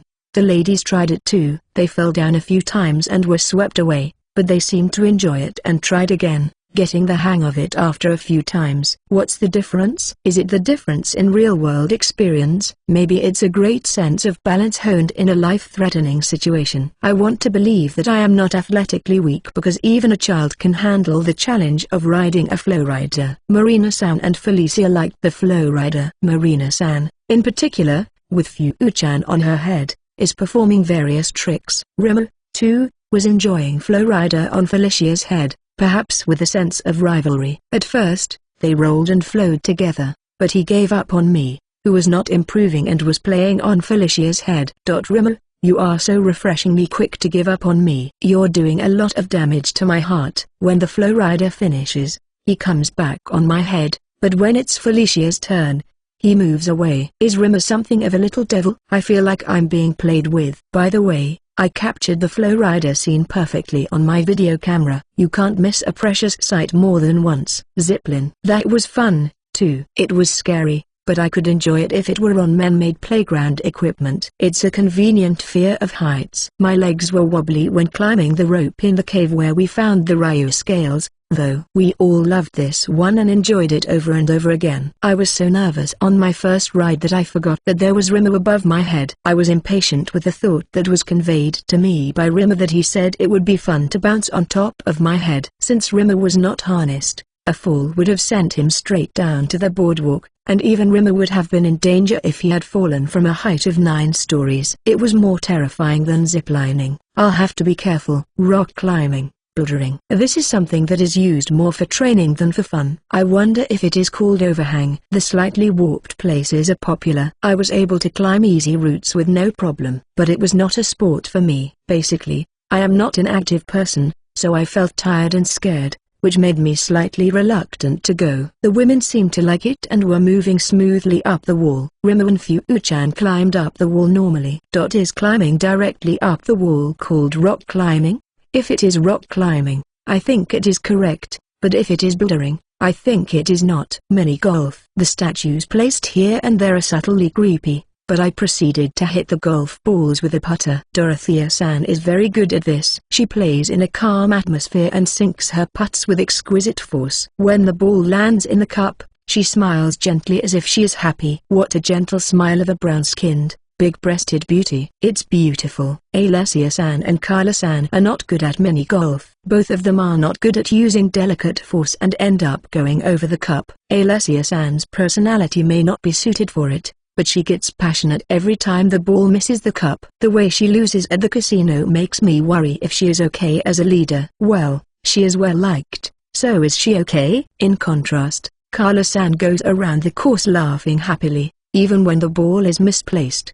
Having fun is the best, so there's no problem, right? Rimmer and Fu-chan are not interested in the ball but are playing by approaching and climbing up and down the various statues. Teen disco. I'm not a teen, but I went in. When the facility was put into operation, a space was created with various lights flitting about. Music was also playing, but there was a place for a band to play, so I summoned Saparabi. A Saparabi with a smaller instrument, perhaps customized for Saparabi, was summoned. Saparabi with a guitar, Saparabi with a bass guitar, Saparabi sitting on a keyboard, Saparabi sitting on drums, Saparabi holding a microphone. Background music disappeared, and Saparabi started to play. The sound of the explosion and the sound of Western music that I have heard somewhere is being played. How can Saparabi's hands play the guitar so fast? Saparabi with a microphone starts to sing. He's so good. This is the minimum level of playing and singing at a disco. I'm surprised. The ladies are happy, but there is one serious problem. I have never been to a disco, so I don't know how to dance. The ladies are from this world, so they don't know anything about discos. There is nothing I can do about it. In the end, we all left the disco after listening to Saparabi's live performance. Disco. I should have gone to a disco at least once in Japan. But there is no disco around me. I heard there are clubs, but I have never been to one. I wonder if discos and clubs are the same. Solarium and observation jacuzzi. This place was great. Soaking in the glass-walled indoor jacuzzi at night and gazing at the stars. Lying on a beach chair in the sunlight during the day is nice, but I prefer it at night. It's a little eerie, but the pale glow of the jacuzzi and the black lights somehow create a mystical atmosphere. I soak in the jacuzzi and drink a cocktail from the bar. I'm the owner, so there's no problem, but normally I'd probably be scolded. But I can't stop because the ladies are so happy to have a drink. When alcohol is involved, there is more skinship. I got drunk, and for some reason, Claretta-san nudged me. There are so many good things for me that I can't help but pretend to forget about the promise not to drink too much. Oh, by the way, Claretta-san had a triple outburst. Claretta-san's outburst. First shot. Library. Though unsure about the characters, we all came to the library because the TV menu had been changed to another world's specifications. The books in the library were in this world's characters, perhaps a service of creator God Sama. Dorothea-san, Marina-san, Ilma-san, Claretta-san, and Felicia were the ones who were interested in the books, and the other members were free to do their own activities after reading the books lightly.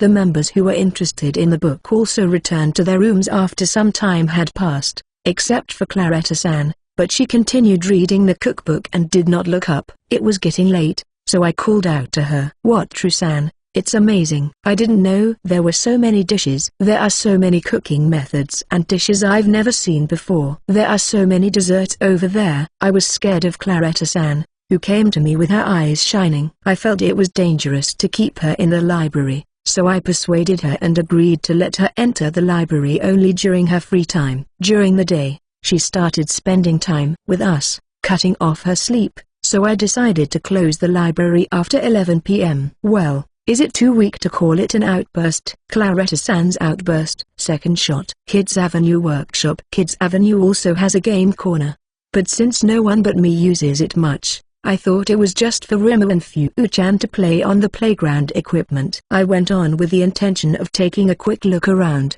but things changed in the craft room. Whether by the grace of Creator God Sama or just coincidence, a class on making stuffed toys was being held there. The class was open, but there were only tools, materials, paper molds, and an instructional book on making stuffed toys. From this moment on, stuffed toys changed from something to be picked up with a UFO catcher to something to be made. I told her that she could do sewing in the room, so she started to have trouble sleeping. I had no choice but to ban sewing after midnight. I don't think it's something I should be in charge of, but it's bad for my heart when Claretta-san's eyes, which had been smiling gently, light up. Claretta-san's outburst.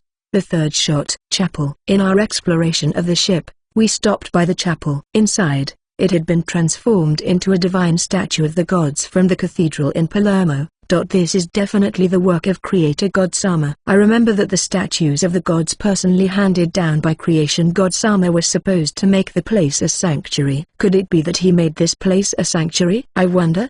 Did he just bring the statues of the gods, creating a sanctuary, or interfering with the lower world all the time, right? Maybe not, because the god of light Sama would be angry with him. Watru-san. It's amazing. It has a sacred atmosphere like the cathedral in Palermo. It's a wonderful church. In front of me is Claretta-san, who is burning with a sense of duty. Watru-san, would you be willing to entrust me with the management of this church? Yes, I don't mind, but you've been busy lately, haven't you? Claretta-san, are you alright? I'm fine, no problem. Claretta-san appealed to me with a pose of making a strong fist. She is full of motivation.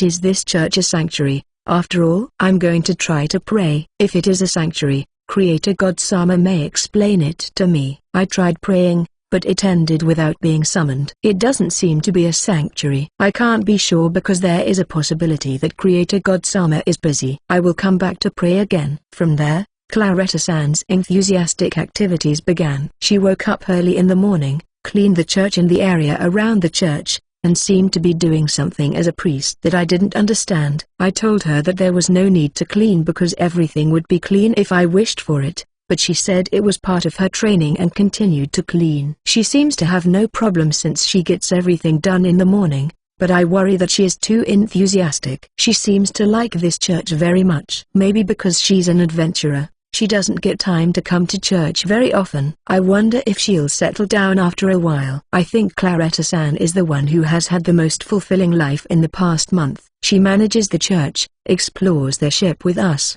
and reads cookbooks and stuffed toys instruction books in her free time. After that, she cooks and makes stuffed toys in practice. Just looking at her makes me worry if she's overworked or not. Well, she has a high level of physical fitness, and other than church administration, it's her hobby, so she should be fine.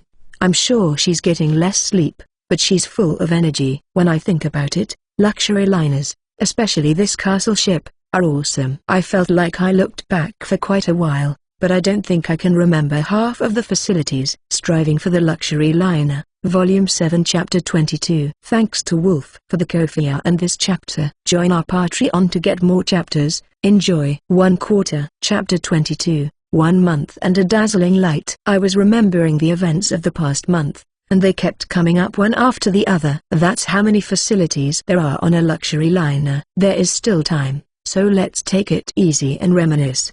Adult nightclub. The atmosphere here was the same as that of the teen disco. Even the adult nightclub was not suitable for me. Where can I find a disco or club that suits me?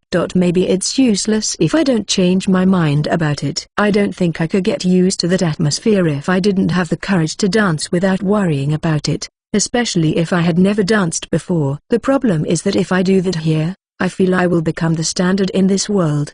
I'll let the ladies study the disco-related stuff when disco and other stuff come out on DVD. I'll look for a book in the library later on about how to have a good time at a club. Promenade parade. We need more people, and I need to summon a large number of Saparabi. The Saparabi has been working well so far, so it shouldn't be a problem. But I'm stuck on the idea of mass summoning them in the same area. I have other things to look at, so let's put it off. Fitness and spa. This place was pretty much a winner. The fitness center had a variety of exercise equipment, but I wasn't really interested. The ladies were having fun trying out all kinds of equipment, but I'd be sad if they became muscular, so please don't do that if possible. I'd rather they be satisfied with treadmills or fitness bikes.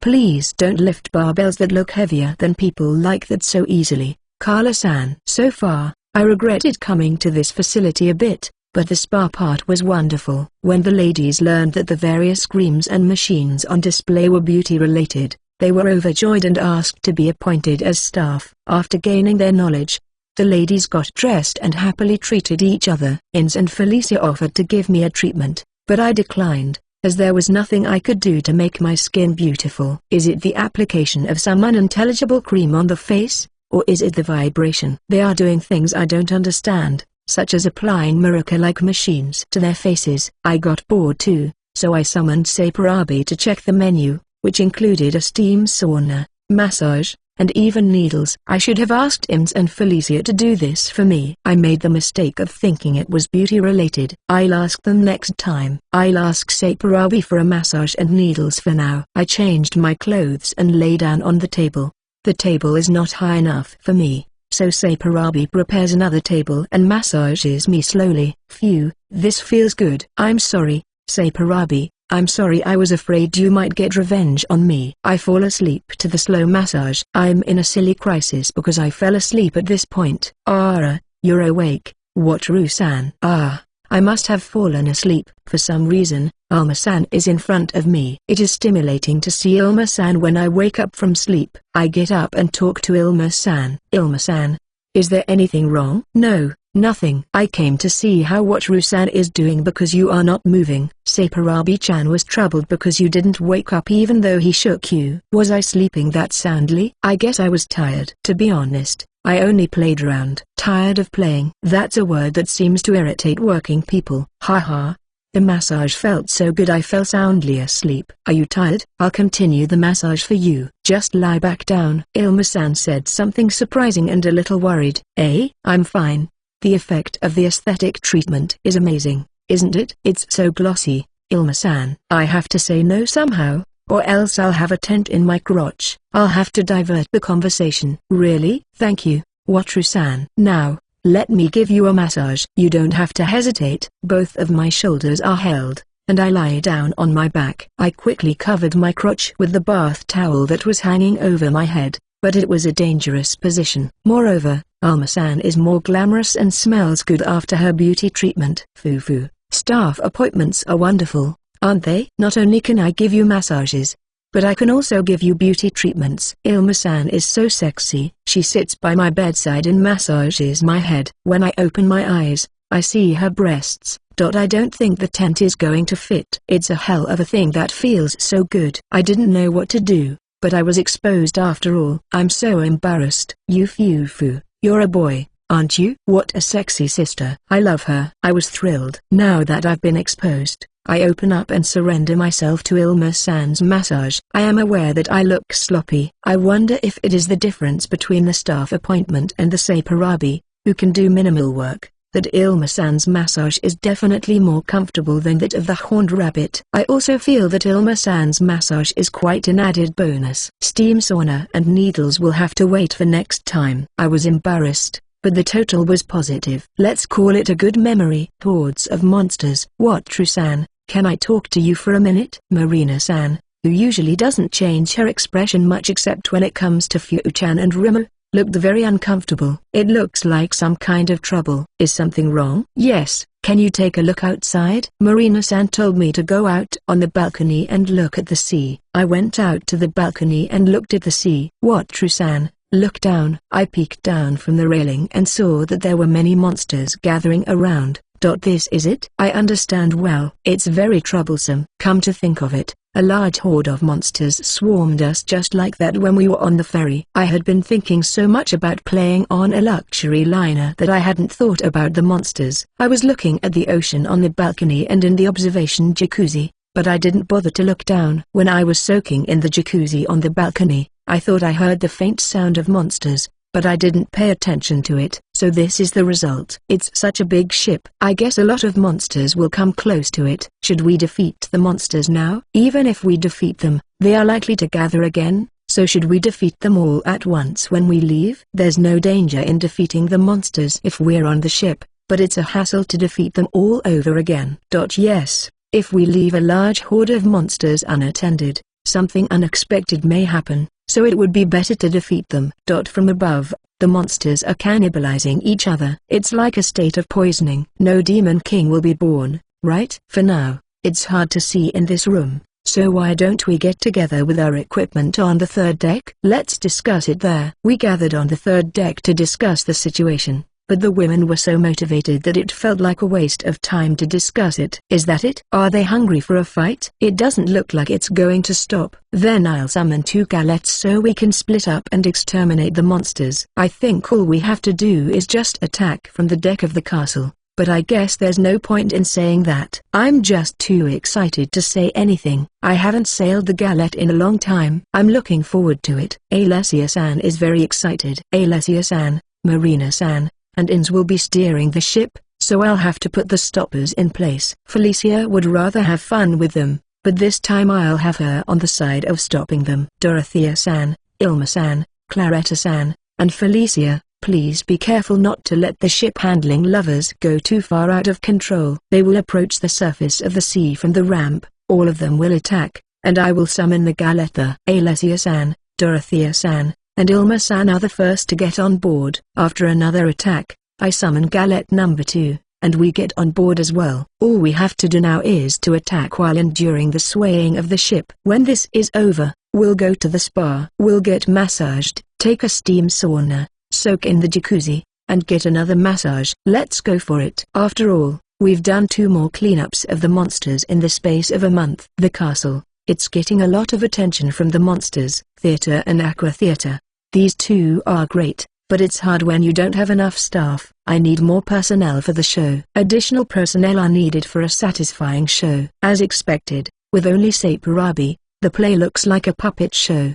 The costumes are even more surreal in that they match the play. The large screen in the background shows the background of the play, and it looks quite interesting. The aqua theater is a fancy show with Sapurabi jumping off a high diving board, but again, I feel uncomfortable with Sapurabi. I think it would be much different if the support staff were humanoid, at least. I wonder if I pray in the chapel every day in church, wouldn't it be changed into a beautiful woman with big breasts? Let's give it a try. While watching the aqua theater show, I now realize that there is a large trampoline on the stage. Trampoline. I'll definitely play on it later. Sapurabi's show is over. Alessia-san and Marina-san showed interest in jumping from a high place, so I appointed a staff member. The 2 who came dressed in swimsuits jumped in from the lower step and gradually climbed up to a higher position. They jumped into the water from a high position. By the way, Fu-chan is a spectator because it is dangerous. I wonder if Rimmer and Fu-chan can be appointed as staff members. It's dangerous to jump in so suddenly, so let's appoint them when I find a job that looks safe. The most elegant restaurant on the castle. When it says the most elegant restaurant, I'm quite curious. For some reason, I brag and head to the restaurant because it is the restaurant that the luxury liner declares to be the best. Claretta-san and Carla-san are also in high spirits.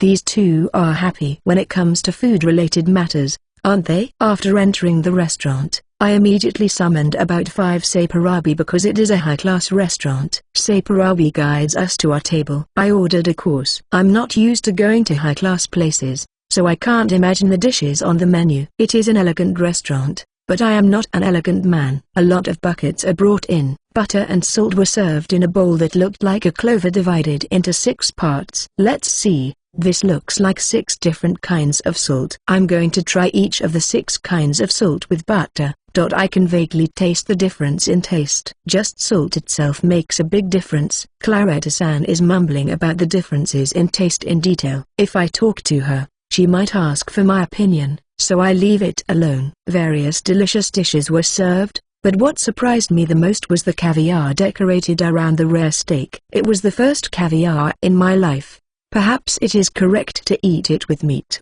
but let's just try the caviar. Is it good? I guess it's delicious, but I'm not sure. It was very tasty. When I ate it with meat, I had some confidence in Bigme food, but I was too inexperienced in Egme food. I wonder if I will be able to taste it once I get used to it. At any rate, it was delicious, and I'm happy that I got to eat at the most elegant restaurant. Bars, cafes, stores. We enjoyed a steak restaurant, a pizza place, a buffet restaurant, and many bars, pubs, and cafes. As for bars, I enjoyed the Latin bar, the champagne bar, the jazz bar, the piano bar, and the wine bar, depending on the mood of the day. There was also a donut store, an ice cream parlor, a candy store, and lots of other fun things to do. Honestly, sometimes I don't know if I would have wanted to go to that store. When I think about it this way, we went to many of our favorite places, and it was a pretty productive month.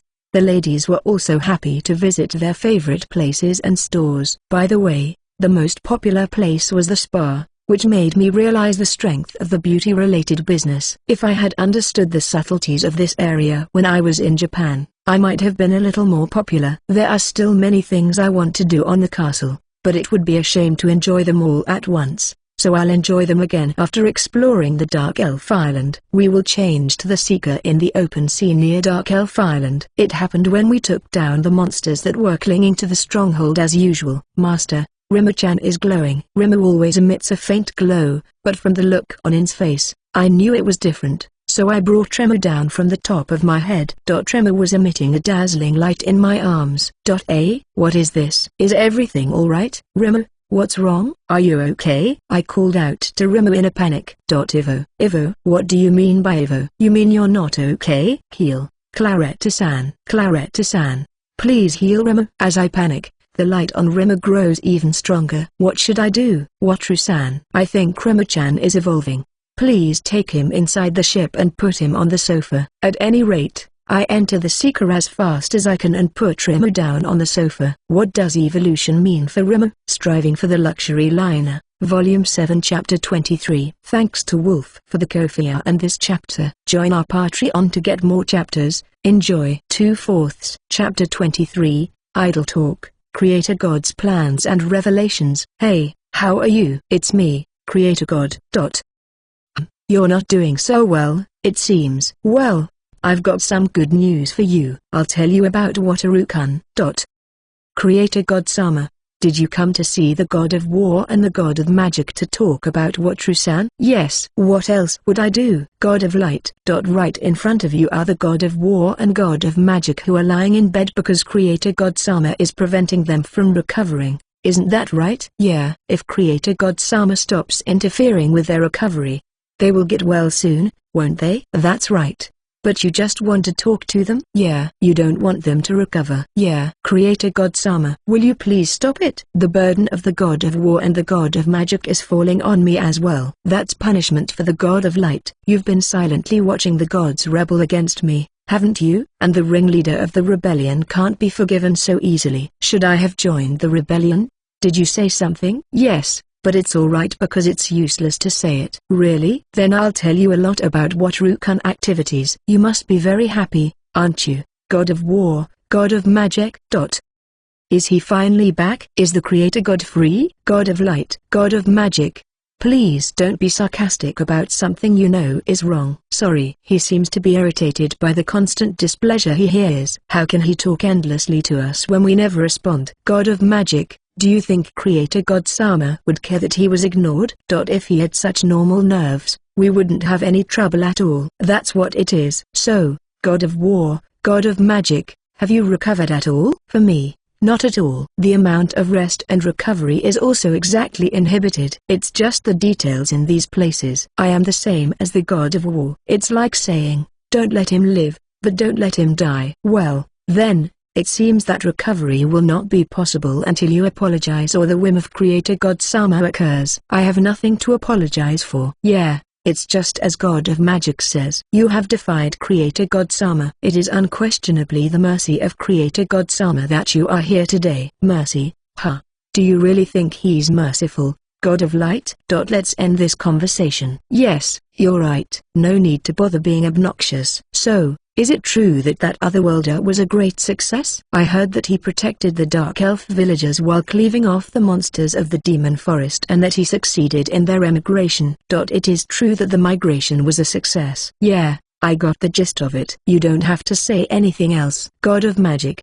Thank you. Never mind. Speaking of which, the God of Entertainment hasn't been here for a while. What is he doing? As I recall, he and the god of gastronomy were very enthusiastic about researching a diet for the sick. It is unheard of for a deity to be unable to recover. I think they are thinking of experimenting with you guys. Well, now that Watru-kun has bought a luxury liner, he is absorbed in food, drink, and entertainment. It will be a while before he comes to visit you. Do you miss them? I don't miss him, but I do find the information from the god of entertainment useful. As for the food, if the god of gastronomy is with him, there won't be any funny things. So what's really going on with the luxury liner?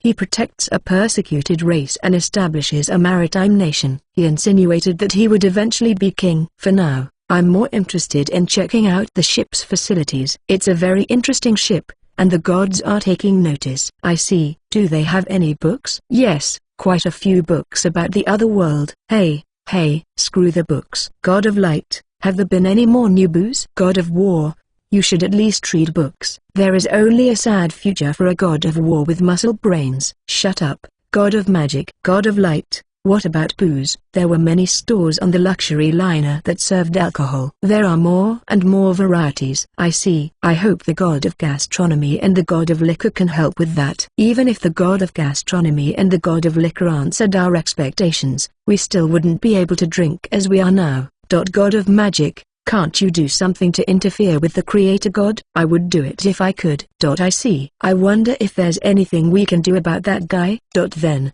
I'll take my leave now. See you later. Yeah, see you. Next time, it would be great if you could bring me a book or something. Oh, and booze, please. Both are prohibited, aren't they? I'll bring them when I get permission from the God of Healing. I don't understand why you forbid books. Can't you see that I can talk like this? And there is nothing wrong with reading a book? Those words don't seem to come from someone who was so interested in a book borrowed from the God of Healing that he used his power and almost disappeared. See you later. You finally came back, God of Light. Were the God of War and the God of Magic impressed by my story? Maybe they were. They were probably moved to tears. Really? I'm kind of worried about the flatness of your voice, God of Light, but maybe they understood my awesomeness a little bit. I think so. Maybe it's time for you to heal them? Well, I think it's a problem to forgive rebellion against the Creator God so easily. Well, maybe it would be good to forgive them a little later. Yes, that would be. God of Light, there's trouble. God of Entertainment, what's going on all of a sudden? You know, Creator God Sama did something bad. Wait, God of Entertainment, you come in here out of the blue and say what? Moreover, you have the nerve to speak out about the Creator God right in front of him. Oh, Creator God Sama was here, too. It would be easier for the God of Light to get angry immediately if you were nearby. Hold on, God of Entertainment. I have done nothing to make anyone angry. Besides, you should first realize that you are using a strange word, such as angry at the Creator God. Really? But wasn't Creator God Sama scolded?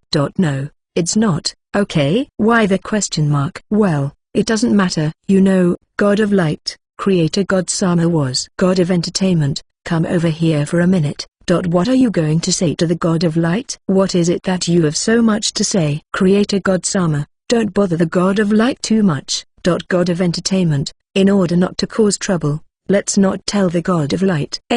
But the God of Light will definitely find out. The sooner we take action, the less anger the God of Light will have.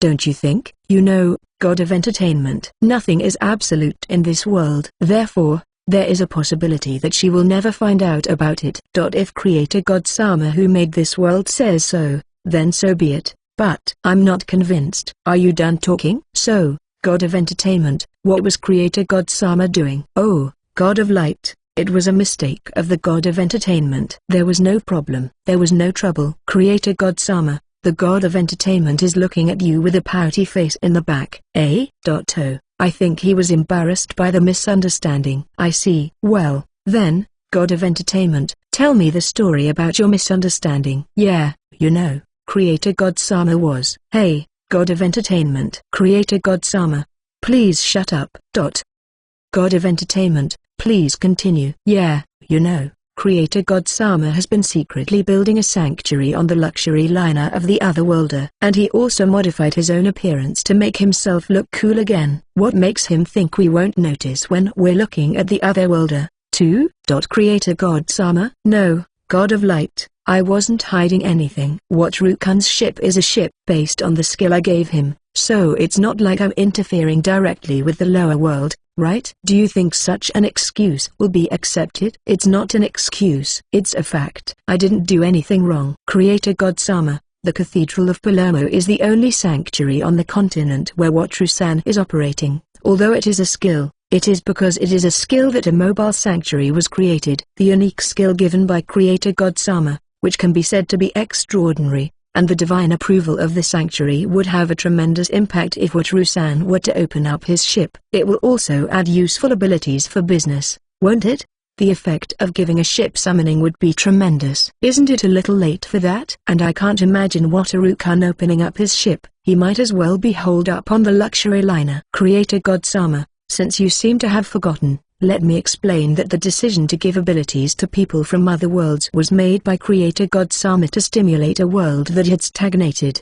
But sanctuary is a different matter. The people will think that there is divine permission for everything Wataru-san does. In the first place, it was Creator God Sama who decided not to increase the number of sanctuaries and not to interfere in the lower world. What are you going to do if you give God's will in full force? No problem. There is no way that Wataru-kun would do something reckless. He has the character of not crossing a stone bridge. If you had seen him, you would know that, wouldn't you? He himself is harmless, but he is very weak against women. He will level up and live a long time. In the meantime, how can you say he won't fall for a woman who wants to mess with him?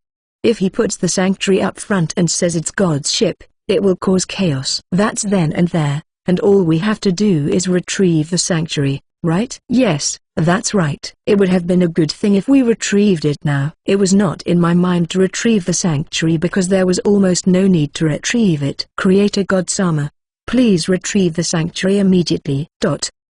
Why are you silent? Wouldn't that make the whole matter go away?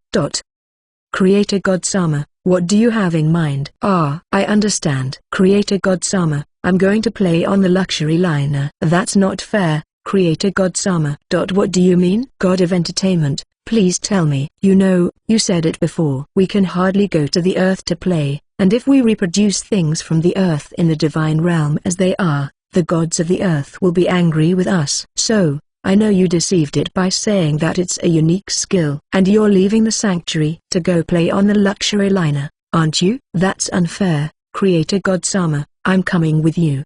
Creator God Sama? Hi, is any of what the God of entertainment said true? Don't avert your eyes from me. Can you look me in the eye and give me a serious answer? It's scary, God of light. Let's calm down a little. Is that so? I understand. Now that I have calmed down, please speak. Let's not do that, okay? Creator God Sama, please be honest with me. That's okay. I mean, honestly. That's not true. It's not for me, it's for all of us. You see, everyone is interested in the luxury liner, right? So, as the Creator God, I thought I would give everyone a chance to enjoy themselves on a luxury liner. Yes, it's for everyone. It's called welfare, I guess.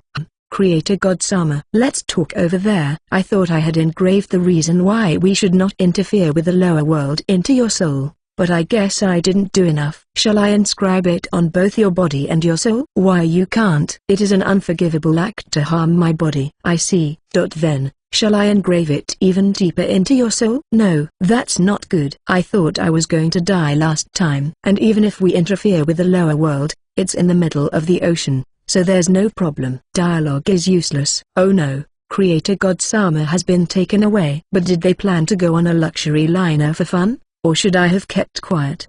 Well, they'll find out soon enough. Oh, Otherworld-kun came to pray. That was bad timing. Sorry, Creator God Sama, Otherworld-kun.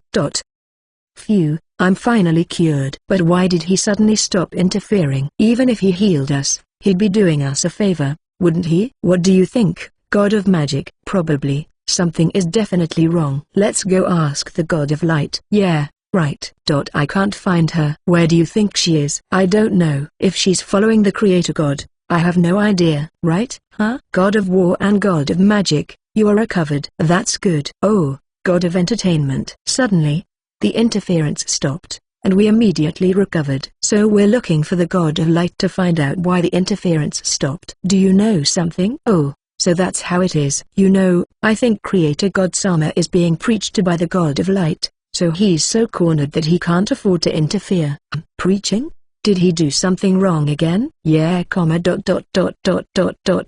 what happened. Oh, he wants to go on the luxury liner. That's an interesting story. Oh, so that's what God of Magic thinks, too. I thought I was a little bit premature in telling you, too. Oh, here comes the God of Light. Ara, God of War and God of Magic, you have recovered. Congratulations. Oh, well, thanks to the God of Light, I guess. How is the Creator God doing? He's mumbling some crazy stuff, so I decided to take a break.